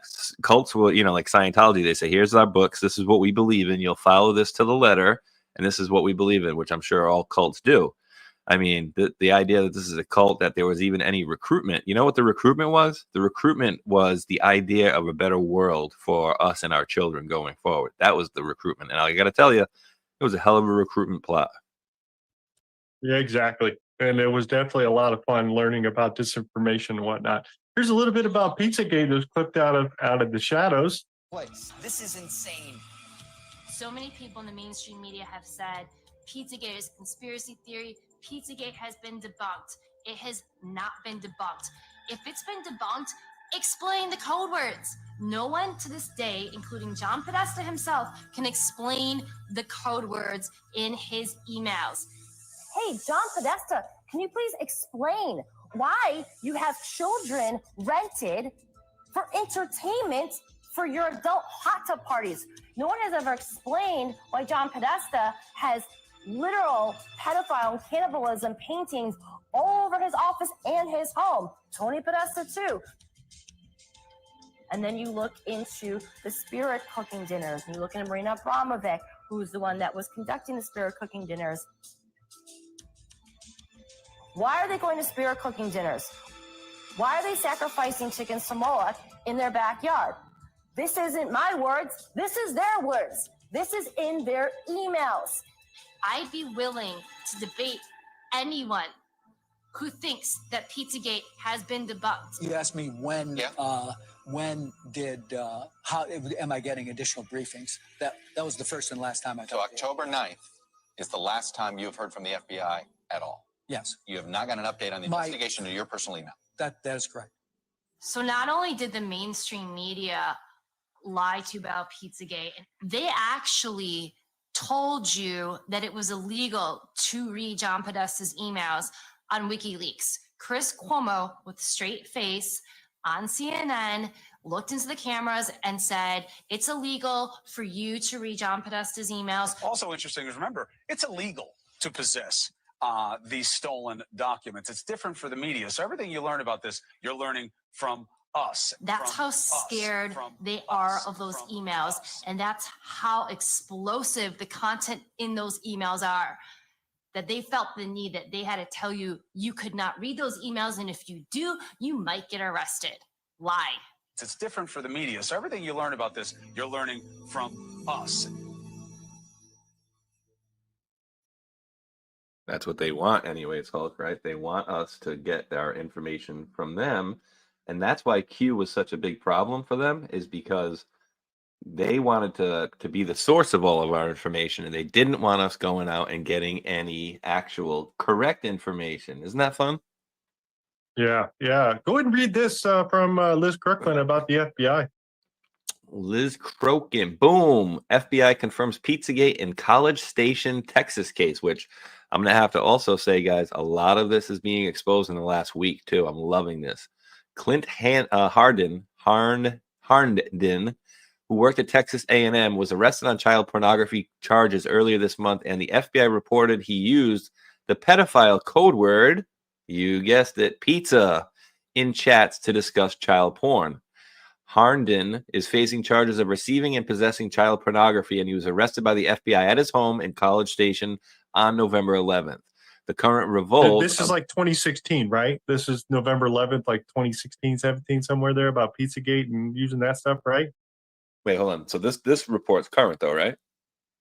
I'm making a joke about it, right? Because she's reporting on it. It has to be from a while. No, this is a few weeks ago, folks. Yep, pizza's just a made-up thing, guys. No big deal here. It says the at current revolt obtained an FBI affidavit from a special agent assigned to the case that details how Harnden used the pedophile code word pizza in discussions about child porn in online chats. The FBI agent wrote in the report that pizza is a known slang code word to discuss child sexual abuse material, CSAM. The affidavit read, agents reviewed Harden's ATXAGGIE 2007 Tumblr page. The page was filled with posts and responses about pornographic material, including CSAM. One post by Harden on Tumblr asked, anyone give out free pizza today? As stated before, I know from my training and experience that pizza and or cheese pizza is a known slang code word used by individuals to refer to CSAM, or child sexual abuse material. It's all coming out. The day is coming when mainstream media and Con Inc. will no longer be able to deny Pizzagate is and always was real. The flood is here. Hat tip Lara Logan. Boom. Yeah, you can see it November 21st, 2023, talking about the issue itself, stuff falling into the affidavit of the court case. And it does talk about pizza as one of my favorite foods, cheese pizza, all those code words that we're referencing out there, and the Tumblr page and whatnot there that he's referencing there. But again, Pizzagate doesn't exist. It is a big, giant psyop. They made it all up. Right. This is just like the $75,000 worth of hot dogs that Obama had flown in from Chicago at 2 a.m. to the White House. Yeah, those are some expensive ass hot dogs. Because here it is. This is from Jim Stewartson, the anti-disinfo activist, the anti-Q guy. Here it is. Elon Musk pushes Pizzagate, 7-year-old lie created by the Russians, Mike Flynn, Eric Prince, and the neo-Nazis. Oh, right, that helped swing the 2016 election to Donald Trump. Musk is an enemy combatant in psychological war on America. I can't even think about that. So again, they bring up this FBI files missing email boxes, Clinton case, blah, blah, blah. Oh yeah? How about this one? Read that one. Yes. John Podesta's friend who debunked Pizzagate. Guess what, guys? Arrested for none other than child rape. Mainstream journalist and close friend of John Podesta, who bragged about debunking Pizzagate, has been arrested on a sickening slew of rape charges of children, child rape charges. And dude, isn't this like par for the course, like for the last 5-6 years? Like literally par for the course. So, and again, this is not 2017, not 2016. This is November 16th, 2023. Yep. So we all knew that happened. Let's go to the next one. What's this? Go and read this one. ABC's former star reporter James Gordon Meek is sentenced to 6 years in jail for hoarding sadistic child porn. I mean, look at the guy, dude. If you can't tell you need to keep that guy away from your kids, I don't know. You need some learning lessons. This guy was a very high-level reporter into the intel agencies, insider information, award-winning this. Yeah, I mean, good. Did great reporting for 20 years. And then again, this is what, 2017? No, September 30th, 2023. He disappeared because he was scared. So that's another one that's happening right there. Dude, oh, I think remember there's a post this? about him too, if I'm not mistaken. I'll try to look it up. But yeah. And then you got her. And then the video that came out. Alan Dershowitz was also implicated in it because of the planes. She told me everything. She had pictures. She had everything. She was in hiding for 12 years. Bump it up a little bit. We convinced her to talk to us. It was unbelievable what we had. Clinton, we had everything. I tried for 3 years to get it on, to no avail, and now it's all coming out, and it's like these new revelations, and I freaking had all of it. I'm so pissed right now. Like every day, I get more and more pissed because I'm just like, oh my god, it was what we had was unreal. Other women backing it up. Hey, yep. Brad Edwards, the attorney, 3 years ago, saying there will come a day where we will realize Jeffrey Epstein was the most prolific pedophile this country has ever known. I had it all. And I had it all. There's absolutely no evidence that any of this stuff is true. How about him? Everybody remember him, right? Anthony Weiner. Aberdeen emails lead to Fed's seizure of Anthony Weiner's laptop. And don't try to go and find that old article from the New York Times about the police chief wanting to go out and arrest Hillary Clinton if the FBI didn't get involved. And then they came over and said, no, relax. We got it. We're going to take the laptop. We're doing the investigation. We're going to give it to the FBI. James Comey's going to save the day. We got it. Don't worry about any of those things. And then we just charged Anthony Weiner with just texting an underage girl and gave him like a year or so and then let him out early and gave him probation. And he's back living with Aberdeen now. So, yeah, great. Everything's great. Yeah, don't worry about the insurance file or any of that frazzle jip that might have been on there. I don't know. Right? Yeah. Let's not forget about that. Let's not forget about the file on the laptop that was shared. Remember, Huma Abedin, as Hulk mentioned, was Hillary Clinton's daughter, quote daughter. She said they were so close, but she was basically her assistant. And, Weiner and Huma Abedin obviously were married. And so they had shared devices. But within one of those laptops was a file called Insurance, which they had apparently all sorts of bad stuff on these guys, on Hillary and her operation. So it's interesting that we get stuff like that coming out. And then later on, whether it was purposely dropped or not, you get the Hunter Biden hard drives along with the sisters' diaries, all sorts of bad stuff coming out about these people. But man, I love this boomerang coming back, dude. It's just clipping them in the back of the head right now, isn't it? Yeah, let's look at this one right here. Yeah, everybody watches the CNN anchors disbelief when Clinton say destroyed phones with hammers.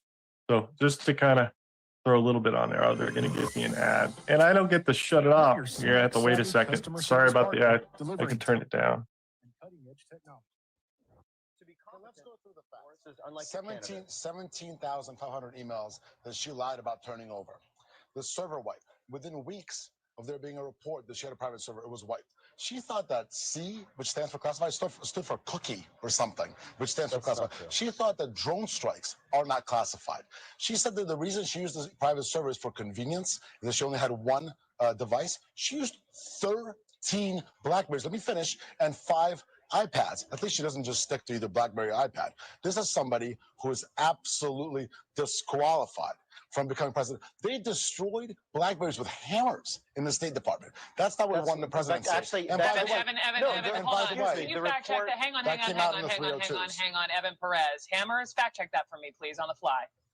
Yes, they did. Brooke. As you did. mentioned, there were 13 devices, mobile devices, and 5 iPads that the FBI said that, you know, in some way were used with her private email server, and they did, in some cases, just destroy them with hammers when they were done using them. That's a pretty good way of just. Fact check is true. Yeah, because James Comey came in and saved the day and looked at, what is it, 300,000 emails in a couple of days, and everything's good. Don't worry about it. Oh yeah, we went through them all. Nothing This to see guy. here. Oh, is that? wait, hold on, Hulk. Is it another one? Are we talking about another No, it's guy? not. In a week? No, it couldn't be. This is 2017, right? No, yeah, this is. Oh, sorry, this is 2023. Oh crap! Last Gunther. week. This week. Gunther Eagleman, yet again. Here comes the boomerang. Democrat friend of Pete Buttplug, Mayor Wojahn, was just sentenced to 30 years in prison for possession and distribution of child porn, party of pedophilia. I mean, crap. I would keep Buttplug away from my kids too. He's got that face. He's got that creepy pedophile face. So he got 30 years. I'm saying he was probably making it, and they probably found him on video with it. So being part of the distribution side was the nice way to say it, in my opinion. But yeah, another guy. And there's nothing about Pizzagate at all. I'm glad there's absolutely no evidence of Pizzagate whatsoever that was down here. Oh yeah, this is quite interesting here. We're going to go ahead and read this part, because remember, Comet Ping Pong doesn't have a basement, guys. They said they don't have a basement. The gunman went in there looking for kids in the basement. There's no basement. I don't know what you're talking about out there, but mysteriously the computer system there had some hard drives that were shot by the gunman, but didn't shoot the computer case, but were actually able to shoot the hard drives that were installed in the case. And then you ran by this one here. Go ahead and read this for me, Mr. Space Shot. I mean, Hulk, the guy was a sharpshooter. What do you want to say? I mean, all right, MW, what was it they couldn't believe you had made? Alephantis, well, we made everything from scratch. Other restaurants, even good restaurants, will, like, not roast their own peppers. You can just buy the roasted peppers in a can, or you can buy garlic oil. Some products you can get, and they're consistent, but they're easy. But I didn't even know that existed, actually, until they said that. I was like, what do you mean? There's another way? You can just buy those things? Because a lot of restaurants will open a can and put it on. Like our sauce, we harvest a whole crop of organic tomatoes, 10 tons of tomatoes every year, can them all, store them in, no, that can't be right, Hulk, because they don't have a basement in Comet Ping Pong and Pizza. Store them in the basement, have like a harvest party when it gets loaded in. Wait, basement? I thought they didn't have a basement in Comet Ping Pong and Pizza, dude. I don't know. This guy over here doing this food review about Comet Ping Pong and their pizza says that they store it in the basement. That's Elefantes himself and his gay boyfriend from Media Matters. What's his name? David Brock. Yeah. So, David I'm Brock. not saying that there's anything there. Not saying there's anything there. So what do we Nothing think? to Do you think see pizza does it exist, guys? Let's do a check. Does it exist? Are we seeing what we think Because we're seeing? that's just this month, folks. Just the little stuff putting in. Yes, thank you for all the donations that people go out and put out there. But even Elon Musk is getting on the backside of this, promoting this, and making sure people are connected to it. Especially David Brock, the boyfriend of James Alefantes, the owner of Comet Ping Pong. Yes, the Pizza Gate restaurant Elefantes, a pizza shop owner at the time, was on GQ's 50 most powerful people in DC, and he just makes pizza. Hold on a second. Yeah. No, that was absolutely hilarious. GQ's top 50 most influential people in DC. You had people like, the Secretary of State and things like that. But then this pizza owner was like, I think he was around 48 to 50 or whatever. But he was still a guy that owns a pizza parlor. essentially, a guy that owns a restaurant and who is allegedly a Rothschild, is one of the most influential people in DC. Think about that, guys. Is he influential because he makes a good pizza, or is he influential because he has information on people that may be doing bad things at his restaurant? Just saying, I'm not sure, but you never know. Yeah, exactly. You could upscale that to the Playboy Mansion for your Congress and senators and other important people that don't get to quite go to the island because they're not on the billionaire list. But the billionaire list, they get to go over to the island. But you got to go look at the photography studios of representatives of what's her name? The one we couldn't say on Facebook. Rachel Chandler. Yeah, Rachel Chandler, that has that modeling agency that takes pictures of the unhappy kids on all those photos or whatnot. So you can go order one of them and then send to the island, and then you go do whatever you want over there on Epstein Island and do your ritual stuff and, do all the weird white people stuff that they do to use this black magic and retain power in this world because they believe it, even though it's all conspiracy and whatnot there, and they're not actively promoting Satanism or sacrificing chickens to Moloch or anything like that, or talking about any of the adrenochrome stuff. I mean, that's a whole topic we haven't really touched upon itself. But yeah, it's all conspiracy theories, in my opinion. Oh, I see on the right side, Nicoletta Trumpy Bear is talking about it says the last Rockefeller estate in Connecticut goes up for sale. And remember, it's interesting in the timing of all this. They're doing this huge, I think we covered it, 2 or 3 weeks ago, that they're covering this huge auction of all of their properties and all of their many knickknacks and trinkets. So I guess we could say our pieces of artwork and stuff. I mean, it's huge. The display that they're selling is huge, dude. Huge. Yeah, I mean, we tracked the one. When was it? Back 2018 when the Black Forest stuff went up for sale, and they sold a bunch of stuff, a bunch of artwork and stuff. They were going to sell. They sold the forest land around the property, but they didn't sell the lodge. The lodge, the power station, river outhouse building, whatever it might have been, were sold for a very cheap denomination to a family friend or something along those lines for a very cheap price. So interesting things happening over there. And then remember, one of the Rothschild helicopters got shot down. I mean, it crashed. Or you could say shot down. Yeah. Remember? Oh yeah. The bunker, Mr. Green or whatever. Bunker, There we go. Mr. Green. The operation where they went to take out. Are you talking about when they went to take out one of the Rothschilds? Yeah. Yeah, wasn't Or it Bunker? supposedly. Bunker Green was one of the posts that day, and they were saying that maybe Green was go, and I forgot, but there was a cryptic post that day, and then they went over it again after the fact. But it talked about Green. So if you look up like Green on the posts, you would see something weird about that. Thank you, Chris, for posting all the leaks out there. Much appreciated. Give a thumbs up and a share out there. Much appreciated out there. And especially all the donations or whatnot. What else do we have for you here to talk about? So we went through that. Yeah, What else do we have? remember, it gave a location, it Emails. gave coordinates, confirmed UDT Green, Godspeed, and then later on it gave like another cryptic code here. And I dropped you a link that my buddy Milay from Patriot Politics had just sent me, having to do with Pizzagate down the bottom of Tip Secret of our DM there, and it's a guy talking about how General Flynn had posted about the Pizzagate, which I found interesting because this guy. Oh, Will this Jordan, is way early, dude. This Yeah. is isn't this like 2016, I think? 16 or 17 When it yeah. happened? Yeah. Well, this post right here is this actual post that I just There's sent the you Eric is from Prince part. That's 2016. Breitbart's got it. Yeah. So see this post right here is December 4th, 2016. Trump's national Yeah. security advisor basically talked about the Pizzagate That's what you stuff. wanted, or this? Well, yeah, I was I was just going to gonna say go in Trump's national security advisor has promoted tweets alleging Hillary Clinton was involved in sex crimes. Retired general whom President-elect Donald Trump tapped to advise him on matters of national security has promoted stories involving conspiracy theories about Hillary Clinton. Wow, maybe because they're true? Maybe? You never know.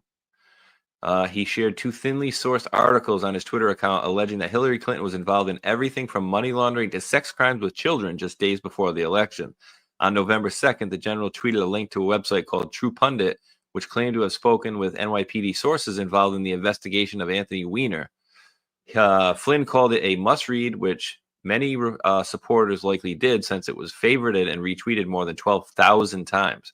The fabricated news story originated on a number of right-wing blogs that were reported little more than anonymous postings on internet message boards. As PolitiFact pointed out, the conspiracy theory that implicated Clinton in a, quote, political pedophile sex ring being investigated by the NYPD and FBI had no basis in fact. Spokesmen for both agencies denied any investigation, according to PolitiFact. And I know, Hulk, you have that post, and maybe we can pull it up. Remember the post where it was on like the Today Show where they were talking about a sex ring or something like that going out of the Secretary of State's office, and then how that was closed up? Remember that one? Yeah, I do have that actually. It's hidden in there, but it is. We gotta go to my channel.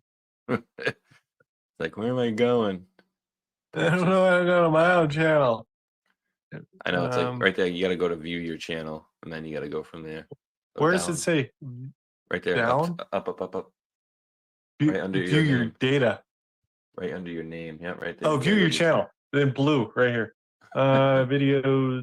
There's a bunch of interesting stuff here. They're all named different things, but like the David Hogg one is here if you want to go find it, because they censor shit, so I don't name it what it actually is.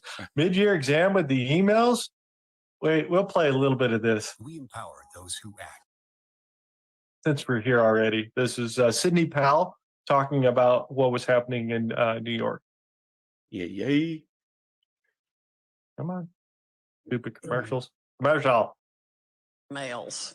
She realized the reason that Hillary had to be protected was because he was writing her on that secret server using an alias, which shows that he damn well knew and had approved in advance. Wait, Barack Obama had an alias email? Gee, I wonder who else had an alias email that came out in the news just recently that's a president. Oh yeah, Biden. Her use of the secret unsecured server. On top of that, there's the Anthony Weiner laptop, which I don't know if you heard this. I wrote an article about that too. 675,000 Clinton emails when they got Anthony Weiner's laptop in a search warrant because of all his sex perversion issues. It was all the Clinton emails, the Clinton Foundation, her Secretary of State emails, Huma Abedin's emails. Lots of people emailed Huma as a proxy for Hillary, and it included what Comey called the sorry, I must wave my hands more than most people. The golden emails, because they were the BlackBerry backup emails that they were supposedly just looking for everywhere very diligently. Well, guess what they did when they found them on the Weiner laptop? They got a search warrant for things that didn't include the BlackBerry backup emails. So when they told us, when he stood there and said that day, oh, you know, we've reviewed all the emails now, there's nothing there, that was a bald-faced lie. They specifically did not look at the BlackBerry backups, and they didn't look at a fraction of the emails on Anthony Weiner's laptop. So one of the things, if I were the president, I'd do is demand the Anthony Weiner laptop and get it to the most trusted person in the military to take apart everything on it and then start using it. There's a lot that can be prosecuted. I have no doubt on that laptop. In fact, I heard that the New York police officers who saw some of it, even though they're hardened investigators, literally had to go throw up. It's bad. Seriously. You know, and never mind the fact, ooh, we should take a look at that right here. I did write it in here. It says HRC equals Alice, Saudi Arabia equals Wonderland, Q equals Alice. You will soon understand the meaning behind Alice and Senator Johnson. Wonderland. Thank you, Mr. Chairman Back and in those Madam little Secretary. I'd posts. like That's the one that RDoc goes into a lot. But the one we were looking for is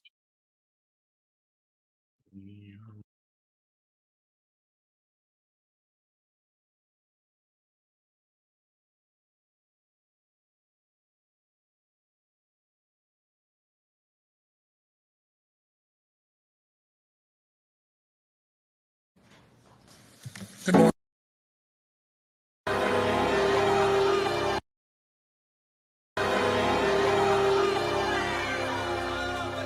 I have done many good deeds in your presence.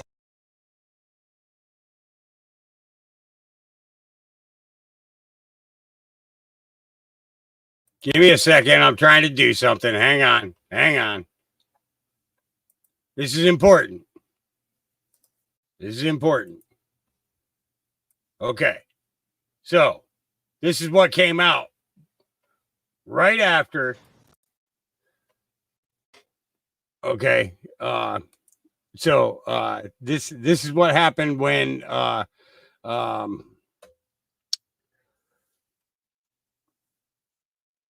after Hillary lost and everybody was making fun of Hillary.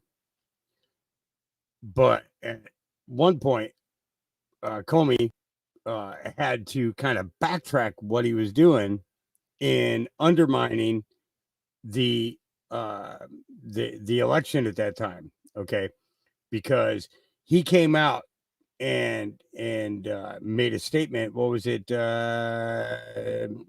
Less than 3 weeks before the election, in regards to that the investigation is continuing, and listed off this.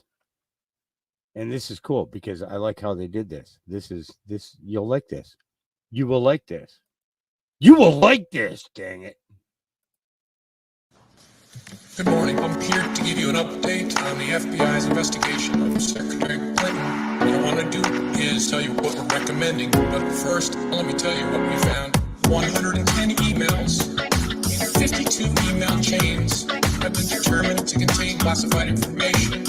What difference at this point does it make? 8 of those chains are top secret. 36 of those chains secret. And 8 contain confidential information. What difference at this point does it make? Everything I did was permitted. There was no law, no regulations. Secretary Clinton should have known that an unclassified system was no place for that conversation. I did not email any classified material to anyone on my email. None of these emails should have been on any kind of unclassified system, not even Gmail. Well, first of all, nothing was marked classified. To the contrary, Nothing was marked classified. there is evidence of Nothing was tremendous amount. Nothing was marked classified.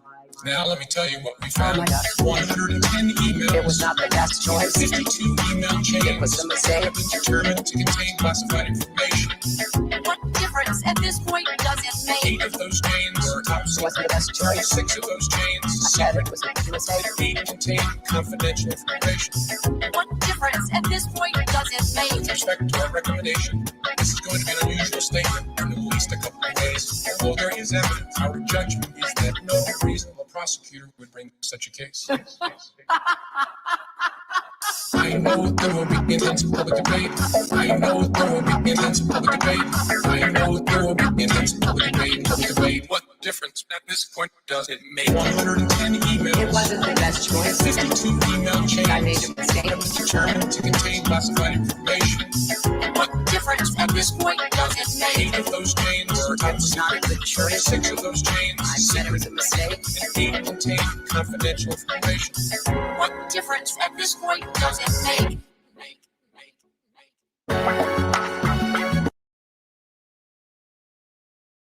So, this song came out 2 hours before Hillary was supposed to speak in Portland, Oregon. Okay. The turnout was expected to be somewhere around 128,000 people. 10,000 showed up. 10,000 showed up. But you realize what these guys have done, right?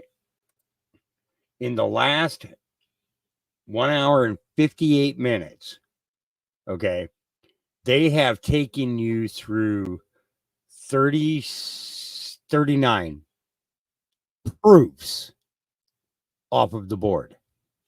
39. Okay. And they're getting ready to hit number 40 right now. Okay.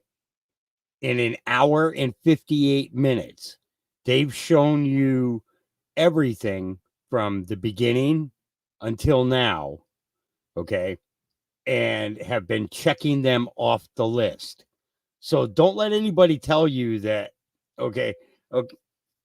So different people have different opinions about the board, okay? And I totally get that. But for a lot of us, that's where we learned how to research again. That's where we learned how to take the questions and learn what the question really was. And then when we found out what the question really was, then we researched that. And we found answers. And we found big fucking answers, not little answers, big ones. Okay. And I did not mean to drop an F-bomb right then. I was trying to not do that. You know, so what they have done in this short period of time is taking you through a timeline of specific drops, 39 of them. And like I said, we're about ready to hit number 40. Okay. And I'm telling you, all you have to do is sit somebody down, tie him to the fucking chair with duct tape. Okay. And turn on a couple of these guys' shows, and you're going to change their minds. It might take duct tape, though. Okay. Just saying. All right. Let's get back to it. Right here. Good old Jen Psaki. Circle back. What? Circle back. Circle back. I got to turn this up a little bit. Allegations this morning facing the State Department. That's right. According to internal State Department memos, the agency might have called off or intervened in investigation into possibly illegal and inappropriate behavior within its ranks, allegedly to protect jobs and avoid scandals. This concerns the time that Hillary Clinton was Secretary of State. We want to get right to NBC's chief White House correspondent, Chuck Todd, with the latest. Chuck, good morning to you. Good morning, Savannah. You know, there's an old saying in Washington that the cover-up is worse than the crime. But in this case, both parts of it are disturbing. Allegations of prostitution and pedophilia, and allegations that those crimes were somehow covered up or not looked into. So the State Department this morning is having to respond to those claims and those investigations of misconduct by State Department officials, including by an ambassador and security agents attached to then Secretary of State Hillary Clinton. And the allegations are that these investigations were whitewashed, quashed altogether, and that those orders came from high up. NBC News has obtained documents related to ongoing investigations into some disturbing allegations involving State Department personnel and at least one ambassador. A State Department memo says the ambassador, quote, routinely ditched his protective security detail in order to solicit sexual favors from both prostitutes and minor children. The memo also says a top State Department official directed department investigators to, quote, cease the investigation into the ambassador's conduct.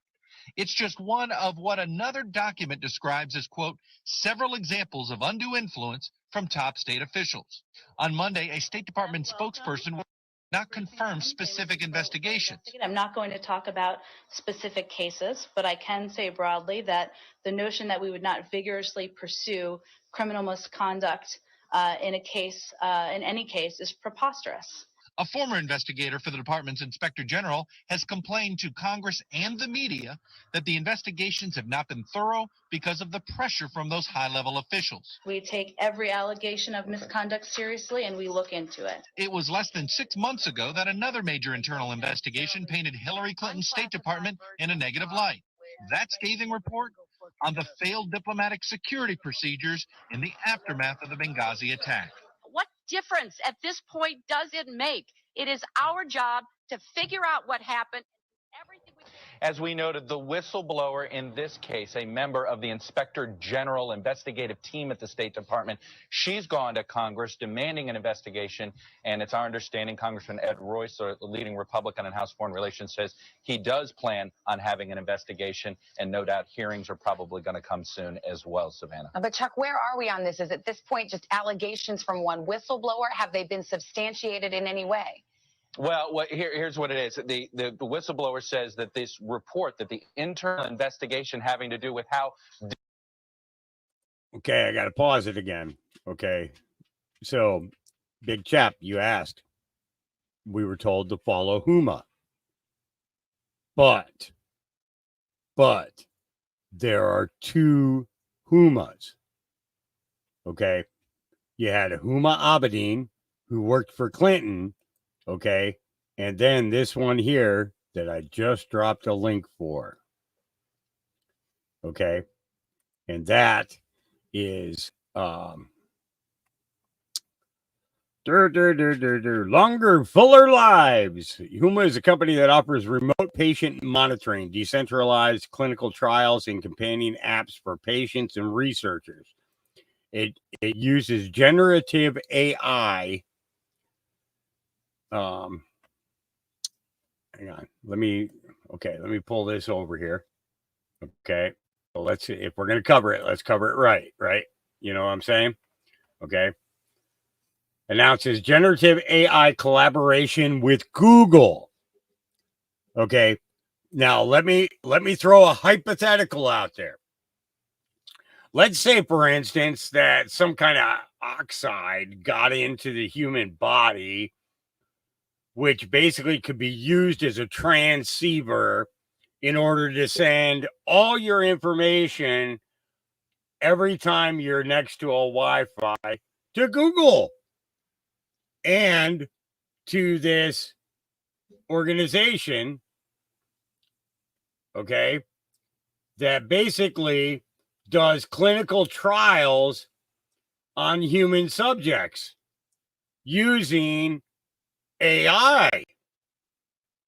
No, there's no way that a company could do something like that.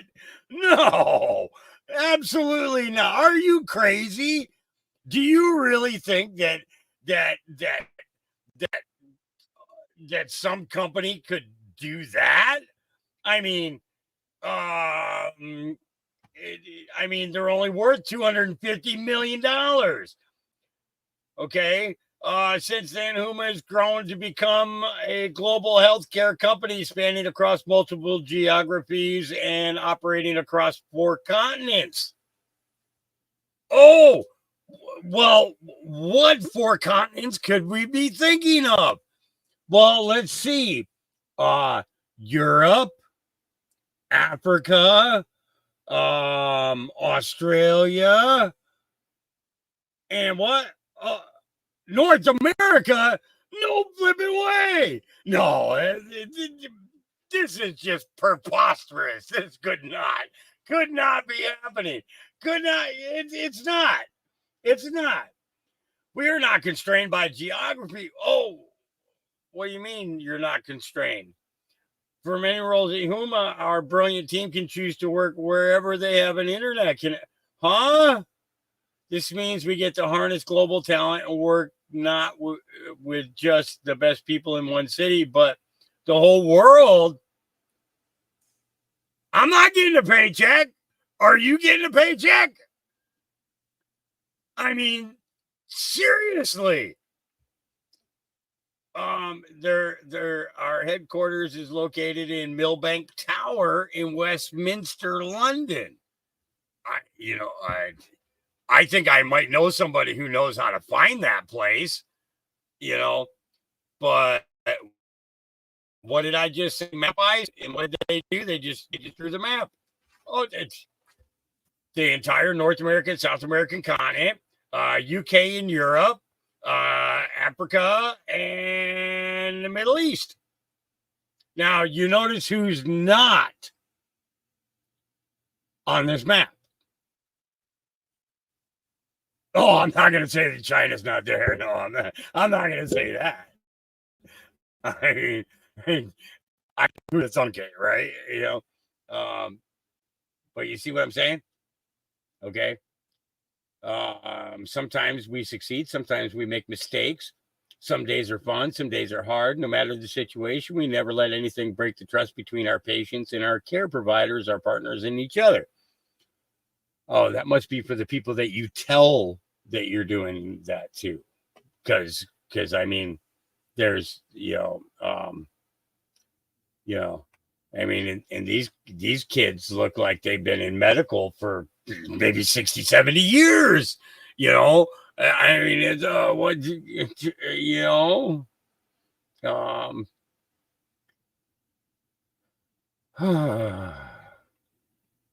So they're in Germany, New York, and London. You know. So keep an eye on this company. But you notice what they centralize on, right? You see what they centralize on. See this, right? You see this right here? Oh, and well, you can add that too. But this right here is an important thing. Right here, right? You see what they centralize on, right? What has to travel through the lungs?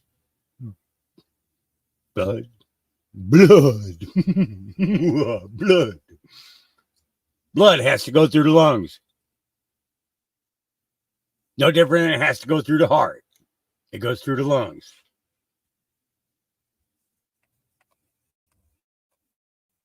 So we were follow Huma, but we also always have to remember to what?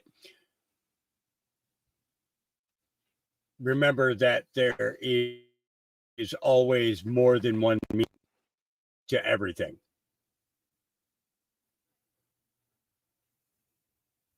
Okay?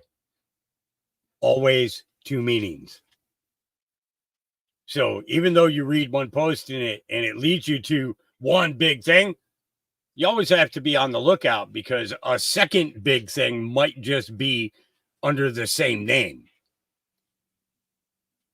Okay?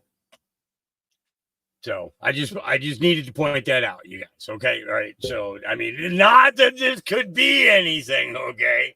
You know, because I wouldn't want anybody freaking out or thinking that I did something wrong there or something.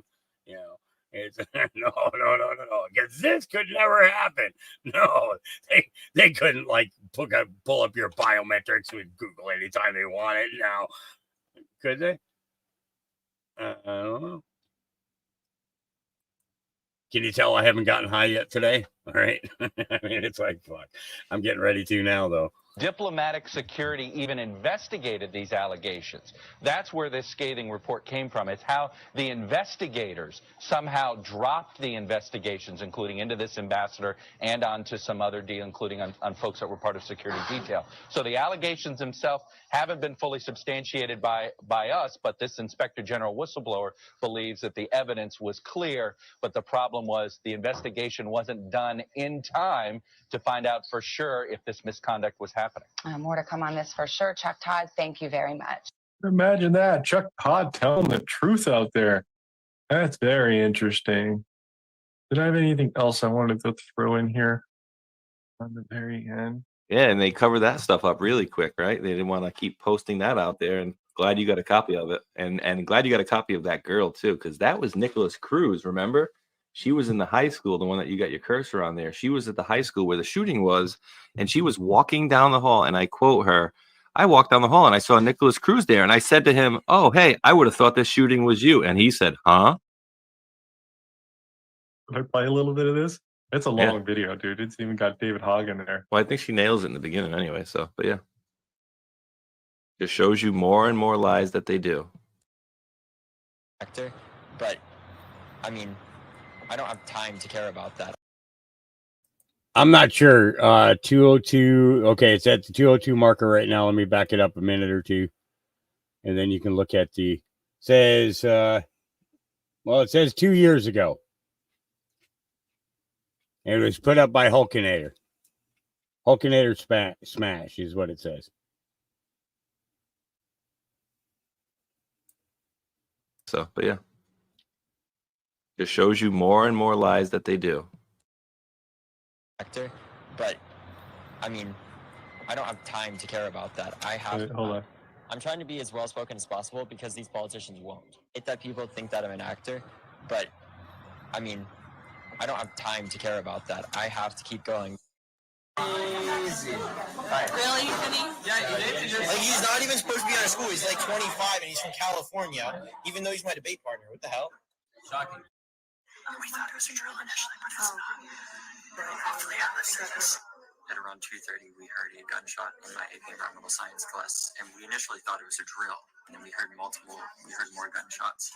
And that was when we realized this was not a drill. Principal came on the speaker and just said, everyone needs to evacuate right now. So that's what we did. As I was going down the stairs, I heard a couple shots fired. Everyone was freaking out, saying that it was a gun. And as we were walking, the whole class together, I actually was speaking to the suspect, Nicholas Cruz. And as I was speaking to him, he seemed very, I don't know what the word I want to say is, but he was trouble in middle school. So I kind of joked to him about it and said, I'm surprised you weren't the one who did it. And he just gave me a huh. So that's really what happened.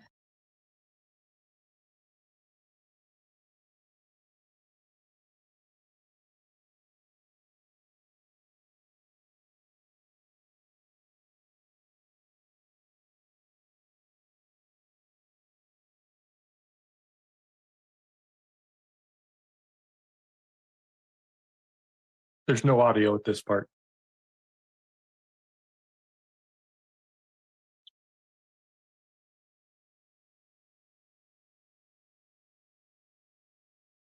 It's just some weapons. That's all it is. Trash. Don't leave the evidence. Pick up the evidence. I am not fed any lines. My father is a retired FBI agent. I'm not working with him or anybody else on this. I'm speaking from my heart. Because we had a fire alarm earlier that day, and that was a drill. So we thought this was a drill too, just another one. Because we have a lot of fire alarms, a lot of fire drills at the school. After we heard the first gunshot, we initially thought it was a drill. Actually, that was a bad choice. It's okay, you're fine. Actually, that was a bad choice because the janitor, sorry. It's okay, you're fine, David, you're fine. Honestly, when I was going out, I was kind of in, I was in, when I was going out, I was in shock. I don't know how to put this in perspective. Okay. So most of my friends that made it out, one of them went into a bathroom in the same, I believe in the same hallway as the shooter. Oh, hold on. One of them went into the same bathroom, I believe, as the hallway shooter. He was in there at the same time, and he was in the bathroom, and he didn't know if he was going to live. I am not fed any lines. My father is a retired FBI agent. I'm not working with him or anybody else on this. I'm speaking from my heart. Do you say that? Because when shots were fired, I saw him after the fact. So, and the shots were coming from the other part of the building. So there definitely had to be two shooters involved, I believe. On the day of the shooting, I got my camera and got on my bike and rode as fast as I could 3 miles from my house to the school to get as much video and get as many interviews as I could. It is quiet, sorry. No, look, a lot of people are trying to take us down quickly. They're trying to discredit us. They're trying to say we don't know what we're talking about. Well, until you've been on the receiving end of called you actors. Well, I am an actor, actually. I'm in Spring Awakening right now at the Barclay Performing Arts Center. It's a great show. What I'm saying is, I witnessed this event. Why are you guys doing this to me? I'm trying to be as well-spoken as possible because these politicians won't. Yeah, exactly. Talk about sticker shock. Come on, stop. Anybody wants that video? Great video that you will not find anywhere else. Please, if you go visit there, do not write David Hogg's name in the bottom because then the video will be banned. But you're more than welcome to go share it, watch it, enjoy it. Pretty crazy stuff, dude. You guys ever seen some of those videos at all? Put all together? And you know, the interaction was interesting in between the when he was flubbing his lines, right? You would think that if he didn't know or wasn't kind of pre-set up with this person recording him, because he's heard the guy was like feeding him lines. He's like, oh, just say it was whatever. And then he's like, all right, hold on a second. And so if it was just some random high school kid that, you know, went up to a reporter, you'd think he'd be a little bit more bashful or a little bit more like, oh, I'm sorry, I'm just nervous or whatever. There's none of that in between. You know what I mean? There's like none of that like new person interaction. Like you can tell that he's known that person or that he's dealt with that person for a while and they're there for a reason, because he messes up and then what do? They just continue on and he repeats the line and he knows later on they'll cut it. right? So it was definitely all set up. And I think she was one of the best witnesses, right? Because she said she was walking down the hall while they heard gunshots, and to the side of her was Nicholas Cruz, the alleged shooter. And quoting her, she said to him, "I thought this would have been you." And he said, "Huh?" So this kid had no idea what was going on at all. And then he was, tackled and arrested later on. And remember, the cops never went inside the building, right? Sheriff Israel, big time piece of crap, had all the people staying outside the buildings. Oh, which is very eerily similar to what? Uvalde, where they were told what? Not to go into the building. Like, why would police ever be told during an active shooting not to go into a building where people are being allegedly massacred? Yeah, exactly. I just find it quite interesting. Quite interesting out there. You know what that for those reminds me sorts of too, stuff. Hulk? That reminds me What's of David Hogg there going through his lines. Reminds me of Gene Rosen, the kooky neighbor. If you guys remember, he played the kooky neighbor in the Sandy Hook episodes 1 through 10. I just remember looking at these kids and thinking he reminds me of my grandson, and I thought, oh, grandson. It's like, really? Like, would you think that? Would you say something like that, or would you be like, oh, Johnny, or oh, Billy? He's just, oh, grandson. And then he kept rehearsing his lines over and over and over again, and it was just the story. And if you guys don't remember, because I certainly do, the story's changed, right? At one point, the bus, there was a bus that just dropped off kids at the end of his driveway, and there was just a bunch of kids at his driveway. And then another story he told, there was he went to the end of his driveway, and there was a man talking to the kids, pointing at them, saying, "Everything's gonna be okay, don't worry about it."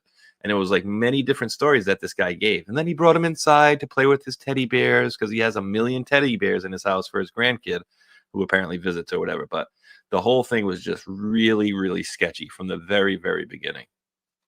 Yeah, and I found this because we talked about child trafficking and kids in tunnels and those sort of things. So 3 years ago, I ran by this video from Jim Brewer, the comedian. So I thought this was interesting on his take of what was happening at the time. Help us get out of the darkness. We're doing everything we can. Hang in there, okay? First, we got to get some light and see what's going on. And then we're going to help you out of those dark tunnels you seem to be held hostage in. Oh, wow. There we go. There we go. Isn't that amazing? Isn't that amazing? So many people held hostage in dark tunnels. But you know what? You keep the spirits high, you don't give up, and you shed light.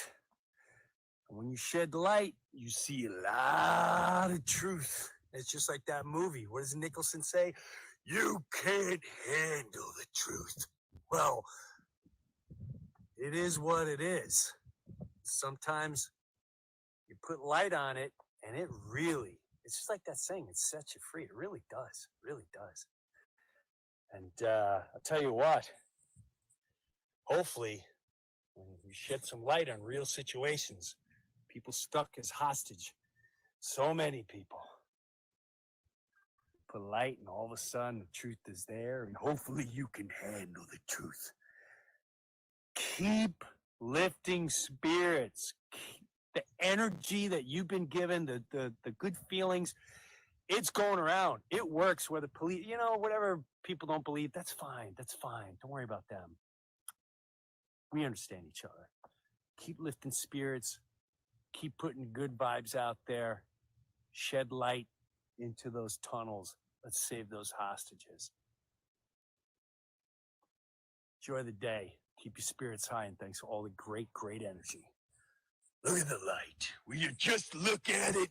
Look at it. He's such a great guy, dude. Put the stuff together. He is definitely not the liberal left out there on that side. I played that video for before. Have you guys seen some of that stuff before out there? Oh, I was yeah. wondering if you guys saw it. Oh, yeah. And that there was an Indian guy there too. I liked his video, but that's 4 or 5 minutes. But that's something you should share when people start saying Trump's a racist or something like that, because he nails it. I think it's down one row. The Indian guy with the beard. He was like, "Oh yeah. This guy. It's 3 minutes. It's actually pretty good. It's actually pretty good." That's very good. Yeah, very very good. Those people who This is, oh God, after you got elected or whatever? are you one of those people who's raging against Trump? You know, the protests in America and all that. Are you one of those who's acting like, you know, Trump is the devil himself? If you are, you're a fucking moron, or you're a fucking crook. Because let's look at some realities here. The reality is, in Libya right now, there are slave markets where black men are bought and sold today as property. Today. Not 200 years ago, today. And it happened during Obama's presidency, and it happened when Hillary Clinton was the US Foreign Minister, which is the Secretary of State. Did that bother you? Do you protest? Did any of these people burning and looting and protesting go burn anything then? Are you protesting the slave markets of Libya? No. How about concentration camps? You think Trump's a Nazi? There are concentration camps in China right now. Hundreds of thousands of Uyghur Muslim men are in concentration camps run by China. China is having Han Chinese men sleeping with with the wives of these Muslim women so that they get they get Han children. China is raping Muslim women by the thousands. Are you protesting? No. Are you protesting about the LGBT, the homosexuals who get thrown off buildings as sinners in the Middle East? No. Arab militias killed 300,000 blacks in Sudan not too long ago. Did that bother you? No. George Bush, Hillary Clinton, Joe Biden sent America to a war built on a bunch of lies that ended up breaking the Middle East and ended up in the deaths of, what, maybe 1 million people? Did you protest? No. Iran is jailing women for 30 years only for the sin of removing their headscarves. Does that bother you? No. You guys are hypocrites. Because the reality is that everywhere in the world where there is real horror, real slave markets, real slavery, real slaughter of black people, real concentration camps, real persecution of LGBTs, real persecution of women, you don't give a shit about any of that. You don't give a shit about the leaders of both the Democrat and the Republican parties who caused slaughter of vast scale for nothing. But Trump, who hasn't done anything, who hasn't even gone to war when the American deep state keeps wanting him to go to war, he refuses to go to war, he refuses to kill people, that drives you nuts. You're stupid. I don't know how self-righteous you think you are. I mean, every bloody idiot in the world, like Salman Rushdie is giving lectures to Trump about tyranny and dictatorship. Jesus, really?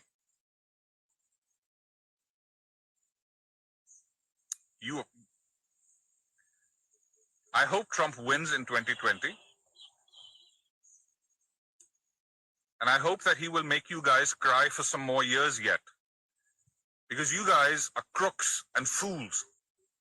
You guys are dishonest, and you guys are full of self-righteousness that counts for nothing because you do not want to look at the real evils in the world.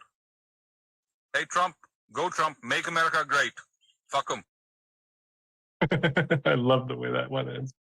Always my favorite out there, on there. But it's true, 100%. The selective vision of the world that they want to give is quite an issue for most of America. And it's their worldview that they want to portray, not your particular worldview or your Christian worldview or your Republican worldview. It's their view. And other than that, they're going to ban you off the internet with some new FCC rules and AI. It's going to be awesome. Yeah, well, we got these pedophiles on this side getting arrested for, sharing child porn and sharing, child trafficking videos and stuff like that. Yeah, but Trump made a mean tweet, though. Oh, well, we got Israel fighting with Palestine and Hamas, and now, Ukraine and Russia are fighting, and maybe we'll get into Taiwan as well. Yeah, but Trump was tweeting mean. It's like, really? People don't see the difference in this world? Like, clearly they do. And if the media was honest and they were starting to take polls, and if they were honest about everything for the last 5 or 6 years, Trump would be ahead in the polls probably 90% to 10%. I bet you on everything, because the facts are he was good for our country. No matter how you want to cut it, he was good for our country. Exactly. We should do funnies now. We've done a lot of serious stuff, dude. I think it's time for some funnies. Yay. And I found the very first video of Joe Biden speaking right here as a presidential candidate. So the most important thing you gotta remember is, so some people were, they were doing some stuff, and then other people were like, hey, don't do that stuff, and then other people were like, hey, yeah, they should do, that stuff. It's good that they're doing that stuff, and then the other people were like, I don't think they should be doing that stuff, and then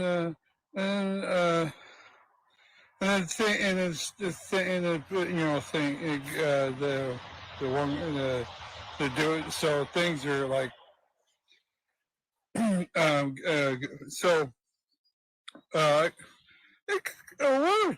trying to say is that, in conclusion,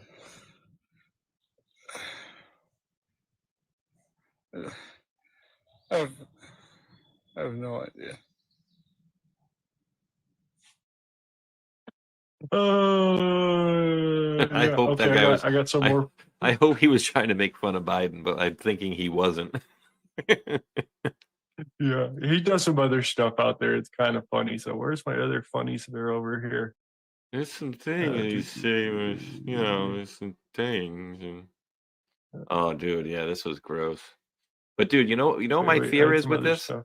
My buddy Patriot Politics actually sent me this one last week. But my feeling is that if we do that with any food, we're going to see stuff we don't want to see. So my recommendation is don't look at foods through magnifying glasses if you ever want to eat that food again.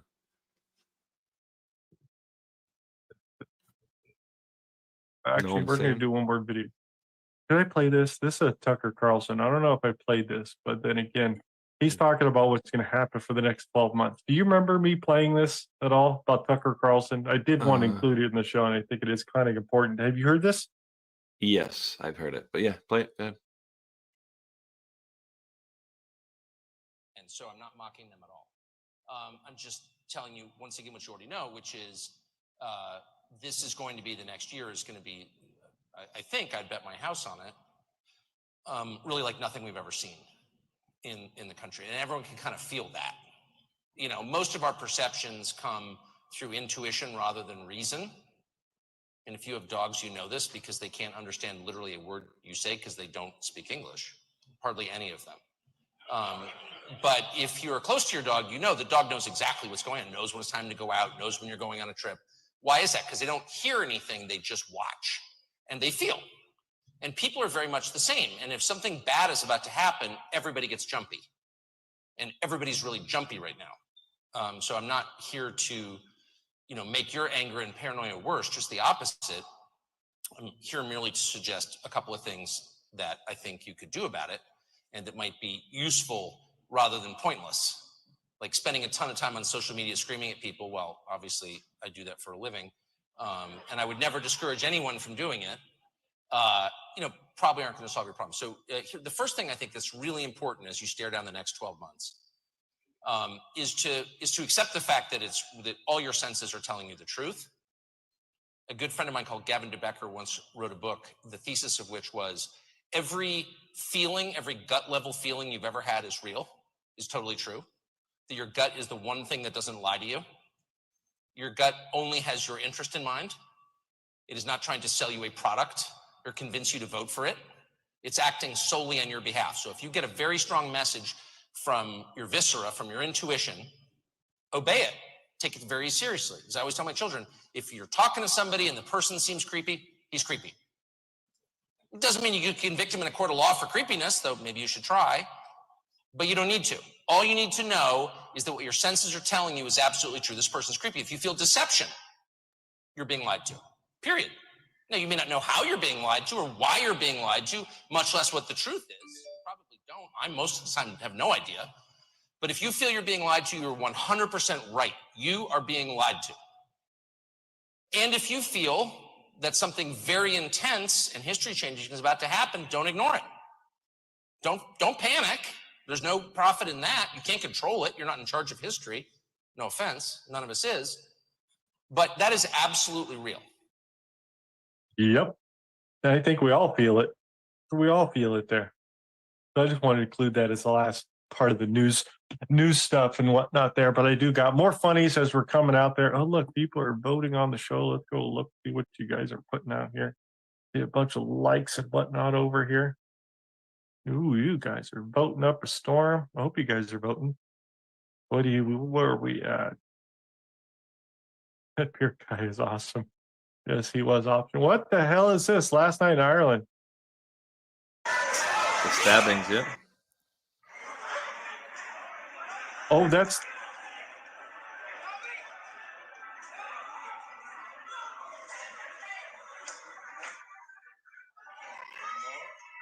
Were they fighting and just beat the other person up and let him go?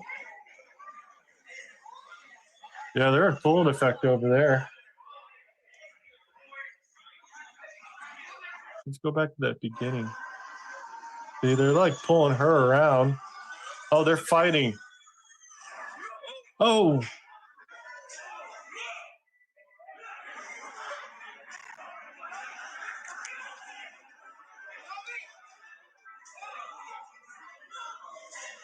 Yeah, a bar fight. Some sort of fight on those things. Was that in my show feed? Yeah, that was in the show feed. You guys stop stealing. Mad America. We're not going to take it. What the? That's funny, dude. Because it's true, they are getting a little ridiculous with things that they're doing out there for what they call fashion nowadays.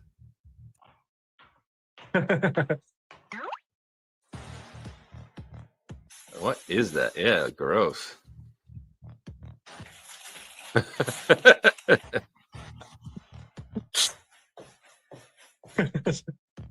What the F, dude?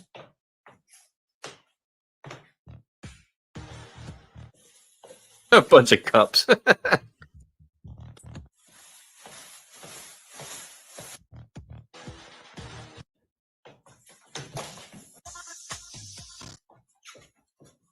What the? That's the actual fashion one, and these people are making fun of it. Like, that's fashion? Oh my goodness, that's ridiculous. We have to go back to the very beginning.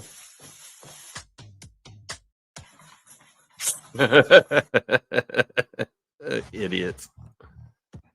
The hell? Oh my goodness. This is the captured prisoner outfit. Like, I got oh one for you. Goodness. Where is it? I just had it. Where did it go? I thought I hid it over here. That's the show shit. Where did I hide it?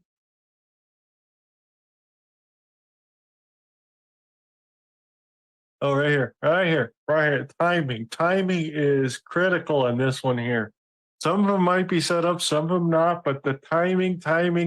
We ready? That is a Nerf rifle. That is a balloon up at the top. You can't get me.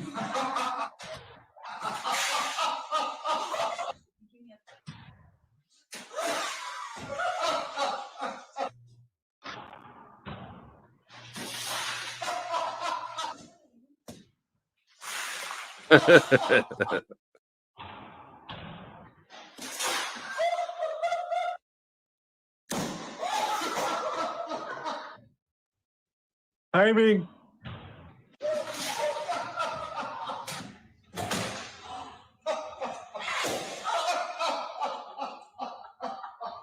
Wonder what is that stuff?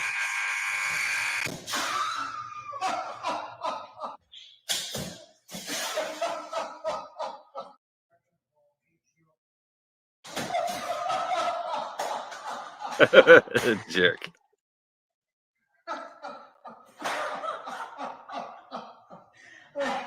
In One more time. It was just that good.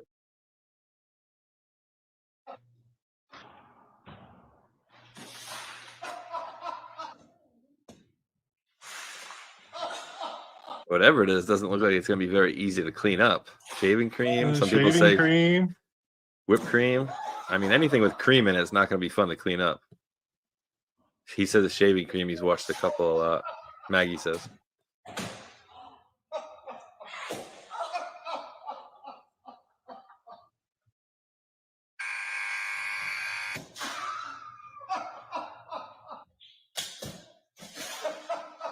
He's like a mini terrorist.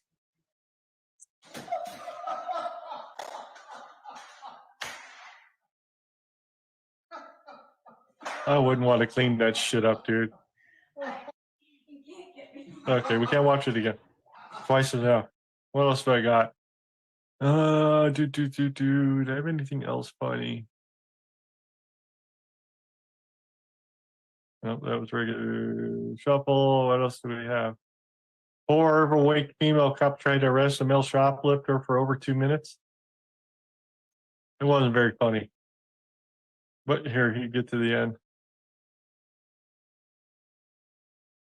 Where's the audio? Audio's on. There's no audio on this. They're just trying to arrest him. Ooh, that's loud. Don't they know about tasers? Yeah, dude, they are. The yellow things They right got here. it right there. Yeah. I mean, tase this dude. Like, the second he started resisting, they should just pull out the taser, and that's that.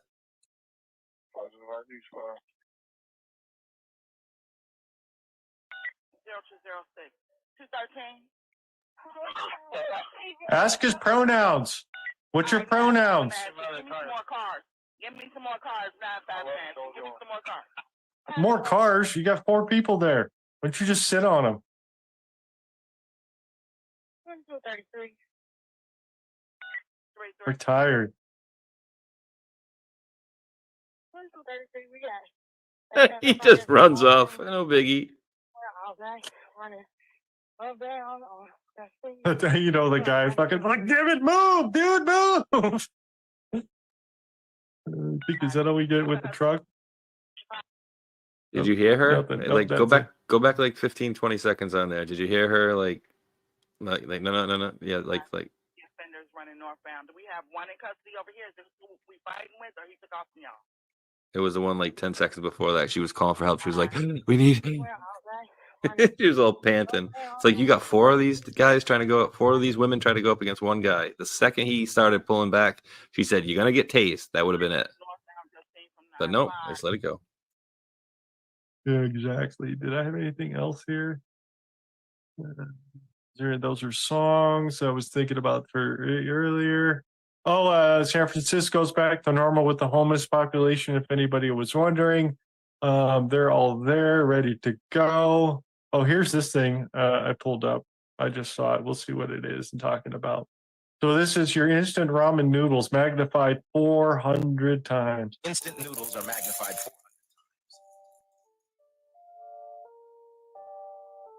So he crunches it, and then he ends up putting one in that's not crunched.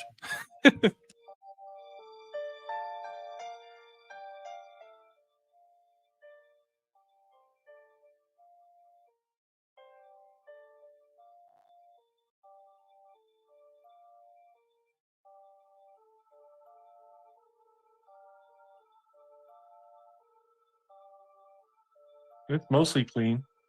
All right. I hope that's like fabric hair. Is that a piece of a bug?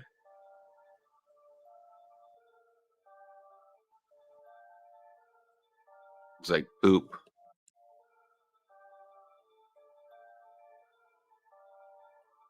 Just some crickets, filler food, stuff like that. No big deal, right? Oh, there's a wing. That's in the seasoning packet. That's what I'm saying. You look up anything, any food that you're going to eat under heavy magnification, you're going to find things you do not like. So I would recommend against doing that for any food that you enjoy currently. Yeah, there's like some, I can't remember what food it was, like a fake raspberry something or other. It was all artificial everything, and then they used like the color from like this insect, this little beetle or whatever crushed up. It gave it the red color, and then they put a whole bunch of artificial flavoring in there, and it was like raspberry or something like that. I was like, oh yeah, that's just great. That's just great. What else do we got? Everybody remembers when the Pope was bringing over like that busload of transgenders. They were going to come over and celebrate because they could have communion now over there. Pope cancels audiences after a light flu. So I don't know what kind of party they had over there. He got a little sick with the transgender people showing up or whatnot. But yeah, with total transvestite day at the Catholic Church. And nobody gave any backlash out there, but just wanted to point that out that happened today. So I thought that was interesting.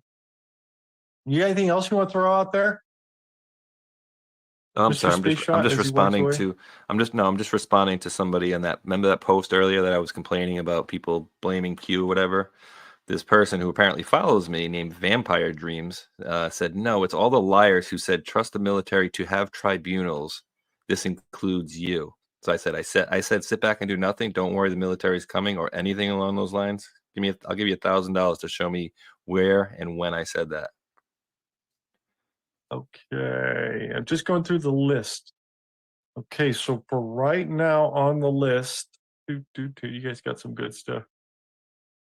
Vitamin C said I have plenty of communism and COVID vaccines. I just thought that was funny. That was in the promoted tweets down there at the bottom. So right now we have 3 for Peter Gabriel, and I think there's another 3 down there also.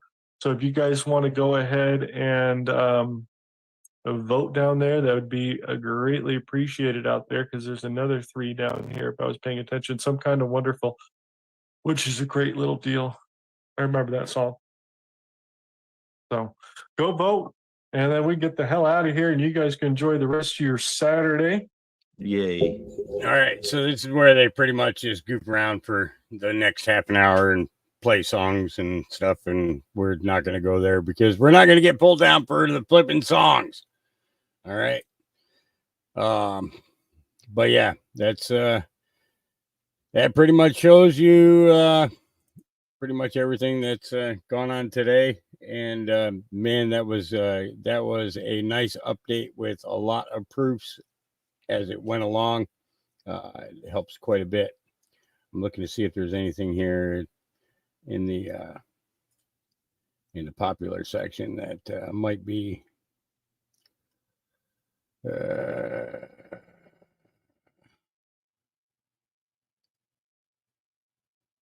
okay. Now let's look at trending.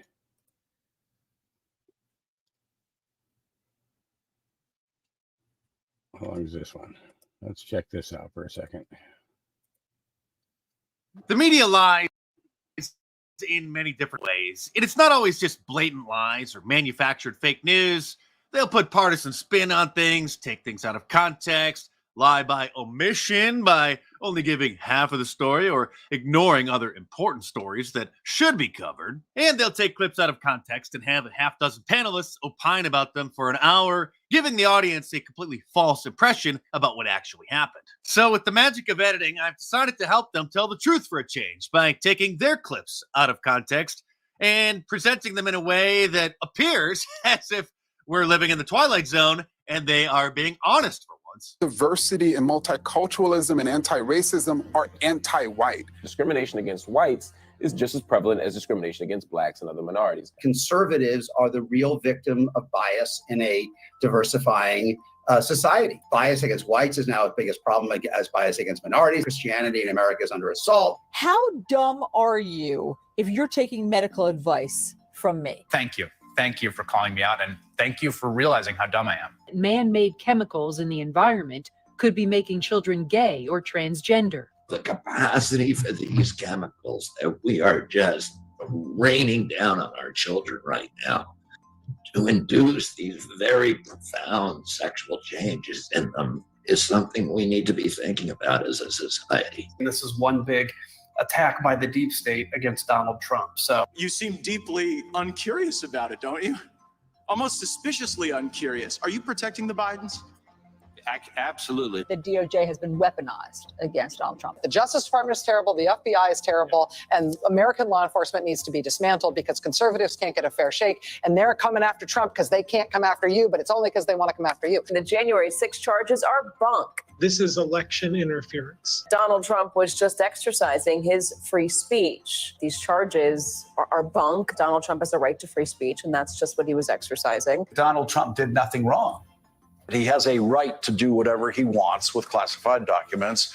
He has a right as a former president to possess and show classified documents to anyone he wants to. The FBI and the Justice Department are corrupt organizations and out to get Republicans. But also, this is a distraction from President Biden's failed economic policy. And you're like, tough one. America is failing because radical left lunatics are destroying our country. Nancy Pelosi is a crazed lunatic. President Biden benefited from his son Hunter's foreign businesses by taking a bribe from a Ukrainian energy company. I'm going to go vote for Donald Trump. I am too. It just adds up. My Trump Claw sweatshirt is back in stock in my online store at markdice.com, or click the link in the description below. And this weekend, save 20% off of anything by using the promo code TURKEY at the checkout. So head on over to markdice.com and order your Wanted for President shirt, your Trump Claw sweatshirt, which you have to wear to Christmas dinner this year, or click the link in the description below. Enter the promo code TURKEY at the checkout to save 20% off this weekend, and check them out.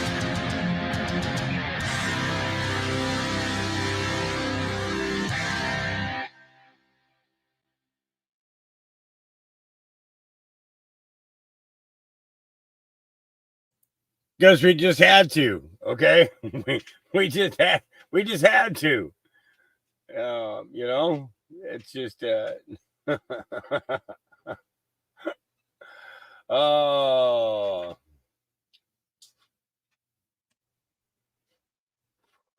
Oh, Jim Crenshaw. See, I love Jim Crenshaw, but I would never play him on my channel because we would get taken down. There's absolutely we would, YouTube does not like him at all. Let's see. Oh, which one's this? Is this the one that I think it is? Hold on. Let's see. This 1775 Bible shows that March is actually the first month of the year, and Sunday, yes, you heard right, is the first day of the week. Take a look. And so this right here is the Bible from 1775 telling us at the time that we used to have 13 months. The first month of the year is March. Look at all the way to the end, guys. There's 13 months. 13 months. First day of the week, Sunday. Second day, Monday. Look at that. Seventh day or Sabbath, Saturday. This is the proof right here. I've always been a curious soul, but not in the way you'd expect from scholars or historians. My explorations take place from the comfort of my own home, often late into the night, guided by the soft glow of my laptop screen. This is how I ended up watching a video by Mark Pyers on his channel, Mark Inspires. What I discovered there sent me straight down a rabbit hole. Mark presented an old Bible from 1775, and it wasn't the antiquity of the book that caught my attention, it was the content. According to this Bible, the first month of the year is March, and each week begins on a Sunday. I paused the video. Sunday as the first day? March as the first month? That's not what any calendar I've ever hung on my wall has shown. The curiosity in me sparked. I wondered, if what I was looking at was true, why did everything change? Who decided to flip the script and shift the months around? And why does it feel like we might be out of step with the rhythm that was once so ingrained in our culture that it was worth printing in the good book itself? It was like finding a piece in a puzzle that I didn't know was missing. The more I thought about it, the more questions arose. What if the holidays we celebrate, the ones we've been told were based on ancient traditions, were actually aligned with a different rhythm, one dictated by this forgotten calendar? Take Christmas, for instance, often said to be a rebranding of pagan festivities. If we were following this old system, where would that leave December 25th? Would it hold the same meaning if it didn't coincide with the winter solstice as neatly as it does now? Could this alternative arrangement of time affect not just holidays, but our everyday lives? I'm not an academic with a wall of degrees, but that night, I felt a responsibility to learn more. There was a sense that by understanding the past, by peeling back the layers of changes and adaptations, I might find something essential, something about how we connect with the universe, with each other, and how we find our place within the cycles that govern our existence. And so, I began a journey, one not through dusty library shelves or ancient ruins, but through the digital realm of information, armed with a newfound determination. I was ready to see where this old Bible's tale would lead me and what it might reveal about the world we think we know so well. Discovering that Sunday might actually be the starting point of the week necessitates a serious reconsideration of cultural and religious norms. It presents the startling idea that the day we traditionally dedicate to rest and religious observance could indeed be Saturday. Such a perspective carries weighty implications for contemporary religious customs, hinting that widespread practices might not align with this historical viewpoint. Astrologically, the impact of such a shift cannot be understated.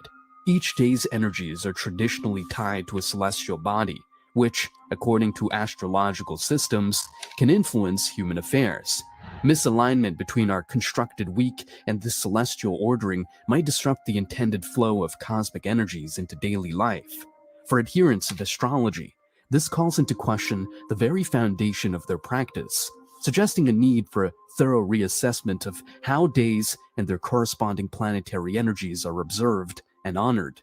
This raises the fundamental question: who was it that altered the configuration of our week, thereby altering the fabric of our lives? The catalyst for such a change is not immediately evident.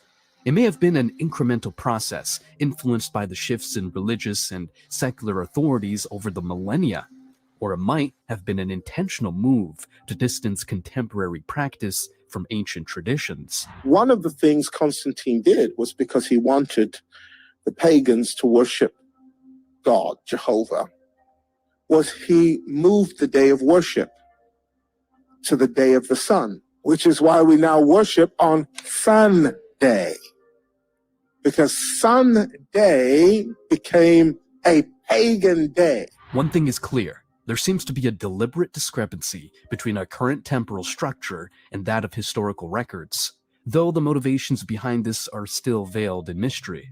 The departure from the calendrical structure as outlined in the 1775 Bible could imply that many facets of our daily existence are misaligned with both historical precedent and perhaps celestial design. This misalignment extends to significant dates of observance.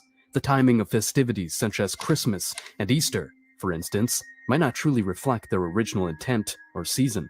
Contemplating a realignment with this historic calendar suggests the possibility of returning to a way of life that is more authentic, perhaps closer to spiritual principles that have been overshadowed over time. It prompts us to consider whether a shift in observance to align with historical records could reconnect us to a spiritual authenticity that has been eroded.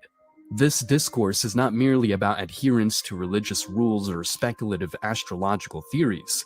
It centers on our alignment with the natural and cosmic order that may predate contemporary calendars. Choosing to follow this route is about much more than date correction. It's a quest to uncover a harmony with the natural world that may have been lost. As we delve further into the contents of this ancient text, we have to wonder what further insights they may offer and in what ways these could revolutionize our current understanding of time, spirituality, and our place within the cosmos. This exploration is not only fascinating, but has the potential to be profoundly life-altering. The 1775 Bible, which intriguingly outlines a calendar year starting with March and comprising 13 months, hints at a bygone era's intimate dance with the cosmos. This historical artifact opens a window to explore how our ancestors perceived time and its connection to cosmic energy and planetary alignments. Historically, calendars were not just tools for marking days, they were intricately linked to the movements of celestial bodies. This relationship was seen in the meticulous attention early civilizations paid to the skies. The enigmatic Stonehenge is a prehistoric testament to this, aligned with the solstices, points in the year that mark the sun's most extreme positions in the sky. In the context of the 1775 Bible, the shifted calendar may point to a forgotten alignment with natural cycles. If March marked the new year, it coincided with the vernal equinox, a time of balance when day and night are of equal length, symbolizing renewal and rebirth in many cultures. This could suggest a time when people were more in tune with the rhythms of nature, aligning their lives with the equinoxes and solstices which were critical to agricultural societies. The choice of a 13-month calendar could also reflect a closer alignment with lunar cycles. Traditional lunar calendars, used by cultures like the Hebrews, base their months on the moon's phases, resulting in a year of 12 or 13 months to maintain synchronicity with the solar year. This system is rooted in the observable energy shifts that accompany the transition from one lunar phase to another, which ancient peoples believed influenced agricultural and human cycles. Furthermore, planetary alignments have long been observed and respected. The 7-day week is an enduring legacy of such celestial considerations, with each day corresponding to one of the 7 classical planets known to the ancients. The 1775 Bible's depiction of Sunday as the week's first day underscores this connection, resonating with the sun's position of primacy in our solar system. The study of the calendar in the 1775 Bible might reveal more than a mere historical curiosity. It may uncover a lost understanding of time that honored cosmic energy more explicitly than our modern system. It opens questions about how this alignment affected societal behavior, religious observances, and the general worldview of the time. The blending of pagan traditions with Christian holidays is a topic that stirs much debate, especially when we delve into the origins of Christmas. To understand this amalgamation, we need to travel back to the early centuries of Christianity. It wasn't until the 4th century that the church officially proclaimed December 25th as the birth date of Jesus, a date that conveniently coincided with the Roman festival of Saturnalia and the pagan celebration of the winter solstice. These festivals were times of merrymaking, social reversal, and, most importantly, celebrating the return of the sun, Saturnalia for the Romans and Yule for the Germanic peoples.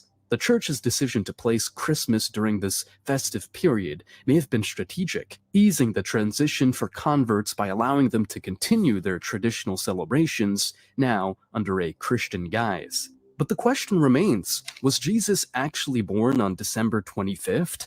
Historical and scriptural evidence suggests otherwise. The Bible does not specify a date for Christ's birth, and some scholars point to clues that indicate a spring birth. Shepherds tending to their flocks, which they did during lambing season, a time quite distant from the chill of December.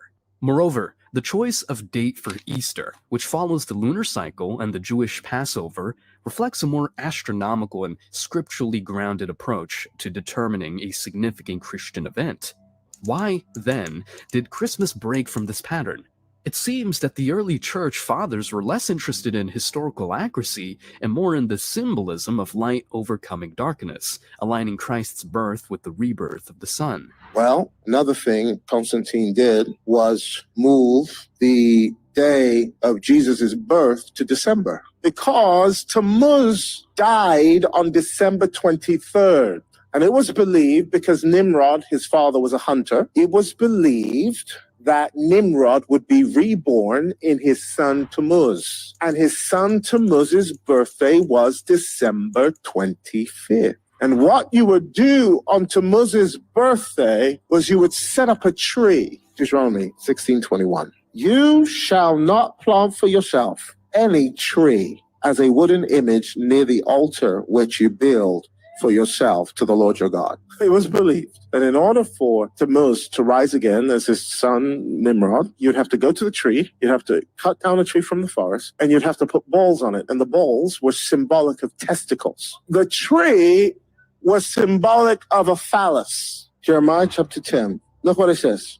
Hear the word which the Lord speaks to you, O house of Israel. Thus saith the Lord, Do not learn the way of the Gentiles. Do not be dismayed at the signs of the heaven, for the Gentiles are dismayed at them. For the customs of the people are futile. For one cuts a tree from the forest, the work of the hands of the workmen with an axe. They decorate it with silver and gold. They fasten it with nails and hammers so that it will not topple. I hate to bring you bad news. The calendar delineated in the 1775 Bible, with its unconventional 13-month year beginning in March, invites us to revisit historical timelines and spiritual narratives. Among the most profound is the birth of Jesus, traditionally celebrated in December. However, if the ancient calendar were a more accurate measure, could it be that the nativity story unfolded in the spring? Such a shift is not merely a technical correction of dates. It proposes a re-examination of astrological and spiritual symbolism that has long been intertwined with the season of Jesus' birth. Spring, marked by the vernal equinox, is a time of renewal, when the earth awakens from the dormancy of winter. It's the season when lambs are born, which coincides with the historical account of shepherds watching their flocks by night, a detail supporting a springtime nativity. If Jesus was indeed born in the spring, the association with Aries, the ram, in the zodiac becomes intriguing.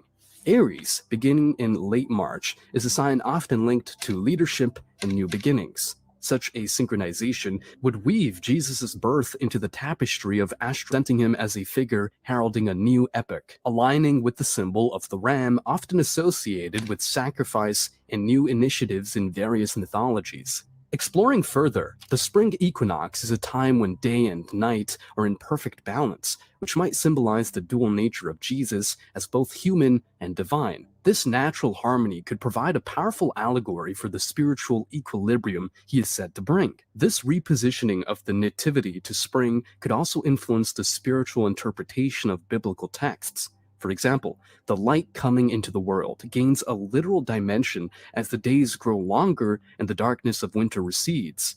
The themes of rebirth and resurrection, central to Christian doctrine, naturally align with the world's awakening in spring. Moreover, the implications for Easter, closely tied to the Jewish Passover, are significant. Rather than a wandering date with the Gregorian calendar, a springtime Christmas would closely precede Easter, linking Jesus' birth and resurrection even more tightly within the cycle of natural and spiritual rebirth. The hypothesis of a springtime nativity prompts a reevaluation of our understanding of one of Christianity's most sacred narratives. It invites believers and historians alike to ponder the relationship between celestial cycles and sacred events. Each potential revelation nudges us to consider how celestial events have been foundational in shaping our spiritual traditions and how they might continue to do so if viewed through the lens of a calendar that perhaps once more closely mirrored the cosmos. The Julian calendar, established by Julius Caesar in 45 BCE, was a turning point in the annals of timekeeping. This calendar shifted from a lunar to a solar structure, extending the year from 355 days to the 365-day format we're familiar with, albeit with some inaccuracy. A day's surplus accrued every 128 years. In its wake, it is believed that a 13-month calendar, one that may have been more attuned to natural cycles, was cast aside. The reasons behind this transition were both practical and political. Roman society, growing increasingly complex, demanded a more predictable and uniform system to manage festivals, agricultural cycles, and taxation periods. It was also a power move. Emperors often manipulated the calendar to extend their terms or to insert their own festivities. These changes, subtle at first, would ripple through time to become vast overhauls, with each successive power leaving its mark on how we measure our days. Why then did the 13-month calendar, which might have had a more natural alignment with lunar cycles, fall out of favor? The omission of this 13th month could be a lost connection to a time when the night sky played a more pronounced role in daily life. Historical records are riddled with gaps and inconsistencies, some possibly by accident, others likely by design. The transition from a 13-month to a 12-month year is muddy at best. There's a school of thought that suggests the church and ruling authorities intentionally steered away from lunar calendars to diminish the influence of pagan traditions, which were closely tied to the phases of the moon. The removal of the 13th month could also be tied to numerology. 13 has been viewed with superstition in various cultures. Its exclusion might have been a deliberate effort to avoid association with a number so often linked with bad luck, or with women's menstrual cycles, which were often viewed with fear or disdain. If indeed there was a 13-month calendar that reflected a more accurate cosmic rhythm, what were the implications of its abandonment? Our modern calendar is misaligned with the lunar cycle by nearly a day each month. Over time, this dissonance could lead to a societal disconnection from natural patterns, affecting agriculture, mental health, and spirituality. Religious festivals, many of which were once synchronized with celestial events, now float through the year, untethered from the rhythms they once celebrated. Christmas, Easter, and other holidays have been assigned fixed or fluctuating dates that may no longer correspond with the times of year they were originally meant to honor.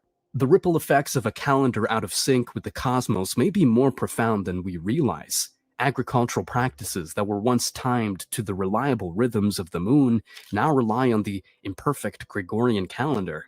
This subtle shift may have gradually distorted our connection to the environment, leading to practices that are less sustainable and harmonious with the Earth's cycles. In spiritual terms, the impact is even more esoteric. If sacred days are misdated, the collective energy focused on these times might be akin to misdialed calls in the cosmic sense. Are prayers and celebrations reaching their intended spiritual heights, or are they somewhat off the mark? This isn't to question the faith or devotion of practitioners, but rather to ponder the power of collective consciousness and its relationship to the timing of sacred observances.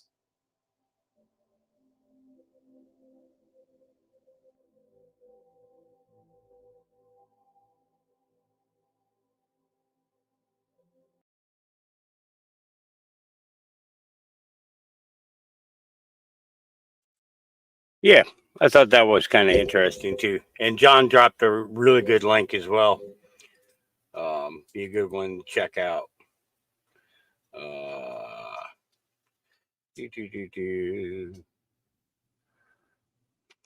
Yeah, I think that's enough. All right, guys, that's going to be it for me tonight. 5.5 hours, almost 6 hours. I will catch you all tomorrow. I'll be on probably 2 or 3 o'clock in the afternoon, my time. All right. You guys have a great night. God loves you. Jesus loves you. I love you. Peace.